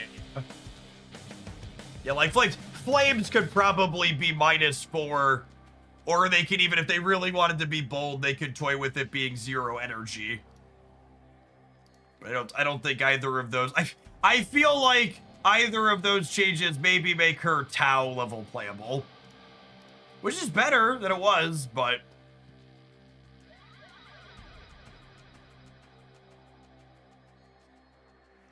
She should generate a flame spell anytime any card gets permanent power. Yeah, I think that would probably make her good enough. Once per, maybe limit it once per turn. Once per turn, when a card gains power, she gives you a flames. No, I think you'd have to restrict it.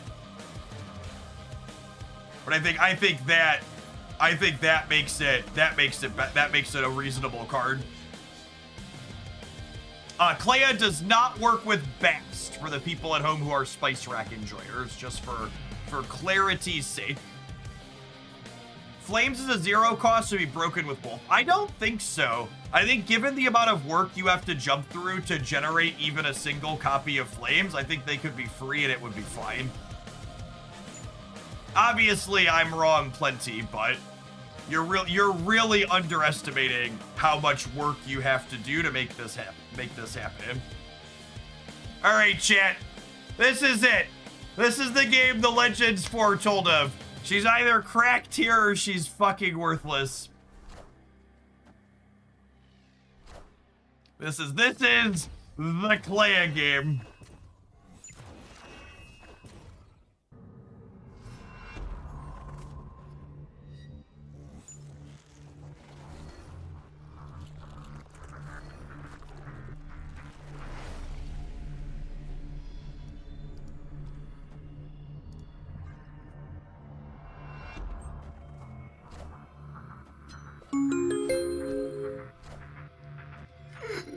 What a fucking textbook perfect experience. Like, cannot fully put into words how pitch fucking perfect that was. Just like, holy, my dearest gamers. Because of that, and that is quintessentially part of the problem, right? Like, everything's firing on all cylinders. It's finally gonna do the thing and work, but then also you get absolutely brutalized by 800 different things.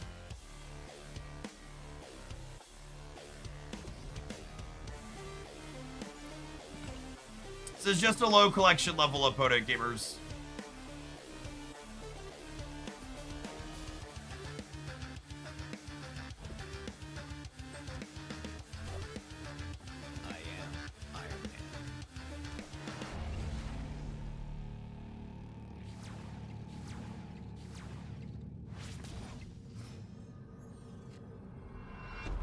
I got a rock.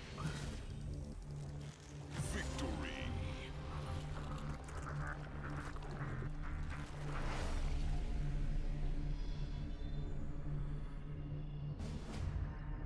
Behold my creations.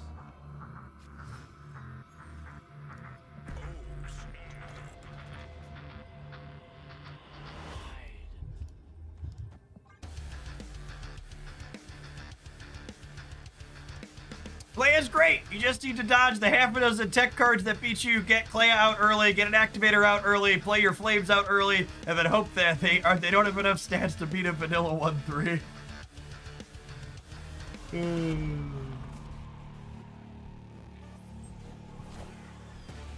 All right, let's see if we can win an Electra 50-50.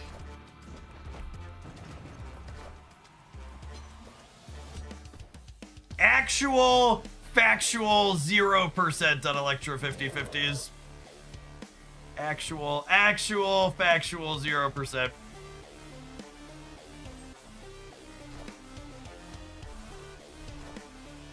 I think Clea's probably bad enough that there won't be, and maybe this is too much optimism, but I think there's a chance that Clea is bad enough that there won't be clickbait with her.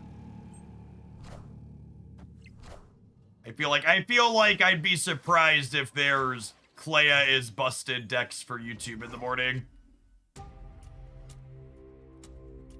Feels a little too optimistic. Yeah, mayhaps.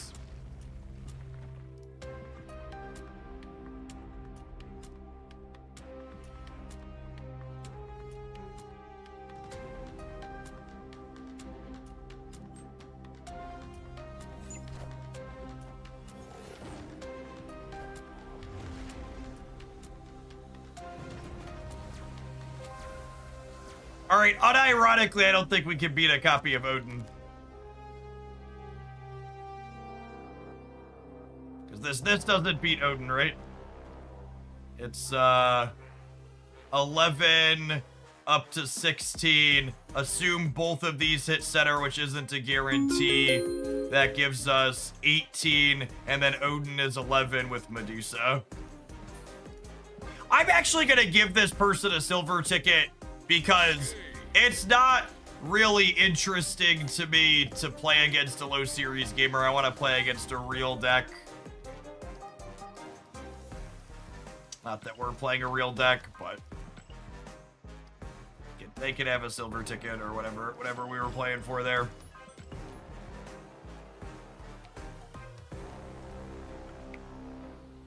And that's no shade against my opponent. My opponent played the game well. It's just not a very interesting game for me as an endgame player to play against the all-starter cards.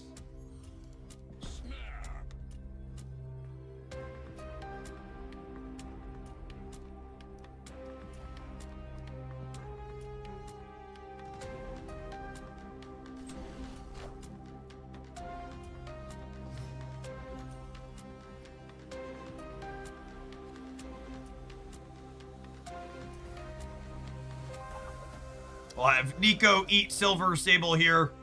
I think I read that fanfic online one time.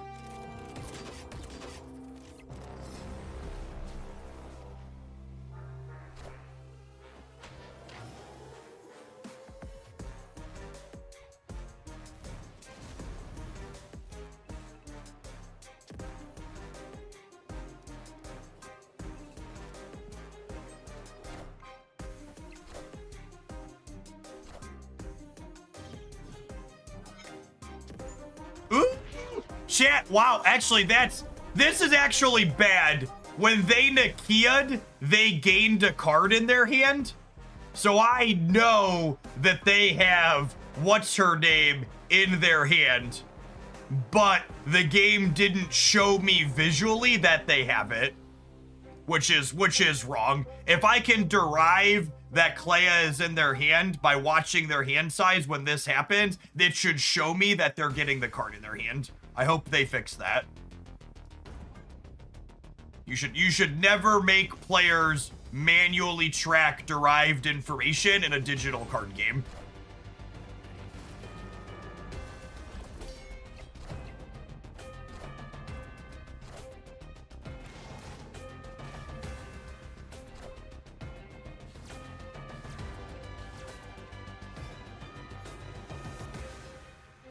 And unironically, I think this is one of the biggest indictments of Clea as a card. My opponent could have forged their Clea, but instead they elected to forge something else because forging Clea wasn't a worthwhile thing to be doing.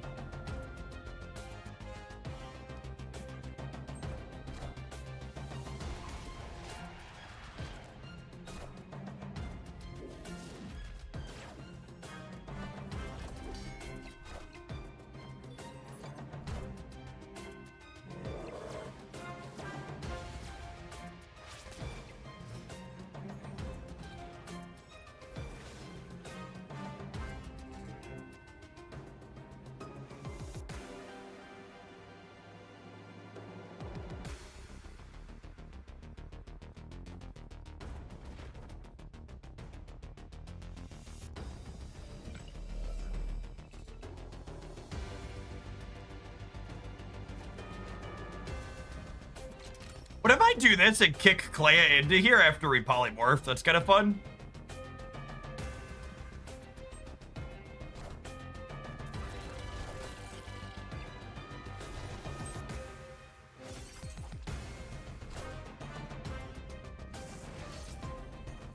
So here's the thing.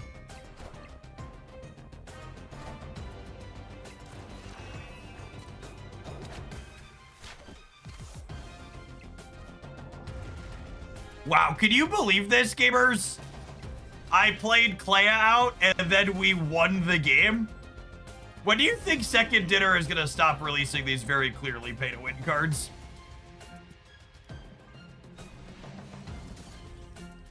It's pretty unacceptable.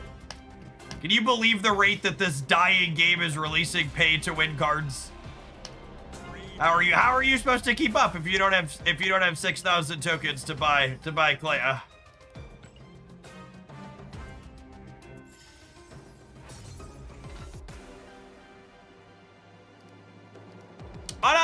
Unironically, Anya letting you move things into the path you played a spell into on the last turn of the game, letting you play a spell there but then fill the spot after the fact, actually has some sweet value to it. That's not something that I've thought about before from a deck design perspective.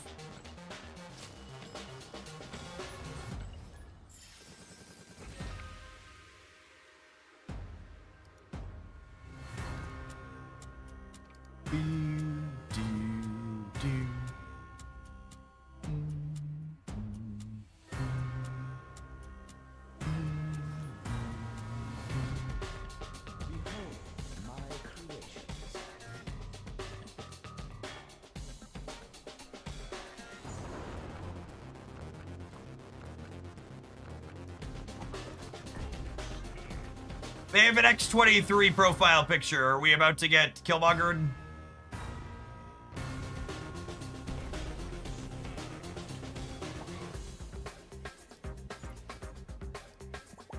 The snap is dead narrative have reached my friends' algorithms that don't play and spreading. One of my buddies who I know in real life, and we chat, he like plays Magic the Gathering casually still.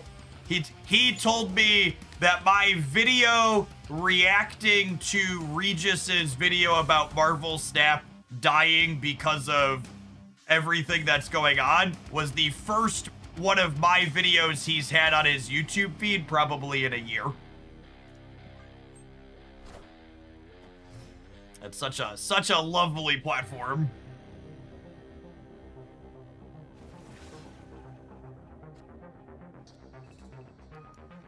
All right, so I think we're doing this.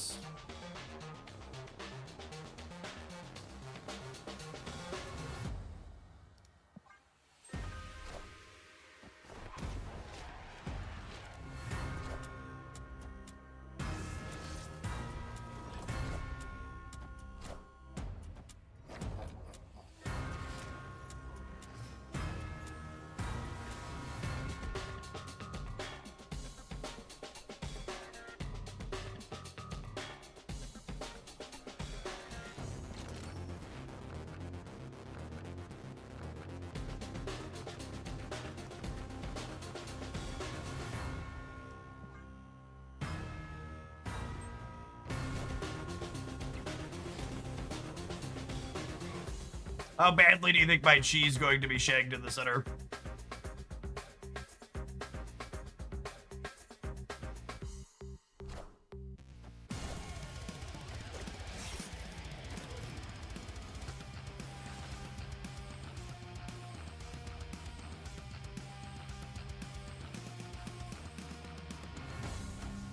We played the Lockjaw Wong deck on stream that was in my highlights video, and unfortunately it was really mediocre. How did the demon get 1 extra power from Anya? I hate to say it, Jeff, but I've never seen a monster survive on your side of the board. It's true, you know. Lost the 50-50 on my Once Upon a Time there. Or my Once in Future, whatever it's called.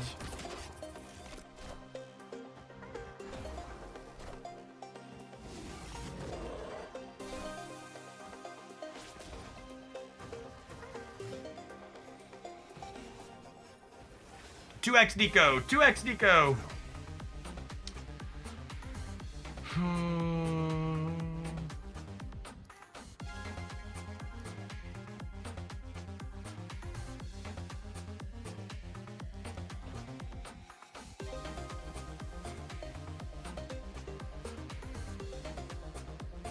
I think I'm into it.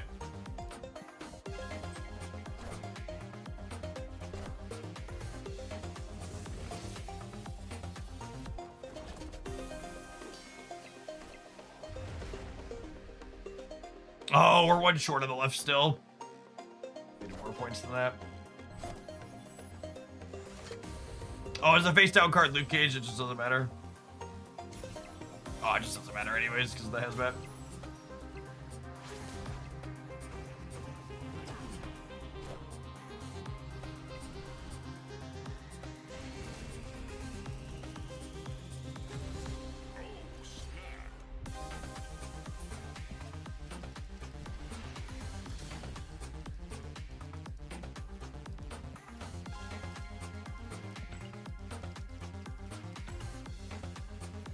At least you didn't get shagged, that's true.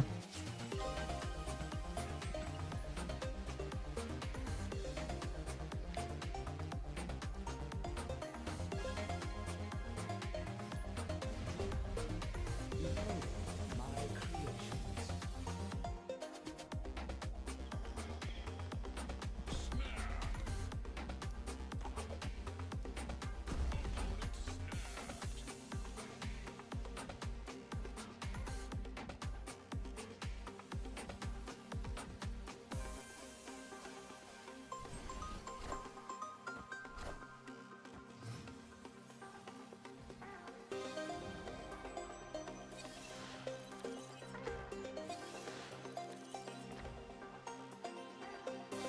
Yeah.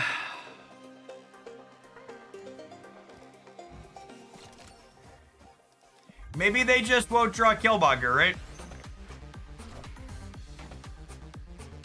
Right?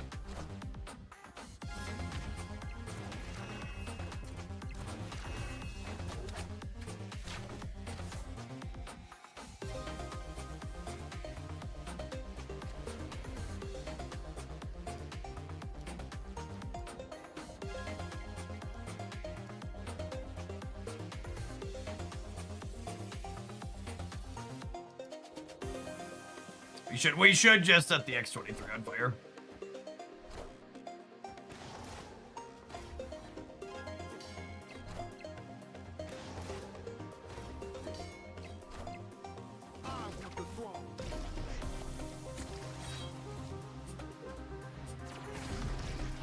Cool. So I have some other post OTA decks I want to play, but I don't think we're gonna play anymore, Clea. Just give a concise wrap to put a bow on the YouTube video that's gonna be titled something along the lines of Clea's a trash card. She's just things did not go as I mean they kind of went exactly as planned. Like I unfortunately this card exactly met my expectations. She is an incredible amount of work for a very minimal payoff that also gets disrupted by a ton of cards that people want to be playing anyways. So, in order for a card that eats shit to Killmongers and Luke Cages and Red Guardians and all these other things to be remotely serviceable, she needs to be a lot less work to get you to where you're trying to go than this one does. And like trying to build your deck around Marvel Boys and Misty Knights is just really not it. Yeah. So it's a shame because she goes in with a lot of cards that I really like playing, but she's just such a low payoff for just how much work you do.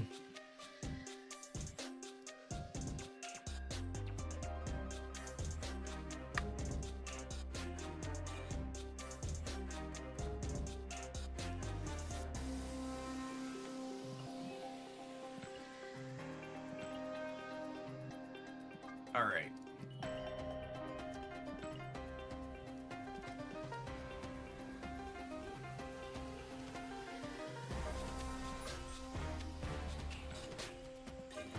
Is she just an incidental thing if you put her in hand buffers you? Well, hand buff isn't a good deck, and it's a deck that's already tight on slots that doesn't have room to play something like Clea.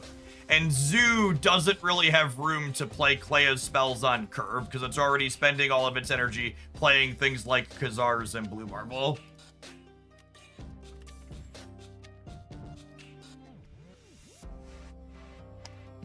Okay, so this deeply toxic pile of cards was in my best decks roundup this week. Has some stats on Untapped. And for people who weren't keeping up, one of the things they did in the recent patch was they made it so you can play spells into the Professor X path, meaning that you can polymorph your Professor X, which is lovely. So let's hop on in to playing some games with this one and see how he goes. Do we need to run an ad before we jump into this? Yeah, I should run an ad before we jump into this. I'm gonna do that real quick. Thanks everybody for hanging out. Don't go anywhere.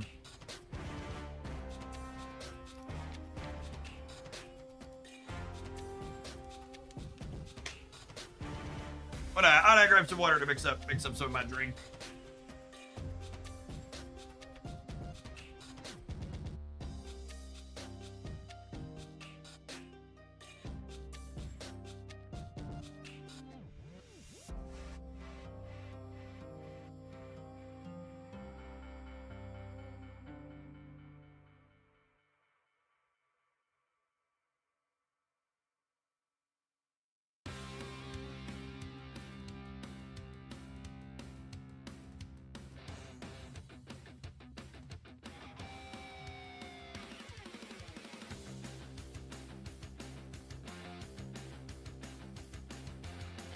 Yes, yeah, polymorph will turn Professor X into a 6-drop.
Clea has unfortunately too many hoops to jump through for too minimal of a payoff, while also dying to a whole slew of commonly played tech cards, likely an easy skip for most people in her current state.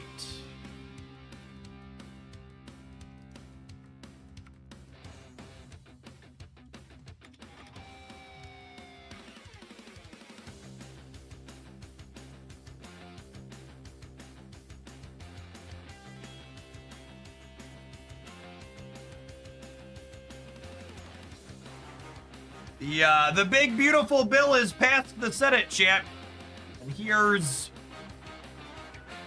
how it's gonna impact people in the United States.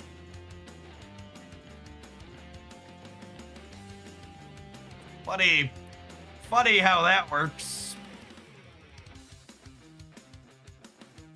When someone tells you who they are, make sure you listen to them and treat them accordingly.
Yeah, that chart's not a very clean chart even too, because the top 20%, the people at the tippy top are getting even more.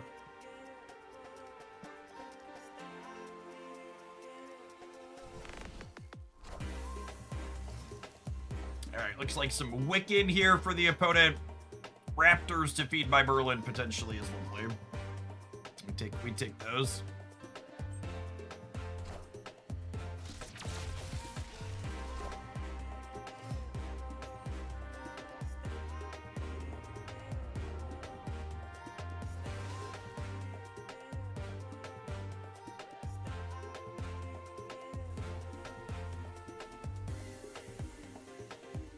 I'm definitely playing this. It's just more so a question, am I playing it here or am I playing it somewhere else? They'd probably play into here this turn, right? They didn't. Interesting.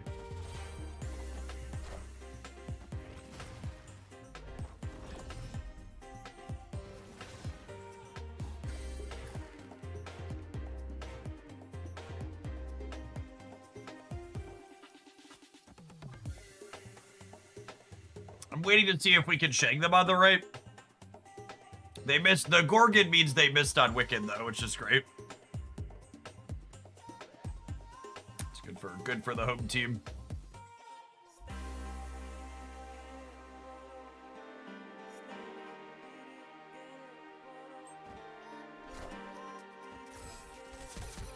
We're hoping for something shankable on the right here.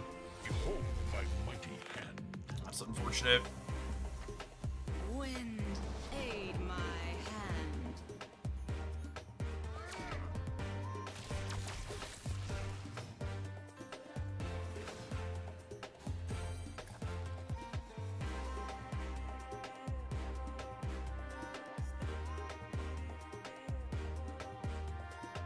We can test the left.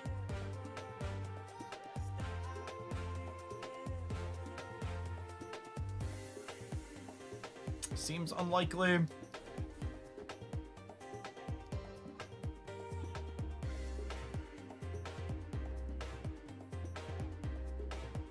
I do. This is a Captain Marvel, so like I'd have 12. I'd have 16 that could go here up to 18.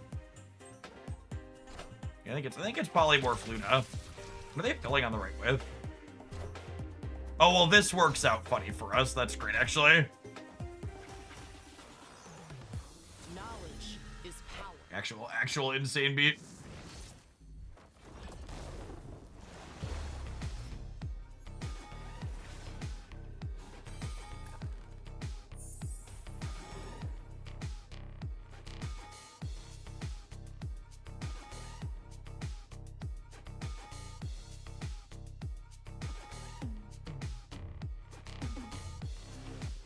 I think it's this. And then Captain Marvel can cover the right as well.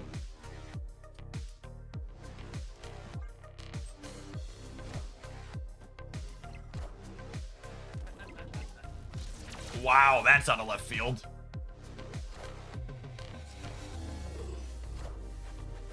How do you make your camera follow you when you stand up or sit down? I have a standing desk.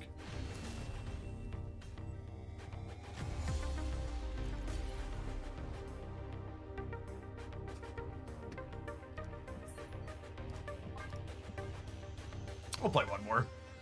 They didn't snap us back. We can play for 6. Be in it.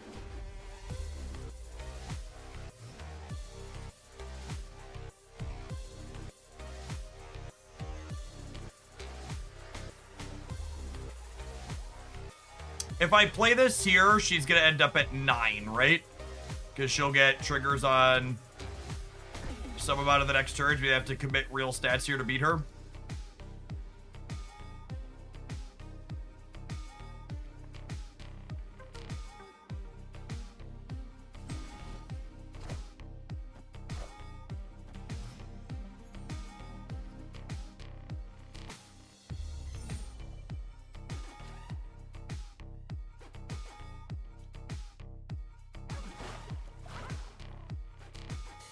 Share the throne, Nebula.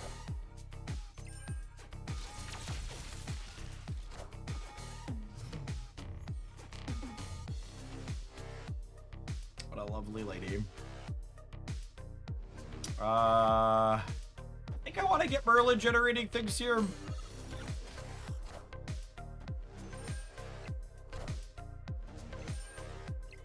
Opponent's archetype is so toxic.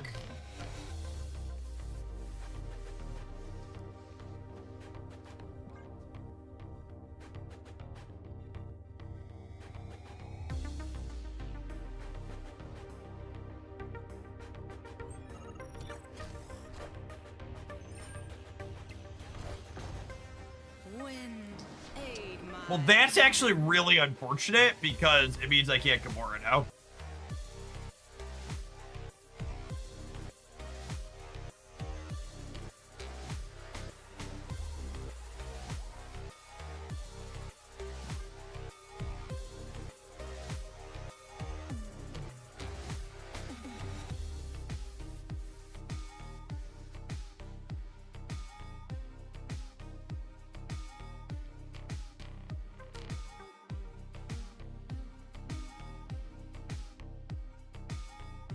It's still Gamora. It's worth 8 either way.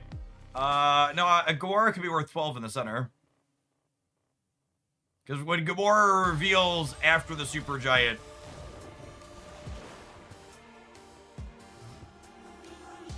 Oh, you know what I was probably supposed to do? I was probably supposed to put Shang there.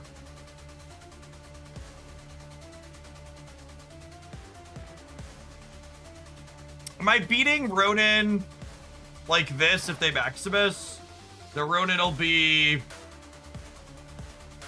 13, they'll be at 15. Nah, I'm dead.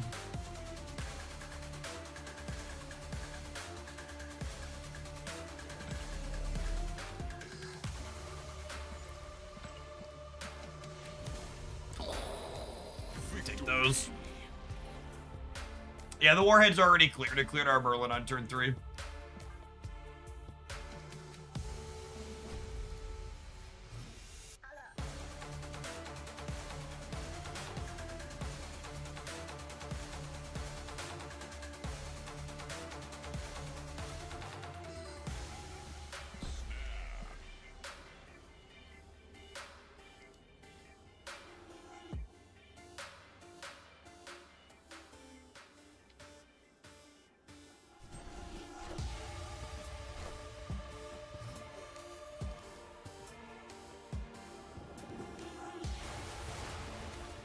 So, despite Lamaria happening, this will still... Do I Rhino here? Nah, I think I want Rhino's points later. We'll still get to draw with Abby here.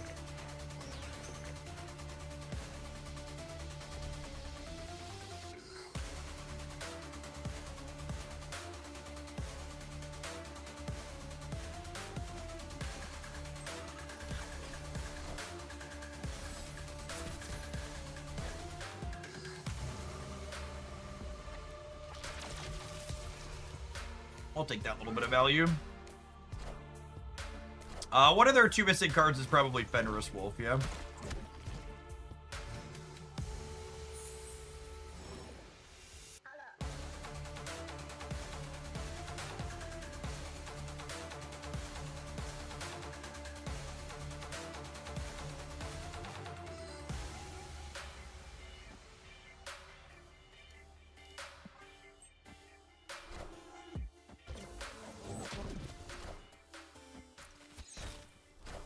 I'd be surprised if they were playing Electra in their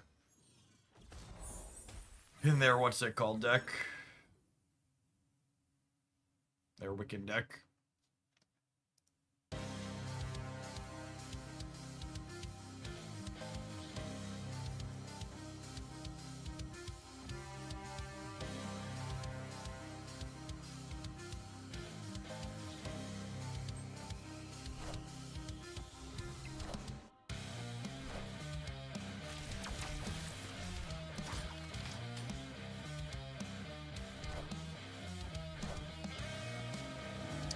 Could be Master Mold.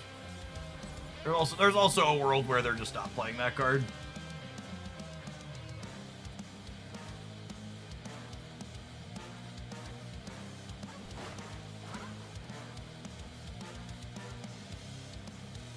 Still at 11, thanks to Merlin making our hand bigger.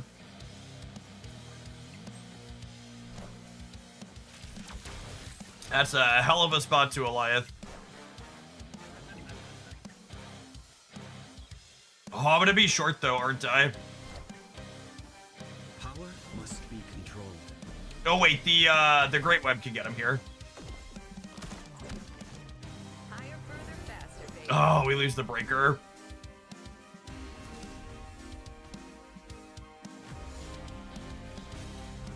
I don't think there were any pulls that won us that game, right? Or did either way.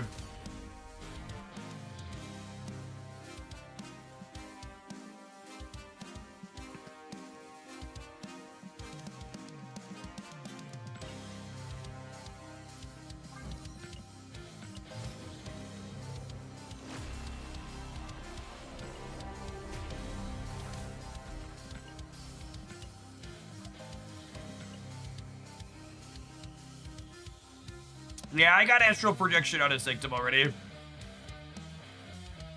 we put Jeff center, pulling Surge and Shadow King would have won for us. With Jeff left, we always lost. Is that accurate? Oh, because Captain Marvel could have jumped, leaving us still winning the right.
Probably the Clea auto deck here.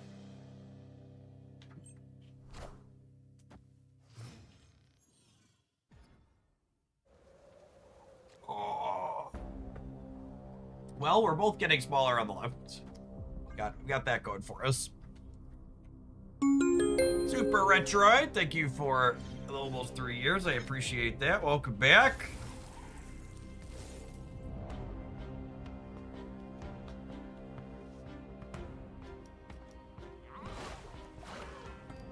Vibranium kind of name.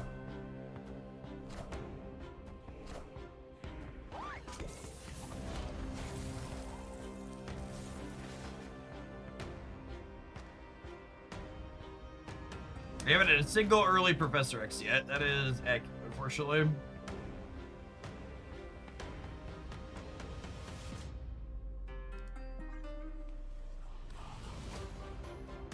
Love it. Thank you for the 22 months.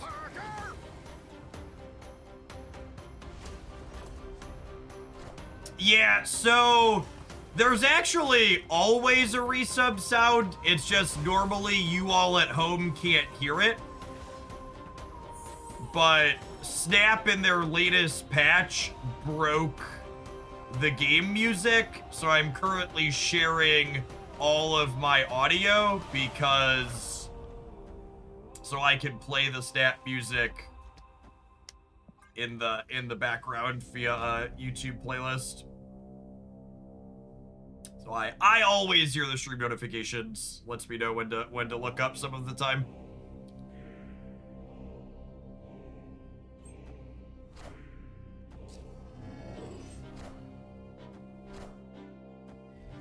Tucking the Surge away so she's not a -2.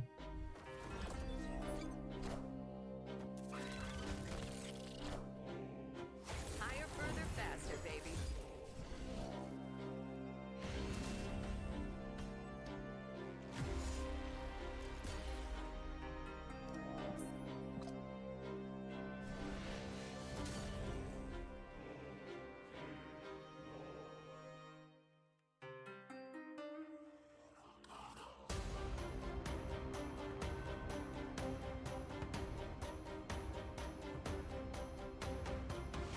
Lower, closer, slower. Yeah.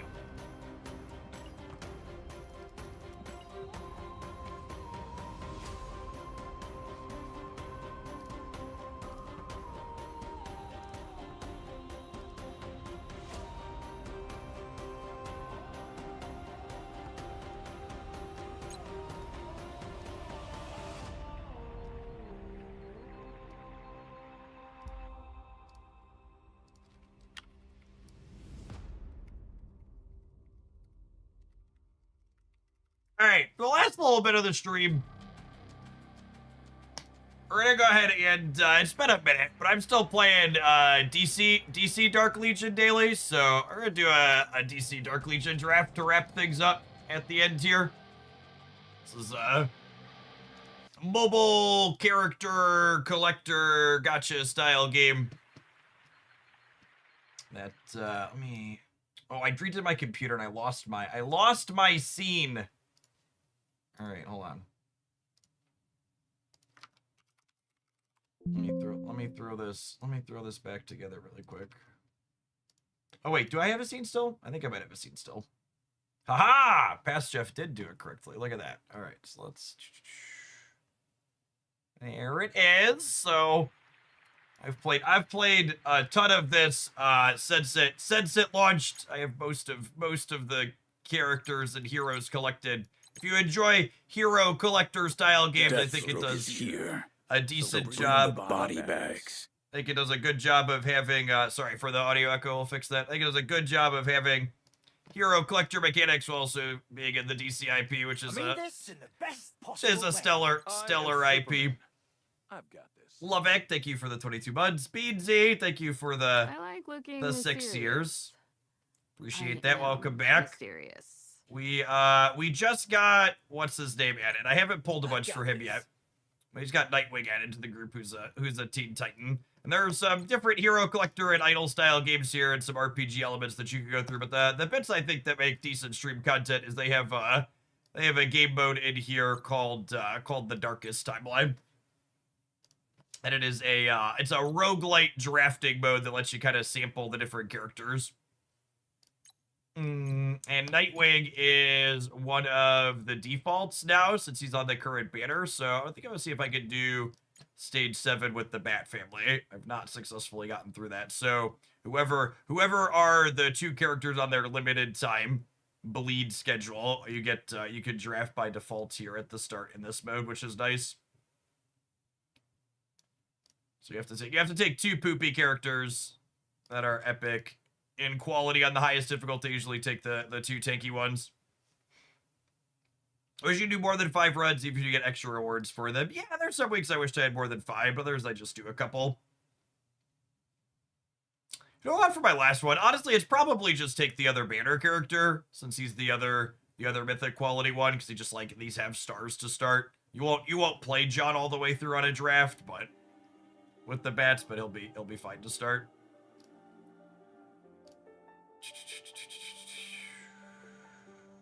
That seems fine. Usually you can do the Infinite Crisis ones right away. The default dorks will go. So the actual combat is an auto battler style game. You pick your combinations of things and put them out. You can see the 2 banner characters have 5 stars to start, which means they're a little bit more upgraded. So they go ahead and they do their fights. They have some fun animations and stuff when they ultimate. Although they might kill these people before they all. Nah, we're gonna at least one or 2 ults in here, huh? I feel revived.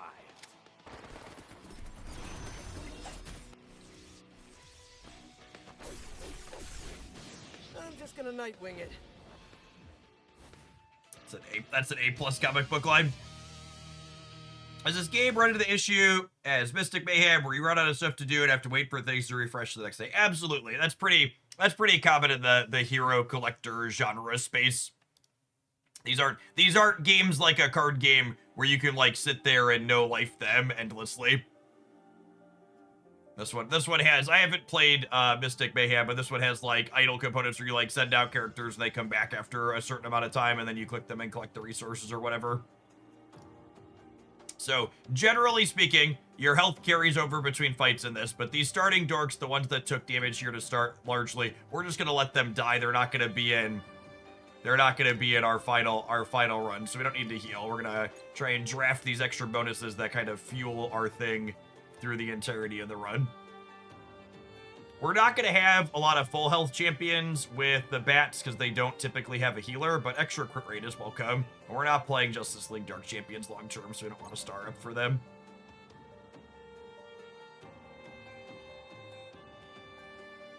Some give so much damage and stuff you can play it like an MMO. Yeah, some of them do. And so part of the reason why the games don't want you to endlessly have stuff to farm is you burn your players out, because long term, eventually your players hit a point in these games that I like to call maintenance mode, where like life or other stuff takes over, and ideally they want it so keeping up only takes, you know, 15 to 20 minutes a day. And if there's endless stuff you can be grinding every single day, you're technically getting behind when you're not spending time grinding. So, temporary lifesteal boost. The next Dark or Infinite Crisis drops 100% more crystals. So I think these ones that give you permanent bonuses as opposed to these temporary modifiers tend to be the better ones. And I want to go through this recruitment here next turn, I think. Caldred, thank you for the 71 months. I appreciate that. Welcome back. So we're going to pull this one out because he's going to die otherwise. We'll throw Wonder Woman in.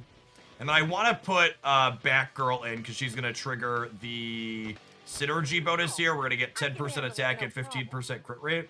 Although, honestly, I might just put... John doesn't like being up front here, but he's just going to burst through damage, and we're not going to keep him on our team long term anyway. So if he just, like, does some damage and then dies, it's, like, not a big deal. Oh, and his ult was ready to go, too. So that's perfect.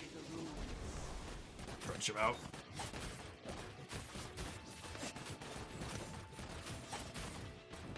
I feel revived.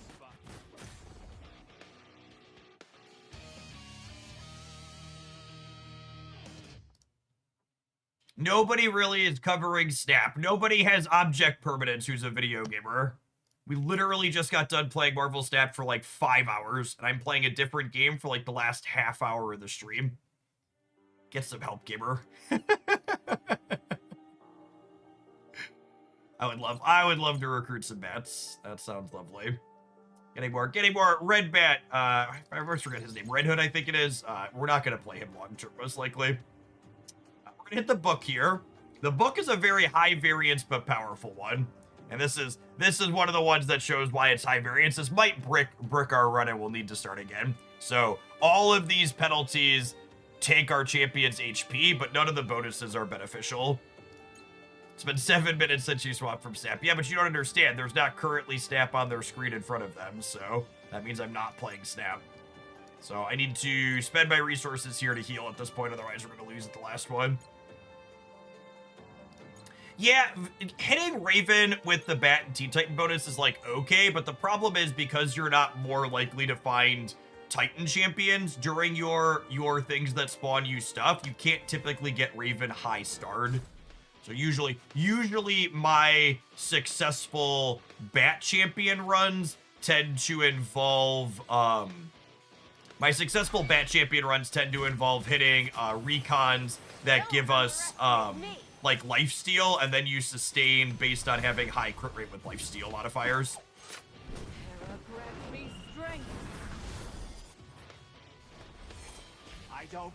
And Wonder Woman and John are probably going to die here because they're up front without a healer, but that's fine. Ideally, long term, we're not playing them.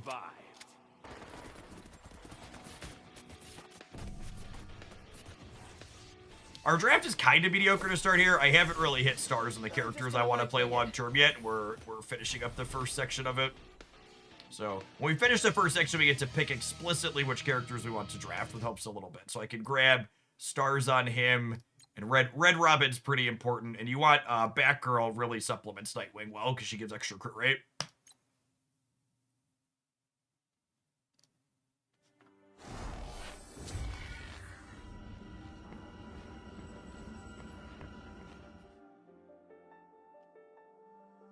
I've been playing Constantine, Dr. Fate, and Raven for their bonuses, and then typically I play Scarecrow with Deathstroke for the ability to jump in and have an extra tank. Again, my characters that are injured are the ones that I really don't care about long term, so I'm just looking to roll extra modifiers here. This is the type of modifier you really want to have a shot. Having plus 80 HP gives you sustain you need for the later fights. You want to prioritize hitting as many of these locations as possible. Upon recruiting a Bat Family champion, get 3 additional stars. That's a good one. That can make up for the fact that our draft didn't go well to start here.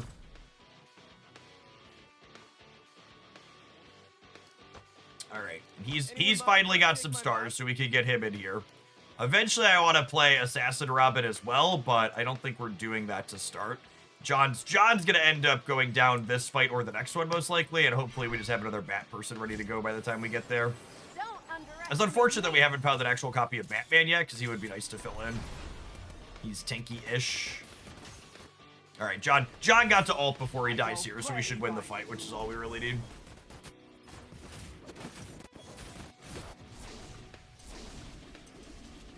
I'm ready and waiting. I feel revived. So one of the things about this game is you shouldn't feel too bad about investing in most characters, because for a lot of like the alliance versus alliance stuff and other modes, you're gonna want like 3 or 4 teams worth of people. So if you picked up characters that like you're not actively playing right now in like your main 5 in like Meta Brawl or in other spots, eventually you're gonna want multiple squads.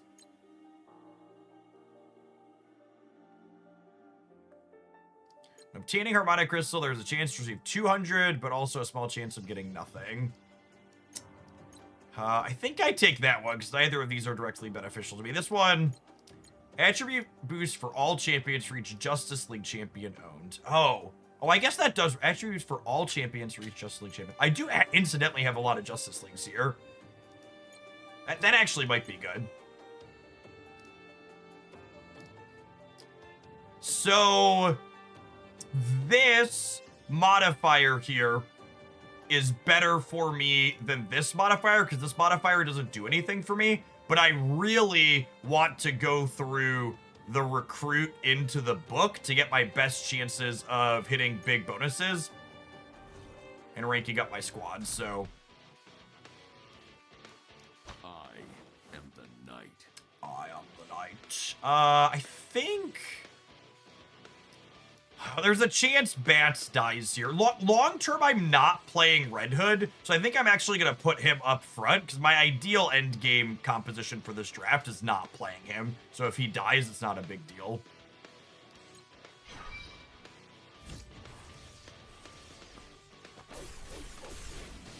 You complain about not getting Batman and then immediately get him. I did, yeah. You just gotta complain about it a little sometimes. Don't underestimate me. You gotta let the game know what you're looking for.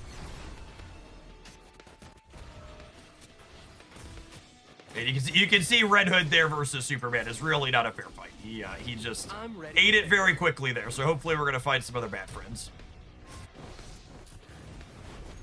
I have one power. I never give up. Oh, I thought he was gonna say money there, because that's his superpower, right? Is money. I'm just gonna Nightwing it. I feel like I know that voice actor from somewhere. These are some excellent hits. Holy, we got Nightwing up to 3 red and Red Robin up to 3 yellow. That's sick. None of those are what we're looking for, unfortunately. And then I'm gonna hit the book, which is again high variance, but the payoff here is really big if we get one that buffs our bats. All champions lose 80% HP, but star up by 5. Yep. All right, we're gonna have to spend. Oh, it's the same voice actor as Spider-Man from the Insomniac games. Yeah, that's totally who it is. That's totally who it is. Okay, so I have to spend 200 to heal here. Crit damage is not a bad modifier. How am I like this game? I've been playing this game daily basically since it launched. Pretty. And if you're someone that wants to check it out, by the way, I have a link in chat that helps the content out through GrabTap. And if you want to play with us, we have a super active Hoaglandia Alliance on server 215. So if you install and want to play with me and other folks in Hoaglandia, make sure you switch servers.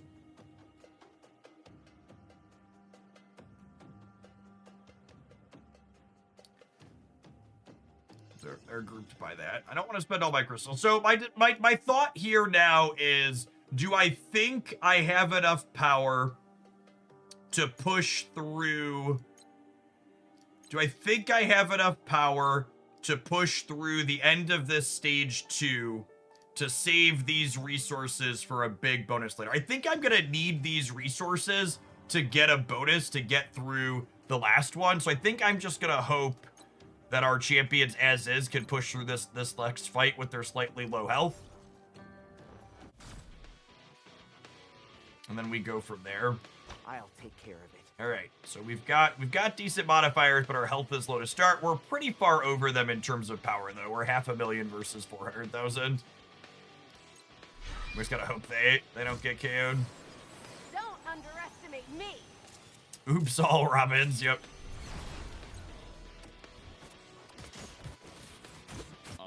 Don't die, Bruce. Don't die, Bruce. I'm ready and waiting. I really need a lifesteal modifier. Come on, Bruce, live. Oh, Don't Bruce hurt. died. You. Oh, that's unfortunate. All right, so we'll take these two. Not having a third bat character here in the draft at the end is unfortunate. I guess I'll take Superman points here, but none of those are very exciting. We're gonna have to revive Bruce now, which means I can't take this, because I don't think I'm gonna be able to fight through. I guess I could put Superman in, and maybe we push through and wait and pay currency to revive Bruce later. I really just don't have powerful enough modifiers to beat the end of this yet. Okay, yeah. Bat family champions get massive stats based on the number of stars you have. This is one of the best of these that you could get when you're drafting a particular kind. So if we could get through to the end, maybe we could be okay here. If I want to hit this, I'm gonna have to go through this way.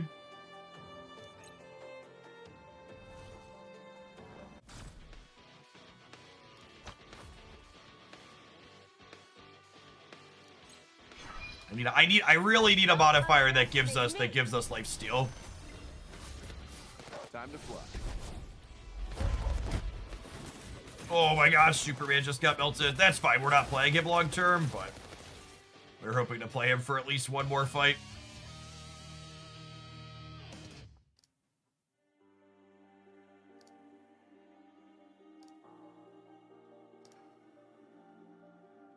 I think I want to hit here. I think I hit here, and then I heal, and then I spend here is the plan.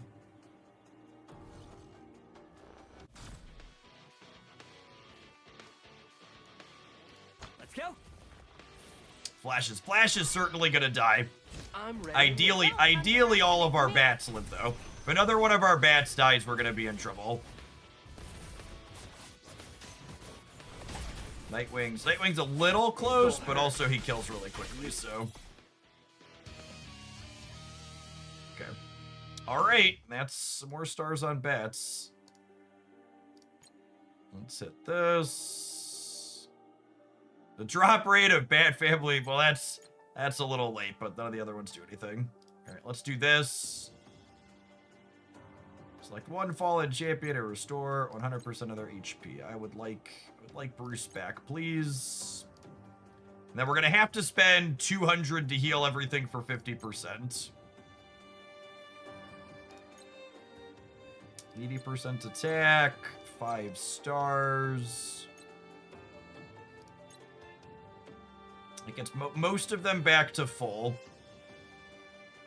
So I assume we're gonna get crushed on this last boss.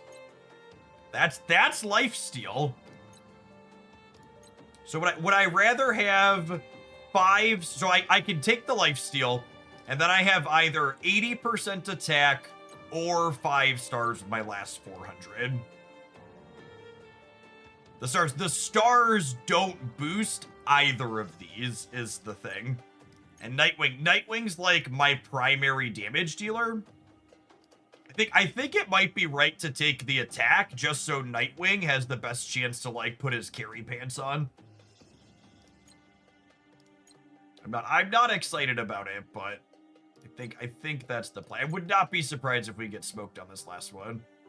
Yeah, we're 900,000 versus 1.25 billion. I've beaten the last boss with a punch up this big before, but not always. One of the things to think about too when you play the bats is sometimes you can re-roll. Oh, it wasn't counting Bruce because he was dead, so we're close-ish. Sometimes I'll restart the fight. You have the option to restart the fight if it's going poorly because this team relies on crits a lot. So you could have like different crit variants, have the fight end up very different for you. I'm ready and waiting. This is a pretty bad boss for our what's it called, our team though, because all of our melees just like walked up there. Don't underestimate me. You really the boss at the end is random. Let's try it one more time. Yeah, you could hit pause and restart it and try and get rerolls on your crits. I think with 4 melees we're probably torched here.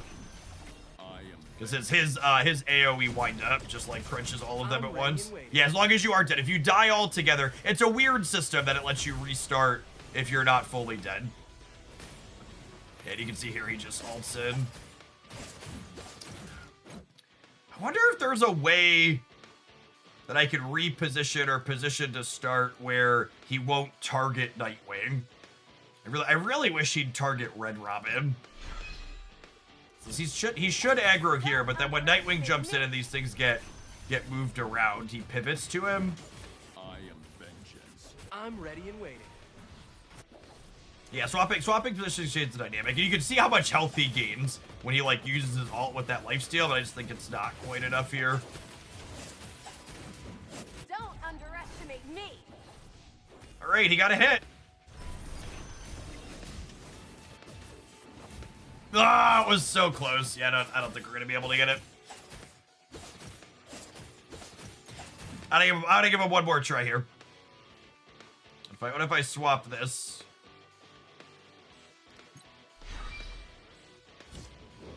Don't underestimate me. I am vengeance. I'm ready and waiting.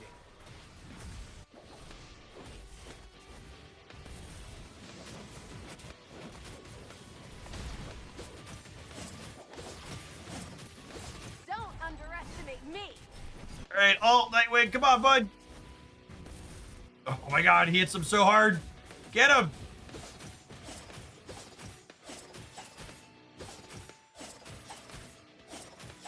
Don't underestimate me. I feel like with slightly better variants we could get him. Don't underestimate me. That's right. I'm gonna make sure I try every combination position. I'm ready and waiting.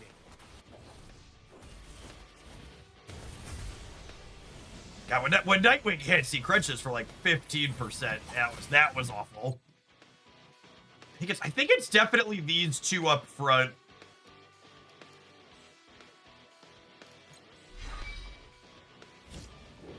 Don't underestimate me.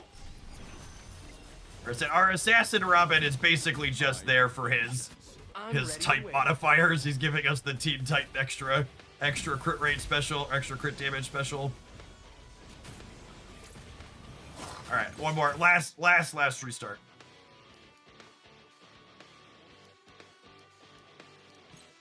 And then we'll throw it in. I don't think we should underestimate Batgirl. She's very good with Nightwing. I am vengeance. I'm ready and waiting. All right, last try, squad. You can do it, I believe.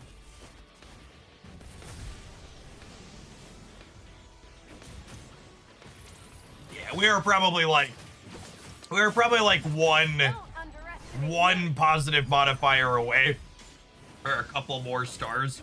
If Batman had gotten to like 5 red to have a little bit more sustain, it might have been okay. But you can see the output range and how the crits vary, right? Like one of these, we got him down to single digits, and that one we were 50%. Probably like a 1 in 3 or 1 in 4 success rate on the highest difficulty for finishes. Once you unlock this mode you're playing, there's a ton of in-game resources that you can get from doing it. I think I've done all the challenges at this point. Yeah. There's a couple of weekly, you can beat it twice, get bonuses to get you up extra levels. Yeah, that's true too. Our Nightwing wasn't full health to start. A bunch of our characters were injured, which wasn't very helpful because we didn't hit the lifesteal modifier until the shop right before the end. So we went in injured even after we hit the 50% heal. It was awkward. All right, gamers, that's gonna be it for me for today. Appreciate folks that hung out to check out some Dark Legion at the end for our draft. I'm gonna be back tomorrow morning. We'll do a nice full day again. We're gonna do some Shadowverse in the morning to start, and then we'll do some Marvel Snap after. Yeah, I can show you roster. I think the only character I have skipped is oh, I forget what his name is. I skipped the Storko. I skipped Sinestro. I've pulled for everybody else at this point. And someone asked about my team. So like preset squads here. There's, like I said, eventually you want like 3 teams. This is Justice League with Mara as a healer and Deathstroke as an extra damage dealer. This is Arkham's Most Wanted with this Storko thrown in just because Green Arrow has better stats than my last Arkham, and then just the Justice League Dark Team is so cookie cutter. I need to pull some more into the new guy yet. And Nightwing to get him a little bit better. I think he's a really strong character once I put some points into him. Coolio, I'm off. Yeah, I can throw the Havencraft deck in the Discord server. Actually, Ben, it's on the YouTube channel. And all the decks are in the video descriptions on the Shadowverse channel. The Havencraft, I think, was Saturday's video, question mark. All right, I'm off. We'll see you tomorrow morning. We're going to do Shadowverse in the morning, followed by Marvel Snap in the afternoon yet again. Peace, folks.